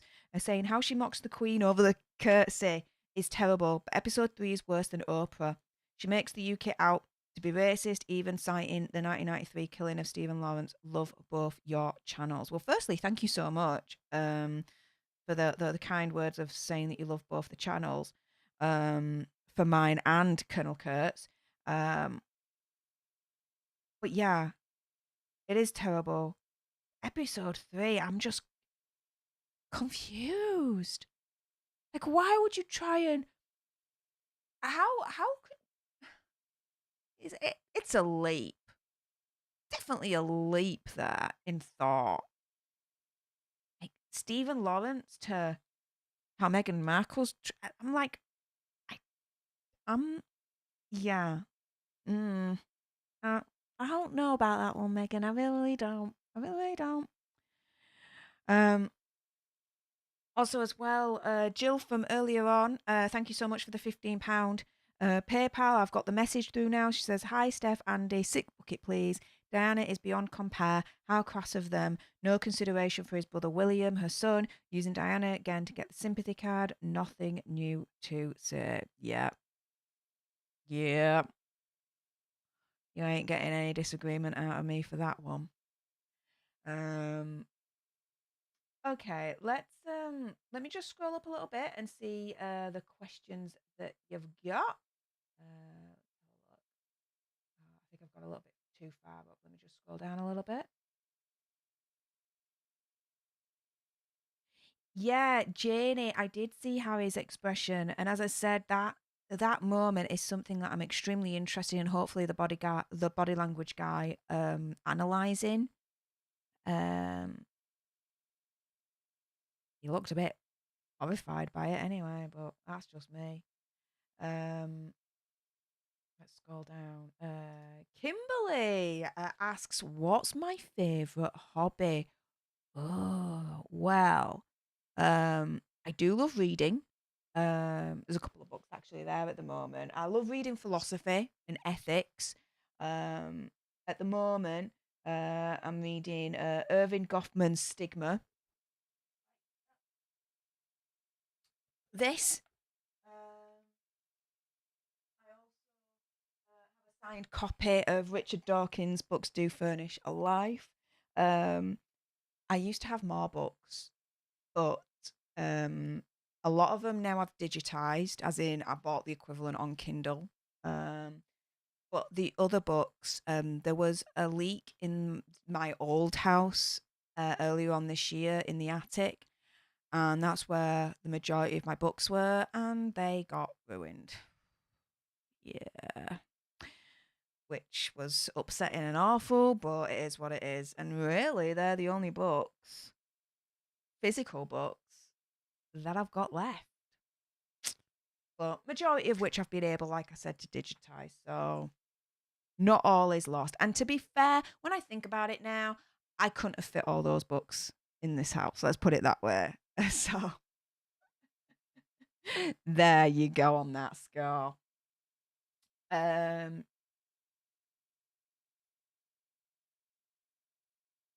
Yeah. Says it all, really, doesn't it? Slayer Selection says, "How am I liking my new studio?" I'm liking it very much indeed. I'll be doing once the soundproofing is in, I will then be doing a studio tour for you guys, and then I'll be doing a overall house tour for you guys because everything's in now. All the boxes are done, dusted, they are out. We are fully integrated into this home, and yeah, so the house tour will be coming, but I want to wait until the soundproof is in, so you guys get to see that as well. Because you guys, you know, as I've always mentioned, whenever you kindly consider donating, I always tell you where that money's going to go, and a lot of it has gone to the soundproofing of the studio. So, the house tour and the studio tour will come once the soundproof is in. So you get to see that as well. But the new studio is amazing. I absolutely love it. I mean, you guys, you'll have seen it on my social media when I took a picture of it, like my final night at my old house. But for those that didn't, I was literally in a corner of the basement, extremely small, like just you have no idea, okay? And so to be in an actual dedicated room, I've got more space. It's amazing. Like I could just reach out here and I'd be touching the wall in my old studio. Like no word of a lie, okay? But yeah, I'm loving it. I love the space. I love that it's a dedicated space for it. Like the lights are up. The tech's in. This background I absolutely adore and love. CK, shout out to you for a lot. My goodness, I love you, my friend. Thank you so much. But yeah, it just looks to me more next level YouTube legit in terms of like my studio and the background. I love it. Someone asked, would it be like the same as Andy's background? And I said no, because we have different tastes, Andy and I. That's not to mean that I think Andy's studio looks trash, because it doesn't. It looks super mega freaking awesome, dudes. Like I've been there, literally, physically last month. It was amazing, you know. The camera don't do it justice. Like real life, it's freaking out of this world crazy, right? What he's got. But for me, that style's not for me, right? I'm a little bit more classy, a little bit more bougie. You know what I mean? And that's it, right? Um, but yeah, yeah, I'm enjoying the studio so much, and there's so much more to come. This is like Alter Nerd Studio version 3.04 right now. So watch this space. And there are going to be pictures that are going to be put in these frames. I've actually ordered them. They're on their way at the moment. And you'll get to hopefully see them shortly in these frames. I chose 2 pictures from the Vegas trip from last month. So yeah, you'll that they will be filled shortly, okay? But Ottaviani, for those that don't know what that is, it's an Italian brand. I got these in Italy when I was there earlier on this year. And yeah, I absolutely love them. They're very bougie. But I was like, do you know what? For studio, no expense spared. I was going all in. I'm going all in. I am going all in. Let's see. Oh, Wancho asks, if you were the head of the royal family, how would you handle the situation with Harry and Meghan? I would strip their titles completely and utterly.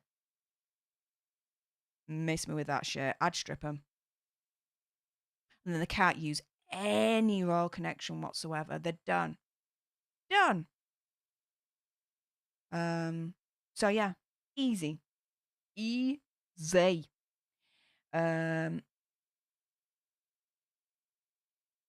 Edward asks, do you ever think some sense will enter their heads and stop the hate campaign against British society? No. I think, in my opinion, conspiracy theory, whatever, it will only enter their heads to stop the hate campaign once it's not lucrative enough. Opinion conspiracy theory, whatever.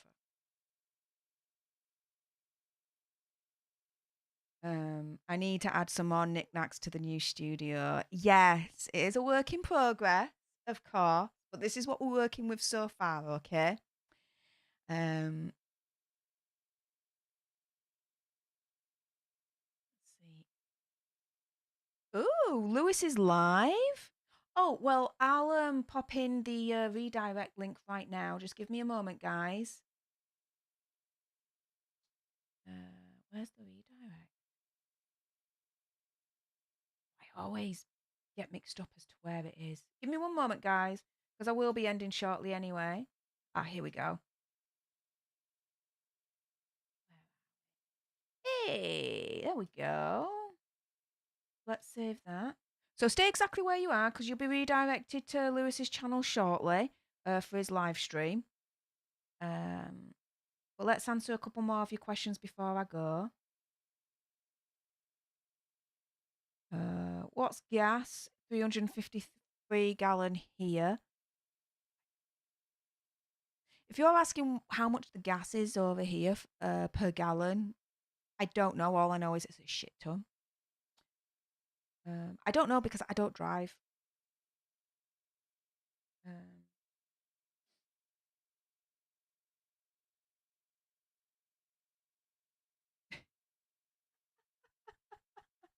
Really? Really, Grant? You got me a book for Christmas called Call Me Psychic, LOL. I need that book, mate. I need that book. That's gonna be fun. Fem Cinema asks, do I like Russell Brand? Okay. I like how outspoken he is. And his energy, vivacity, in terms of how he, how he comes across on camera, right? Very animated. I see how I'm animated and my energy and that lot. I see a little bit of that in me, right? Okay. In terms of his views, some I agree with, some I don't.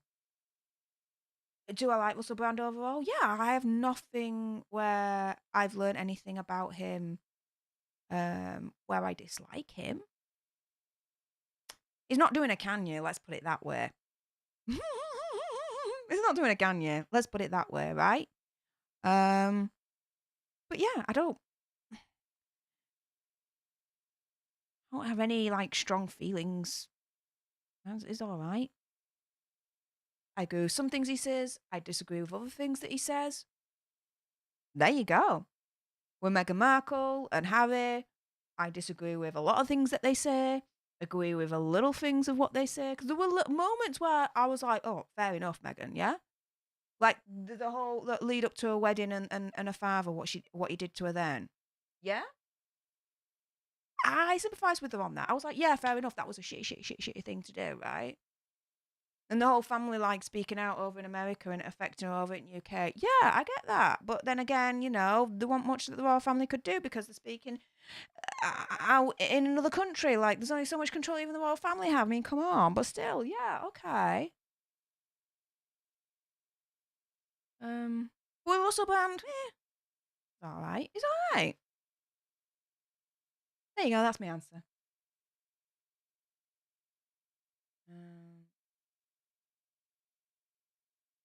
Ms. M, I love the ocarina in the background. Yes.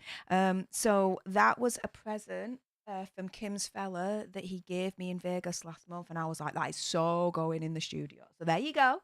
There you go. It's there. And it's next to my Zelda book that you can see right there. Right here. Now, I'm not going to open it up because there are some like full names in here. But what this is whenever anyone has been kind enough to consider helping me on my Amazon wish list for the house and the studio, right? A lot of you guys attached it with a gift note. So in some cases your full name and a nice little note and like nice little message for me, this, that, and the other. And every single one I saved and I've put in this book right here. And you know, whenever I feel low or I'm not sure of myself or feel a little bit less confident, one of the things I do is I open up this book and I remind myself, stop being a freaking cowbag, Steph. Stop being stupid. You're Gucci. Crack on, lass. And so, yeah. And so, you guys that are in this book here, damn right you're part of the studio and, you know, part of every single video, you know, because, you know, it's just a little small way that I can show my appreciation for what, you know, you guys have done for me with the Amazon wish list. So thank you so much for that.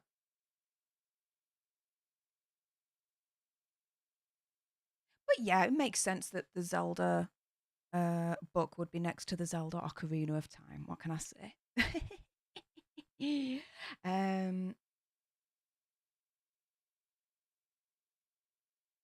Jim asks, what happened to the Coke fridge? The Coke fridge is still here. It's still literally next to me, okay? But after speaking with Andy afterwards, he was right. The Coke fridge there, it was competing, you know, attention away from me. And I'm sorry, but if you're going to watch a video on Stef the Alter Nerd, with Stef the Alter Nerd, you're seeing Stef the Alter Nerd, not a freaking Coke fridge that's commanding more attention than me. I mean, the Coke fridge is awesome, don't get me wrong, but yeah, no, we had to move the Coke fridge. I was feeling jealous. Okay, there you go. I'll admit it.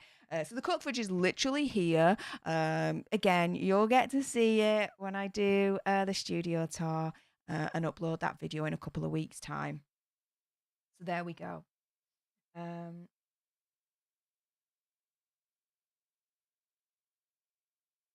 Let's see. Is there any other questions? Maybe a wacky voice change in the future. I ain't Andy. No. I'm proud. I'm proud of my accent, and I don't want to change it. We're gooch. See what else you're saying.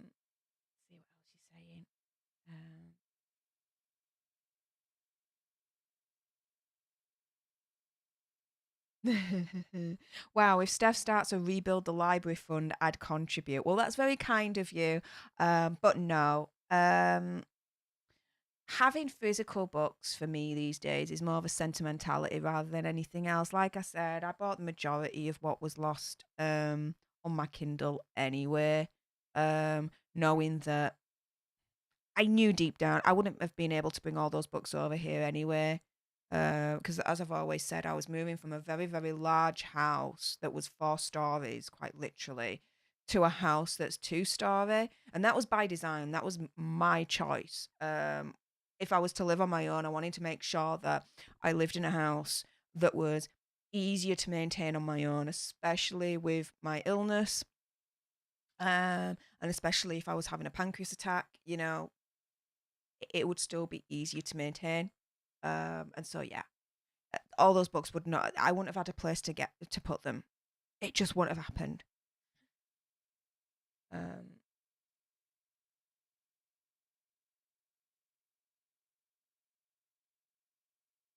Hang on. No, I got you a book, Grant says. Not called Call Me Psychic. I meant I got you a book. Call Me Psychic.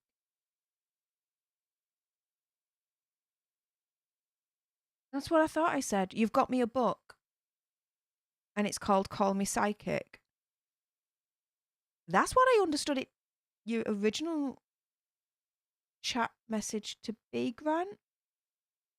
Am I being a dumbass at 1 o'clock in the morning? I wouldn't be surprised right now.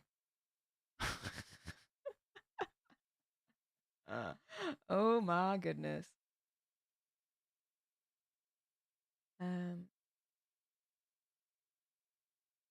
Okay, guys. So at this point, on that freaking bombshell, I'm going to love you and leave you. I'm going to go to bed. I'm going to introduce myself to a bit of sleep and remind myself of what that looks like. in terms of tomorrow, well, actually later on today, technically, for this channel, there's gonna be another live stream, but I'm gonna be on the road. Why? Because I'm going to see Alter Bridge tomorrow. Yes, I am so freaking excited. So yeah, straight after work, I'm gonna be making my way over to watch Alter Bridge. And guess what? You guys are coming along with me.